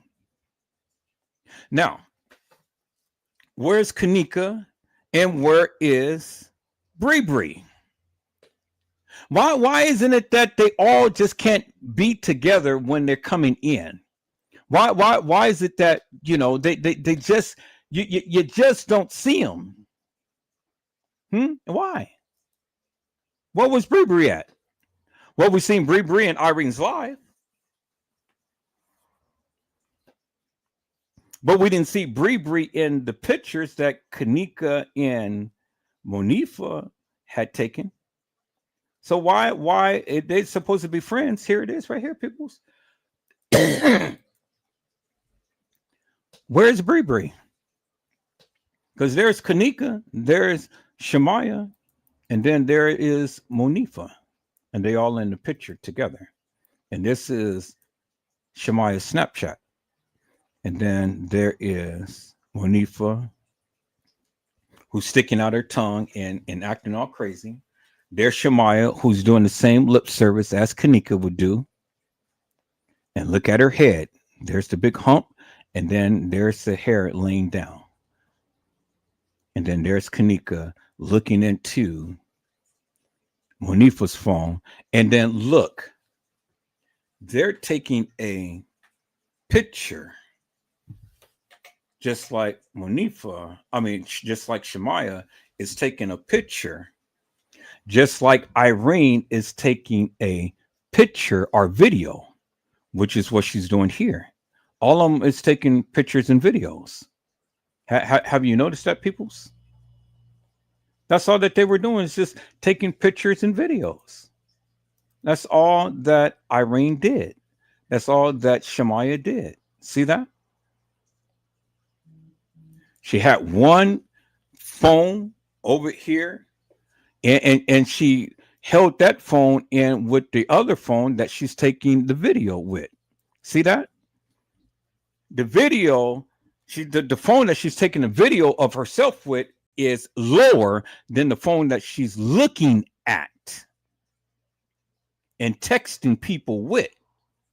So it wasn't nothing but just taking videos of themselves. It wasn't no live. All they were doing was just taking videos of themselves, peoples. There is the evidence right there. So that's one phone, two phones. Now, where did the third phone come in? Where's Kanika's phone? It's on the bed. Just as the person that was in the room stated, it was on the bed by itself, unattended. You guys remember that, right? You guys remember in the case files, the person had stated that Kanika's phone was on the bed in the room unattended. So you got Irene messing with two phones. One, she's recording her cell phone. The other one, she's texting the people up on, and Kanika's phone is on the bed unattended because they didn't have no use for it at that particular time because they wasn't playing no music. And so why did not Kanika have her keys, peoples? Why didn't she have her keys? Because there is Monifa with her keys right there. I thought Bree had the keys. Well, obviously, Bree didn't have the keys at that time. Monifa had the keys. And so when did Kanika hand over the keys to Bree? I mean, to Monifa?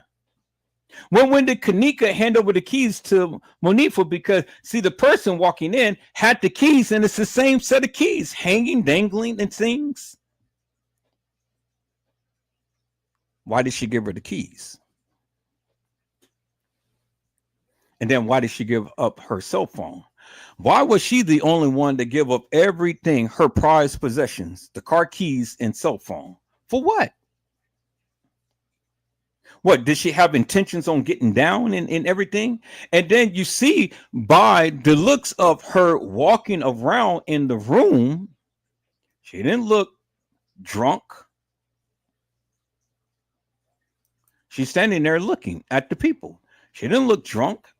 And look at Irene. Irene purposely put that camera up on her.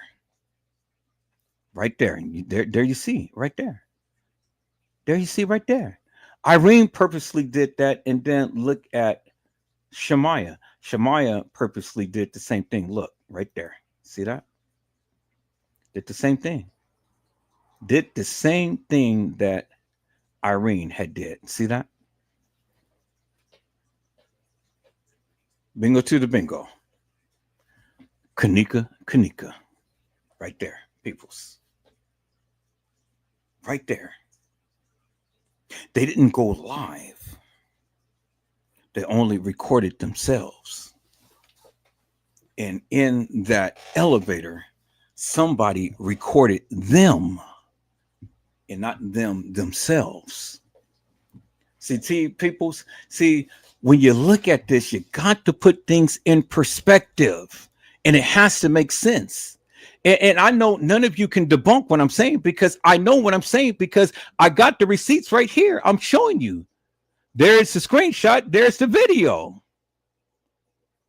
There is the screenshot.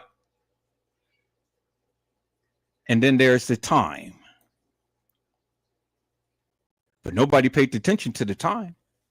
I did. I been knew this, but I wasn't going to say nothing because I was waiting to see if anybody who particularly like Trey Gang supposed to had known about this case, he would have known that these girls was there earlier than they stated that they were. And so if that be the case, then peoples, then what day was it? Was it on the 9th? Or was it on another day?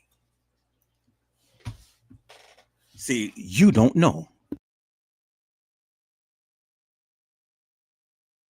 You don't know, peoples. You don't know because there's only one 12:38 a.m. in the morning. And so if they came on September the 9th at 1:13, why would they be on the elevator just to only turn around and they all walk in at the same time?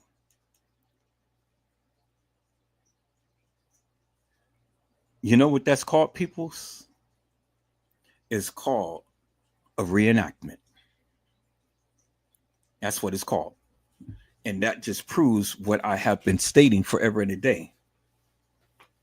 Because no real sane people will be in the elevator taking selfies or having people take pictures of them because they didn't take that picture themselves. Somebody took a picture of them. And it says 12:38 a.m. today. And they posted it. But then they turn around and then they walk in with all of them. Monifa, Shemaya, Bree, and supposedly Kanika at 1:13, almost an hour later. What sense does that make, peoples? So if they are there at the establishment, where was Bree and where was Kanika? And why would Bree and Kanika just turn around almost an hour later and walk into the establishment at 1:13, acting like this is the first time that they ever got there to the establishment? People, help me to make that make sense. Help me to make that make sense. And why? Who is taking a picture of them? Because they are taking a selfie. Because I have shown you in the other picture, if she was taking a selfie, then you would have had the repeat of themselves in the picture, and you don't see that. That's how you know they're not taking a picture of themselves. See, peoples, I can explain any and everything that I'm showing, and I'm making sense of it because this is my line of field of work. This is what I do. I'm a videographer, photographer. I'm explaining to you the play. I'm explaining to you the play.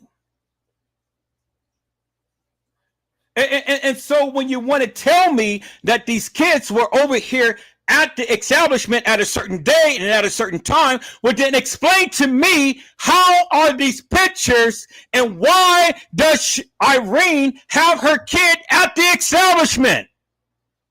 And where was Shemaya in Irene's life? Where was Shemaya? I've shown you the only picture that you will ever see until I can find that video of Shemaya in Irene's life. Unequivocal and undeniable, peoples. There it is right there. It's in your face. See, I had to do this, peoples. I had to do this because I had to break down from the very beginning before we really go in depth with what TM is saying as to what played out. And so you see it for yourself. And I'm explaining it to you in great detail. These are the little details that the people missed. How could you miss that? How could you miss that?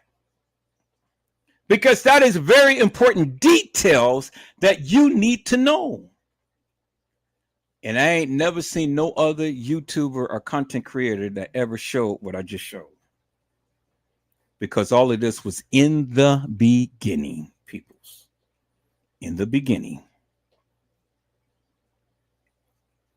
See, I told you, I got a lot of content that a lot of you haven't even seen before yet. And if many of you have, you forgot about it. Because Trey Gang ain't certainly saying this because it goes against his narrative. Cousin Zion ain't saying this. T. Slay ain't saying this because it goes against their narrative. So this is why they don't challenge Edward Joseph, because I'm always showing you people and validating the various things that I'm saying and the things that I've been saying for years. So how are you going to disprove me when I am showing you, and I'm showing you with facts? Facts, facts. Unequivocally and undeniably, peoples. Now, let me go a little further. Peoples. Because now I'm on the roll here. All right. So now, as you can see, peoples, Wanifa and Shemaya was there way before the time to when they all were supposed to have walked in. And somebody is taking a picture of them and not them themselves. Bingo to the bingo, peoples. Explain that. Well, you know what that says? It says the play. That's the play.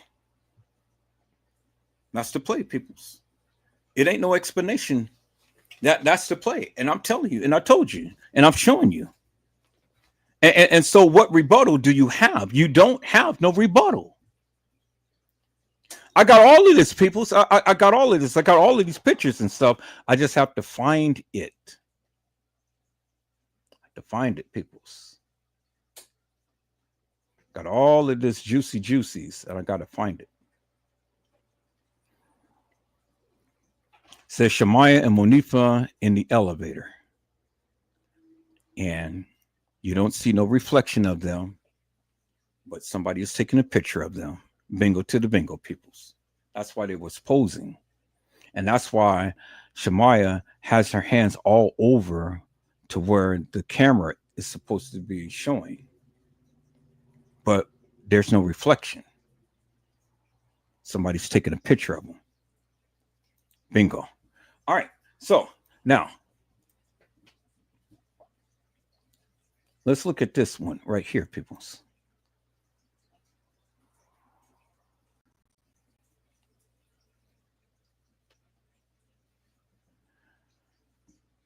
Let me turn on the sound. So look at it, peoples. Kanika is videotaping her and Irene. And as she moves, the camera is moving, as you can see. So she's taking a video of herself. I want you to look at something. Look at the camera. See how the camera, see how it's moving? See that? Okay, now you saw that, peoples, right? All right. So now I want you to see something in Irene's live right here.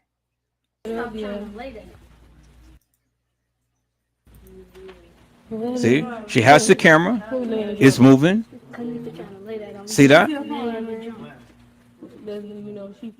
See that? It's moving. The camera is moving. You see that, right? The camera is moving. Okay, so let's look at it again. Let's look at it again, peoples. The camera is moving. See, she has that one. The camera is not moving. Now she picks up the other phone. Look, the camera is moving. Did you see that, peoples? Did you see that, peoples? When she had the other phone, the camera wasn't moving. When she has this phone, the camera is not moving. See that? It's not until she put that phone down and picks up that phone, now the camera is moving. Bingo to the bingo, peoples. And look, Kanika has the phone in her hand, and look, the camera is moving. Bingo to the bingo, peoples. Did ever Joseph just explain that, peoples? They're filming themselves. TY did the same thing. He's filming himself. And someone is filming him.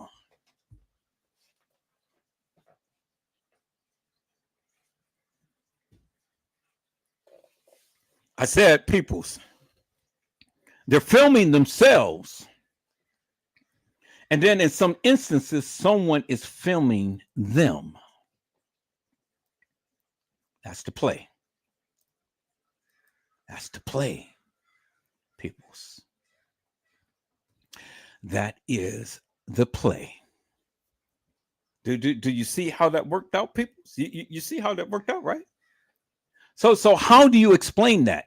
You can't, because I just explained it for you. How do you debate that? You can't, because I have just already debated it for you.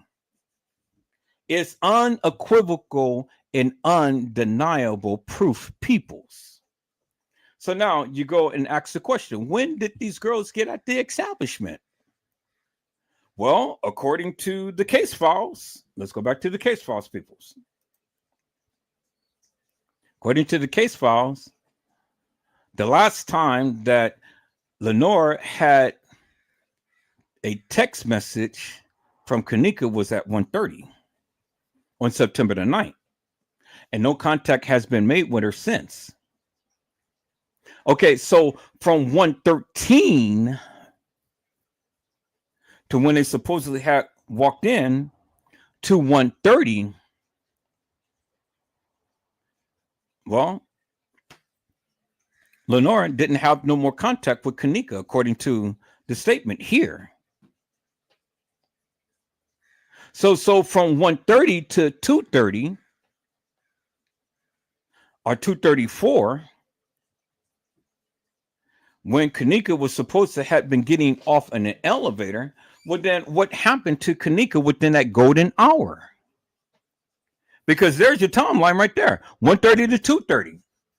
So from 130 to 230, how could Kanika be in Irene's live, TY's live, and then walking the halls of that establishment, getting off the elevator to what, setting all of that in motion? Help me to make that make sense. You only got 1 hour. And then it was also stated that Kanika was in the hallway with a couple of guys.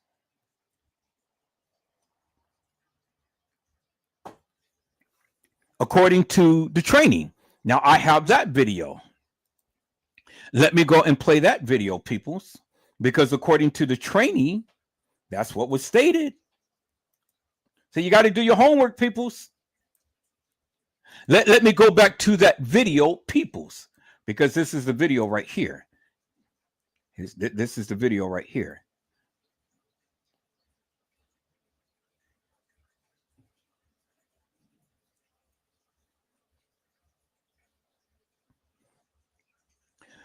Where's I had it right there. There it is, right there. Here's the video right here. Now let's listen in, peoples. In a very ominous, and some would say suspicious manner. And what makes this individual even more interesting is that he will later be arrested with someone else who was connected with the case. The trans individual who was trying to talk to the police on the night that they were questioning Kanika's mom, when she was trying to tell the officers that she seen Kanika on the bottom floor with a group of guys, but was completely ignored. Did you hear what he said? She tried to tell them that Kanika was caught in the hallway with a group of guys on the bottom level, which I told you it was the gang members who commandeered Kanika and end up raping and assaulting Kanika. The trainee seen it. This guy, girl, right here. That's why she was running all over the place and stuff. She wasn't involved with anything. She was just trying to take a look at what was going on. She tried to tell the people. She tried to tell the people. But see, the thing is, peoples, she was there at the establishment keeping an eye upon everything. So how could she be involved with the unalignment of Kanika when she was just only being nosy, like nosy bug? See, people, when you put the things in perspective, then you're beginning to see the big picture. She, the trainee, was only being nosy. She tried to tell them, hey, I've seen Kanika down on the lower level with a group of guys. And guess where they were? They were in the rear by the dock area.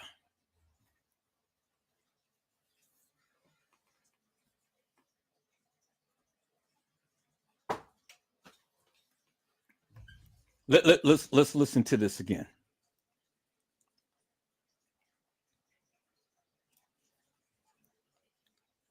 As if she was inside of a maze that she couldn't figure out or escape. There would also be another individual added to the list of potential suspects and suspicious characters. Videos on the internet would refer to him as the morgue guy because he was seen handling the body in the kitchen with the police. But when everyone left the room, he would turn to the camera, staring at it in a very ominous, and some would say suspicious manner. And what makes this individual even more interesting is that he would later be arrested with someone else who was connected with the case. The trans individual who was trying to talk to the police on the night that they were questioning Kanika's mom when she was trying to tell the officers that she seen Kanika on the bottom floor with a group of guys. But Bingo to the bingo right there. She was trying to tell the officers that she seen Kanika on the bottom level with a group of guys. And guess where they were, peoples? They were in the rear by the dock area. Bingo to the bingo, peoples. Bingo to the bingo, peoples. See, the thing is, people, see, you got to do a in-depth investigation before you ever open up your mouth. You just can't tell me anything and thinking that it's going to be law and I'm going to accept the various things that you're saying, because it's got to make sense to me. And if it doesn't make sense to me, people, Edward Joseph, I'm not going to believe it.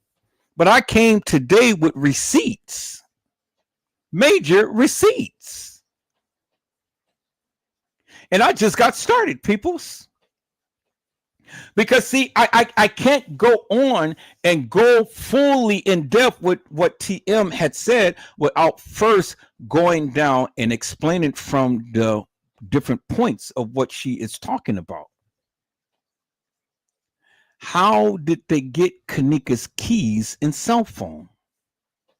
And then what day were they there at the establishment? Because again, nothing that you guys are showing me is lining up. It ain't making no sense. But see, Edward Joseph did a in-depth analysis, and it's all in the case files, peoples. Everything that this trainee was saying and doing and stuff is all in the case files. I'm just showing you the video and showing you that of what they were doing. See, everything that everybody was doing wasn't all that suspicious to the degree to whereas they were trying to do something to Kanika. There was people who was genuinely being nosy, but couldn't really say anything. Didn't quite really understand and know the play, but knew something was up. That's why you seen a trainee hanging all around everywhere.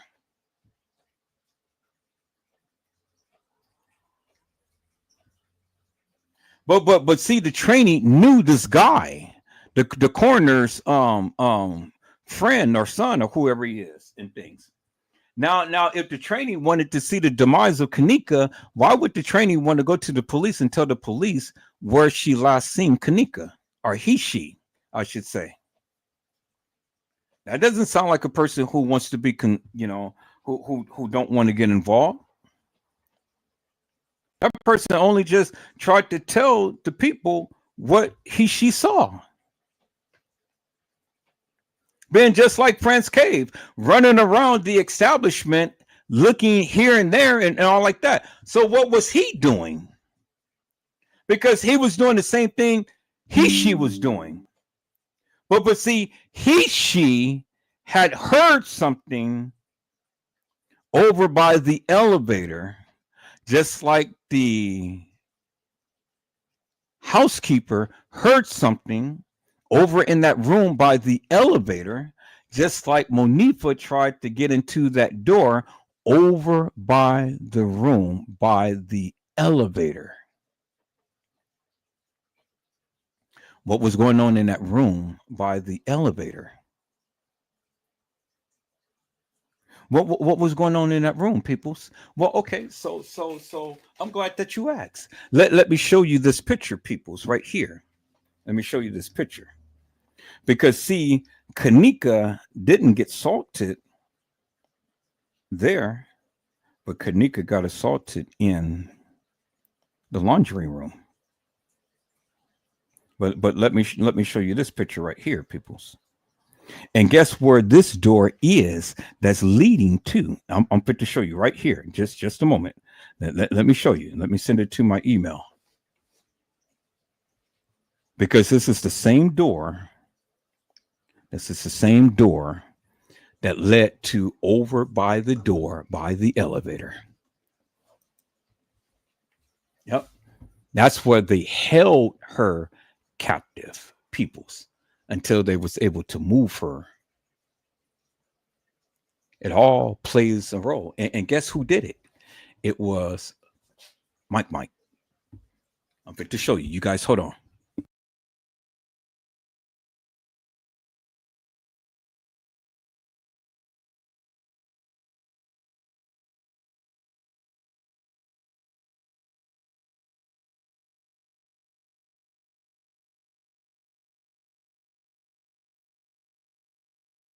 Thought I sent the thing to myself. So here, let me go ahead and check this again. And oh, I just downloaded it. I got to send it to myself now. Okay, let me send this picture.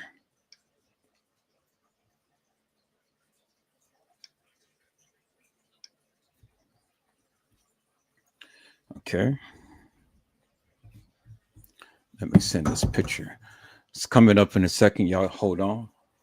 Now, it all makes so much sense, peoples. Oh, my God. Okay, so it says that I got mail, but I don't see it coming up on my computer. There it is right there. Okay.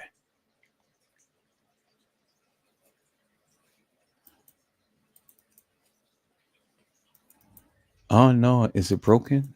I think it's broken. So I can't. Okay, so here. Let me go ahead and resend it, peoples. And I'm just going to send it full picture. Right there. I'm not going to touch it.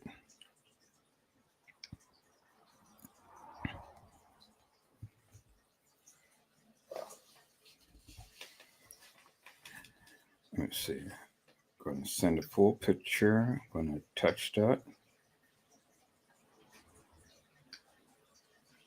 Okay, so I don't need to touch it.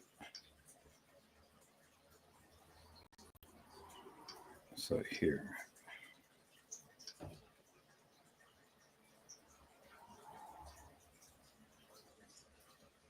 Touch that.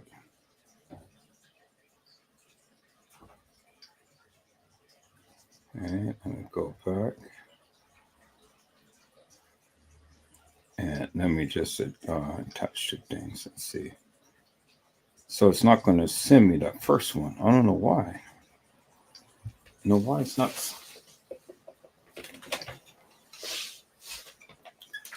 Okay, it won't let me send it. Why won't it let me send it? All right, so here, let me do this. I'm going to download it, and I'm going to send it to my Facebook. I think I can do it there. Okay, let me attach it to my Facebook. And then let me attach the picture. Yep. And then send. Okay, cool. I can send it to my Facebook. So let me go to my Facebook, peoples, and let me show you this here. So let me go to my Facebook and let me call up this picture.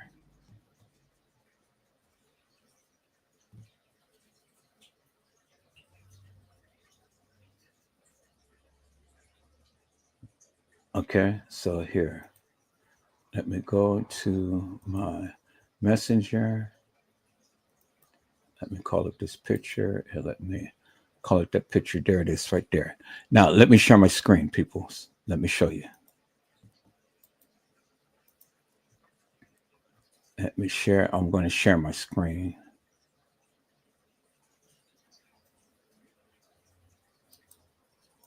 So I share my screen this way.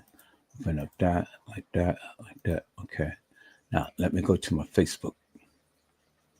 And then bingo, right there. Y'all see that right there, right? Y'all see that right there, right? Look who's in the picture. Let me go ahead and do my magnifier right here. Look who's there. Mike. And there is Mike. And what does Mike have? A knife. And where is Mike going? Into that room where everybody look. Monifa came. The trainee person turned around and looked in, and the housekeeper all looked in there.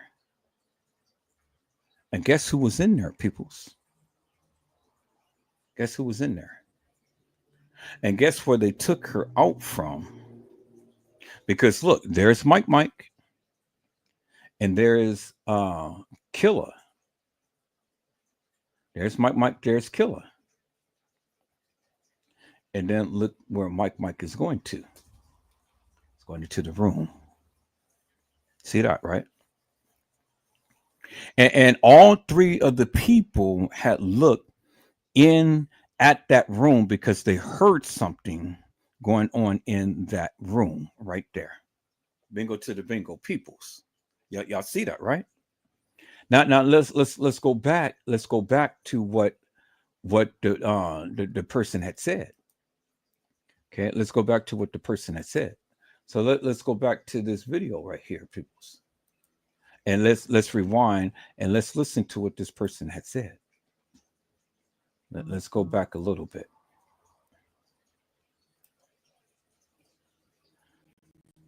Oh man, I didn't mean to go all the way back. CCTV footage, while others stated that it wasn't Kanika at all and that the video wasn't even real and that it was just a cover-up for something much more larger and sinister that was going on. But what can be verified with 100% certainty is that Kanika Jenkins was seen on security footage, looking as if she was in a sedated state, stumbling through the hallways trying to find her way, as if she was inside of a maze that she couldn't figure out or escape. There would also be another individual added to the list of potential suspects and suspicious characters. Videos on the internet would refer to him as the morgue guy because he was seen handling the body in the kitchen with the police. But when everyone left the room, he would turn to the camera, staring at it in a very ominous, and some would say suspicious manner. And what makes this individual even more interesting is that he would later be arrested with someone else who was connected with the case. The trans individual who was trying to talk to the police on the night that they were questioning Kanika's mom when she was trying to tell the officers that she seen Kanika on the bottom floor with a group of guys.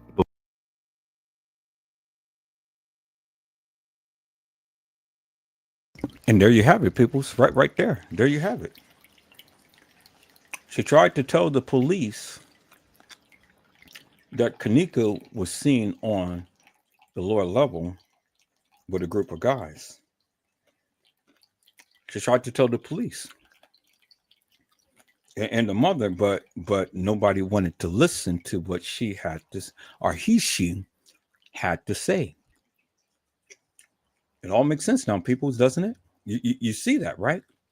So then the question becomes, if Kanika came up missing within the golden hour between 1:30 and 2:34, well then, how was she found on the lower level with a group of guys, according to the training that was trying to tell the police that? Help me to make that make sense. How, peoples? How? And then, how did the kids bring TM's car back at 4 a.m. and TM said that they called her at 4:34, and she told them to don't leave my child, but wait and bring me back my car. So the time ain't timing up, and the math ain't mathing, as Taraji P had said. It ain't mathing up, peoples. The time is not adding up. So how did all of this stuff happen within an hour's time? How did she be in TY's live, Irene's live, come up missing, and walk in the halls of that establishment within an hour's time? And don't have no more contact with her sister?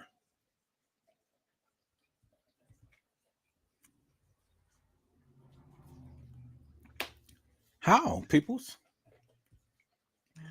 Can anybody explain that to me? I need somebody to explain that to me.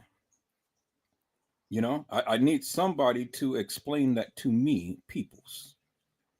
How could all of this stuff happen within an hour's time? Anybody? Anybody? Can anybody explain that to me? See, this is some stuff that I have never even shown nobody.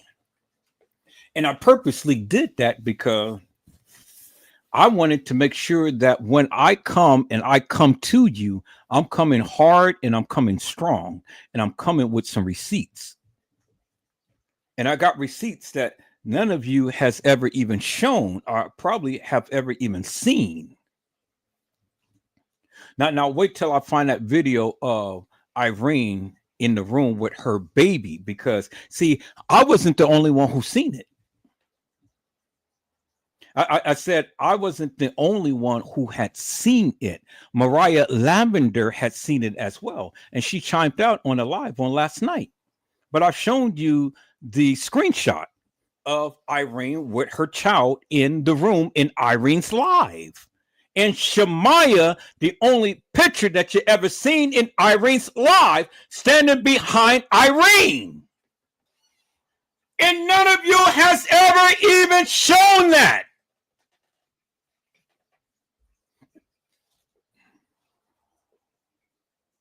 All right, peoples, we're almost at the 5 o'clock hour. I'm gonna get off of here. I have a carpooler who needs to go and make some groceries. So I'm gonna shut down here, but I'm gonna come back. I'm gonna do a part 2 to this, peoples. I'm gonna do a part 2 to this, and I'm gonna come back right while I'm leaving off right now. But I gotta go make some errands and things, peoples. Is that all right? I will be back, peoples, if the Lord says the same. But I'll be back. But I have to get off of here right now and go ahead and take my carpoolers so they can go ahead and get their little groceries and stuff and feed their mother for Mother's Day. So I have to go and do my civic duty on today, peoples. But you guys got enough content right here to try to figure out something, peoples, and try to get me some answers to some of the questions that I have. Because see, I have a solid case right here that I need you to explain to me. How did it happen? How did it happen, peoples? How did it happen in such a short amount of time? And the characters who you thought that was involved in Kanika's unalignment turned around to be the ones who is trying to get some answers to try to help her. Do you understand what I'm saying? Not everybody that was running around the establishment was to harm Kanika.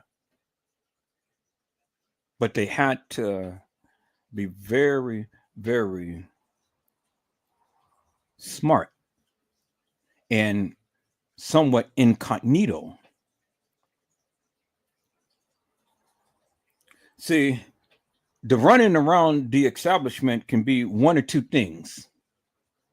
And like I say, I don't believe the trainee was involved, because the trainee tried to do the best to try to notify the police and the mother that she seen Kanika downstairs on the lower level with a group of guys,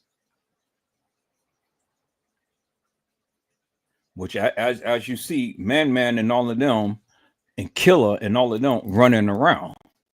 And they had a very good ulterior motive to do some harm to Kanika. And you guys do remember why you do me this way, why y'all do me this way. And then the guy was asking for the broomstick.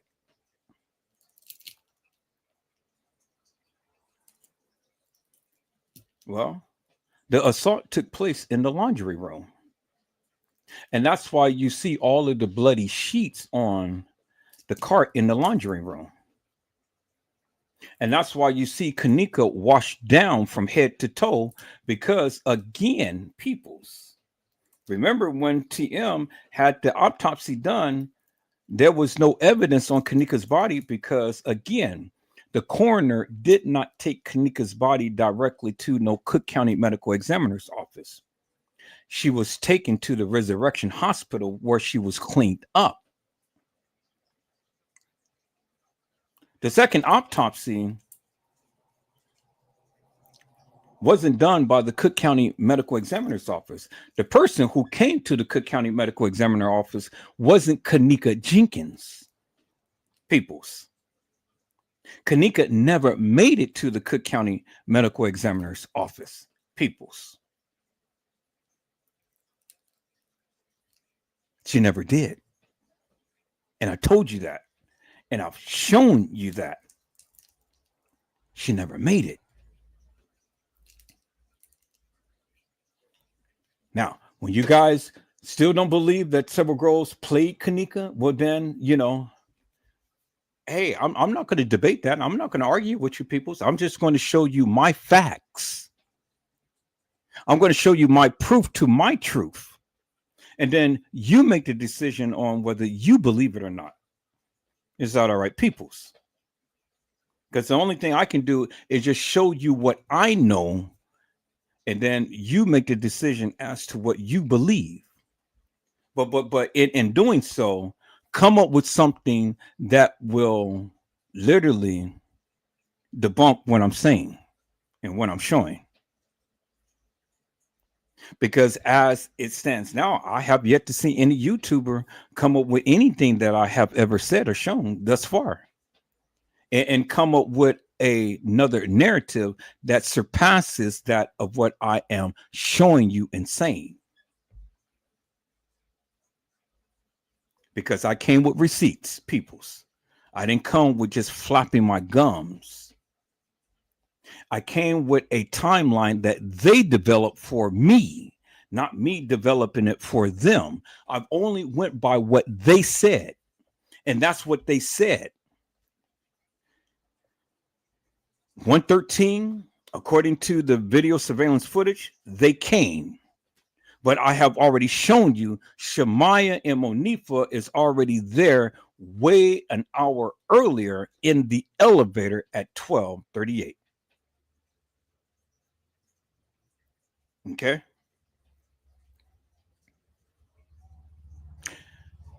And somebody is taking a picture of them in the elevator.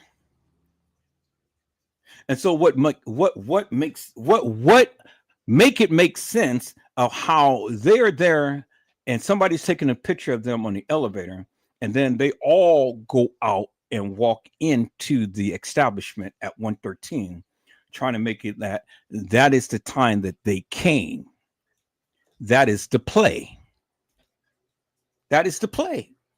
And then help me to make it make sense. How could Kanika be in TY's live and Irene's live, and then end up coming up missing or walking off the elevator at 2:34? And then the case file says that they brought TM's car back to her at 4 a.m. in the morning, but TM said that at 4:34 a.m. in the morning, the girls called her, and then she told them to bring her car back. Help me to make that make sense, peoples. You guys, hold on. That's my carpooler.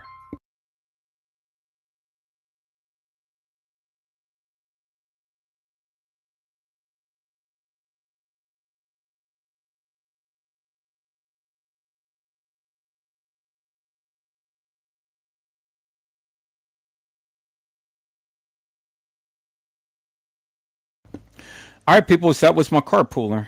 They were anxious to get their groceries. So I'm gonna taper off here, and I'm gonna be back if the Lord says the same. But answer the question, peoples. How did All of that played out in TM getting a call at 4:34, but yet the case file said that they brought the car back at 4 a.m. But yet at from 1:30 to 2:34, what was Kanika? And how did all of that play out between her being in Irene's live and TY's live? Get hooshed up on something within less than an hour's time, and then walking some halls to that establishment. That's a lot to digest, peoples. It's a lot to digest. But see, there's things is there's factors in between, because see, now you got to navigate through the case files to get a greater understanding as to what was being conveyed, because see, everybody was talking, but everybody was talking a different language. And when everybody was talking, there was conflicting things that was going on. But the one thing I do believe rang true, and that is Kanika's phone. Kanika's phone was laying unattended on the bed by itself. That's what one of the people in the room had stated. And that's where Irene had the phone. Because I've shown you in another live, I've shown you when we slowed down Irene's live, there was a phone that was laying by Irene unattended. And that was Kanika's phone, because Irene had possession of Kanika's phone, because she already had two phones. One, she was recording herself, her movements. The other phone, she was texting the people. You guys remember that, right? She was texting the people and looking at some things that somebody was showing her on that other phone. But then Kanika's phone was only used for the music, and it was buffering. But no music was buffering in TY's live or the video that TY had made. Boy, boy, boy, boy, boy, boy, boy. Boy, look at here. Edward Joseph is so deep. Now I'm glad that I got your attention, peoples. I'm glad that I got your attention, because there is a hell of a lot more that I have to say. And there's a hell of a lot more that I have to uncover, peoples. And trust me, I am running frantically to find that video footage of Irene with her son in the video. I have that video, and I have it on one of my lives, but I have to go through all of the lives that I had did previously before I came to YouTube. But I have the video. I'm gonna find the video, and I'm gonna show you unequivocally and undeniably. I've already shown you the screenshot. So if there's a screenshot, there is a video. I said, let me say it again, people. I said, if there is a screenshot, there is a video. That's it. That's all that I have right now, people. So I got to go pick up my car pullers so they can get their mothers a Mother's Day meal. So the Lord says the same. I'll be back, peoples. Happy Mother's Day to all of you mothers. Blessings to you all. Be blessed and get your rest.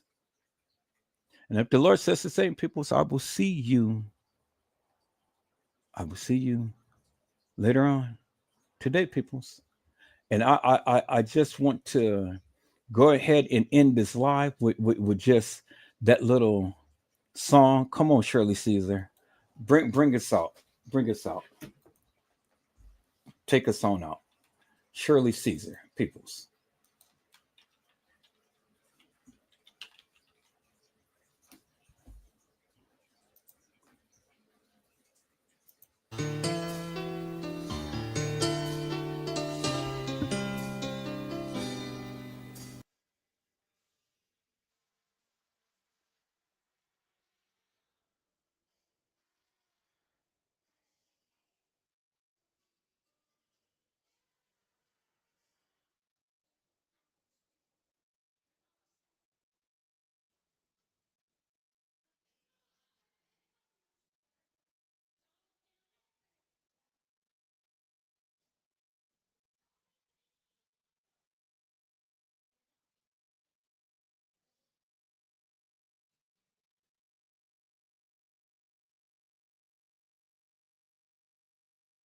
Okay, I see that you guys are not hearing it.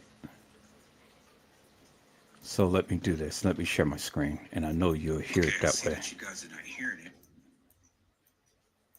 So let me do this. Let me share my screen, and I know you'll hear it that way. You guys are not hearing it.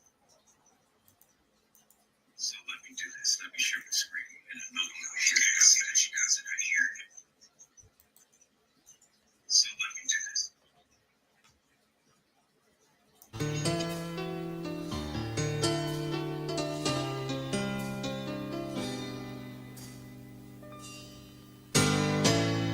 I remember Mama and the love that she gave. Kneeling by her bedside, I can still hear Mama say, the people are depending on you, Shirley. Don't you let them down. I remember Mama in a happy way.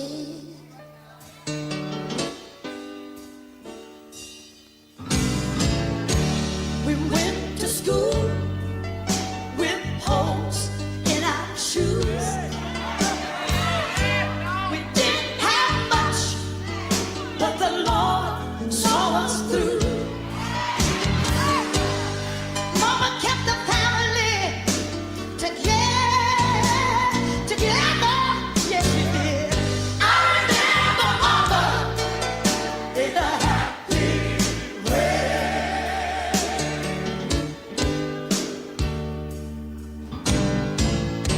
She packed our lunch in an old greasy bag. It might have seemed empty, but it was more than others had. It had a lot of love way down deep inside. Yes, it did. And I remember Mama in a happy way. I remember Mama in a happy way. Now Mama is sleeping in the bosom of Jesus Christ. Yeah. Somehow I know she's smiling. She's smiling over us right now. Look at her there. One day I'll see her again. How happy I will be. Yeah. I remember Mama in a happy way. I remember Mama in a happy way. My brothers and sisters, they're living far apart.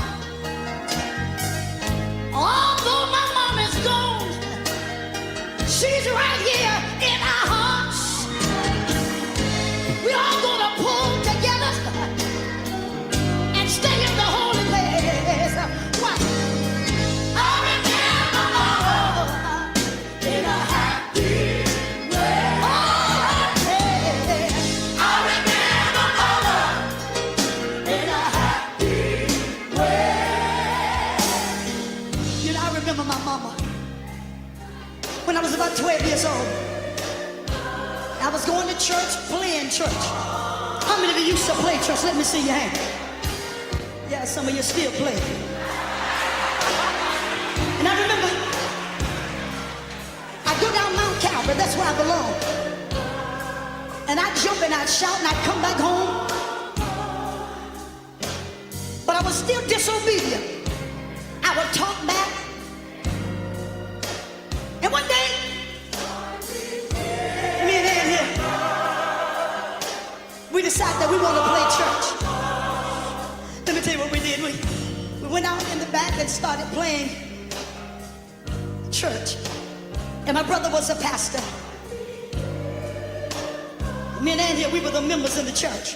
And let me tell you something. It's hard to come in contact with Jesus and still be the same. I don't care who you are. I don't care. You can be the chiefest of sinners. You will never be the same. And I've forgotten I've been going down to the church, playing church. came home still disobedient, didn't want to wash the dishes, didn't want to bring the clothes in off the line, didn't want to do anything. Mama said, I'm sick of you going down to that church playing with God. And then there, we went outdoors, we started playing church. Sat down on the bottom step. My brother was a preacher, and we were the members in the church. And he put some old glasses and put them right here on his nose, and he said, I want you to jump up and shout Jesus 3 times. And I jumped up and I shouted Jesus 2 times, but when I jumped up the 3rd time, something got a hold of me. I couldn't sit back there. Ann ran in the house. She said, Mama, so Charlene is out there playing with the Lord. Mama came to the door, and she looked out there and saw me shouting and dancing all over the backyard, tears running down my face. It's just like fire. Mama looked out there and she said, she ain't playing this time. Hallelujah!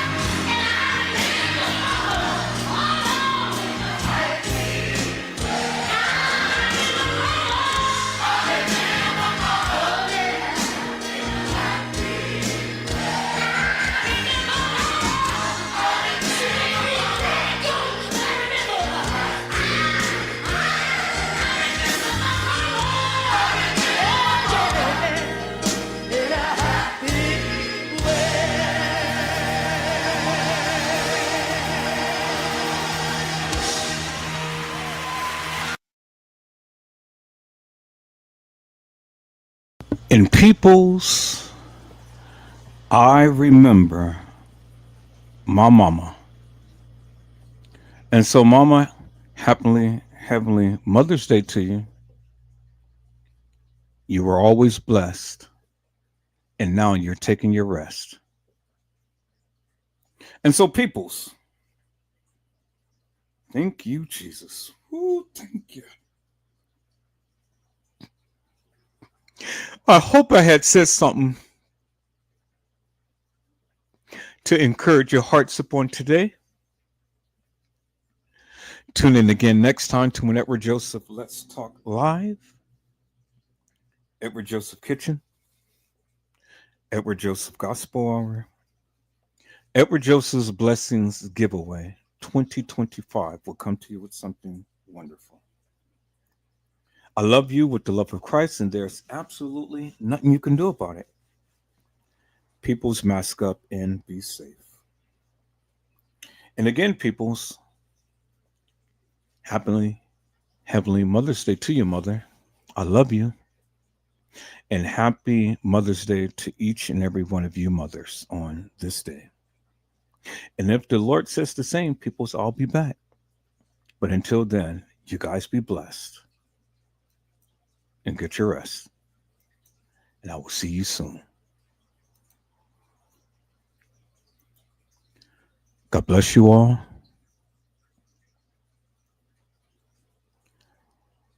Thank you for watching.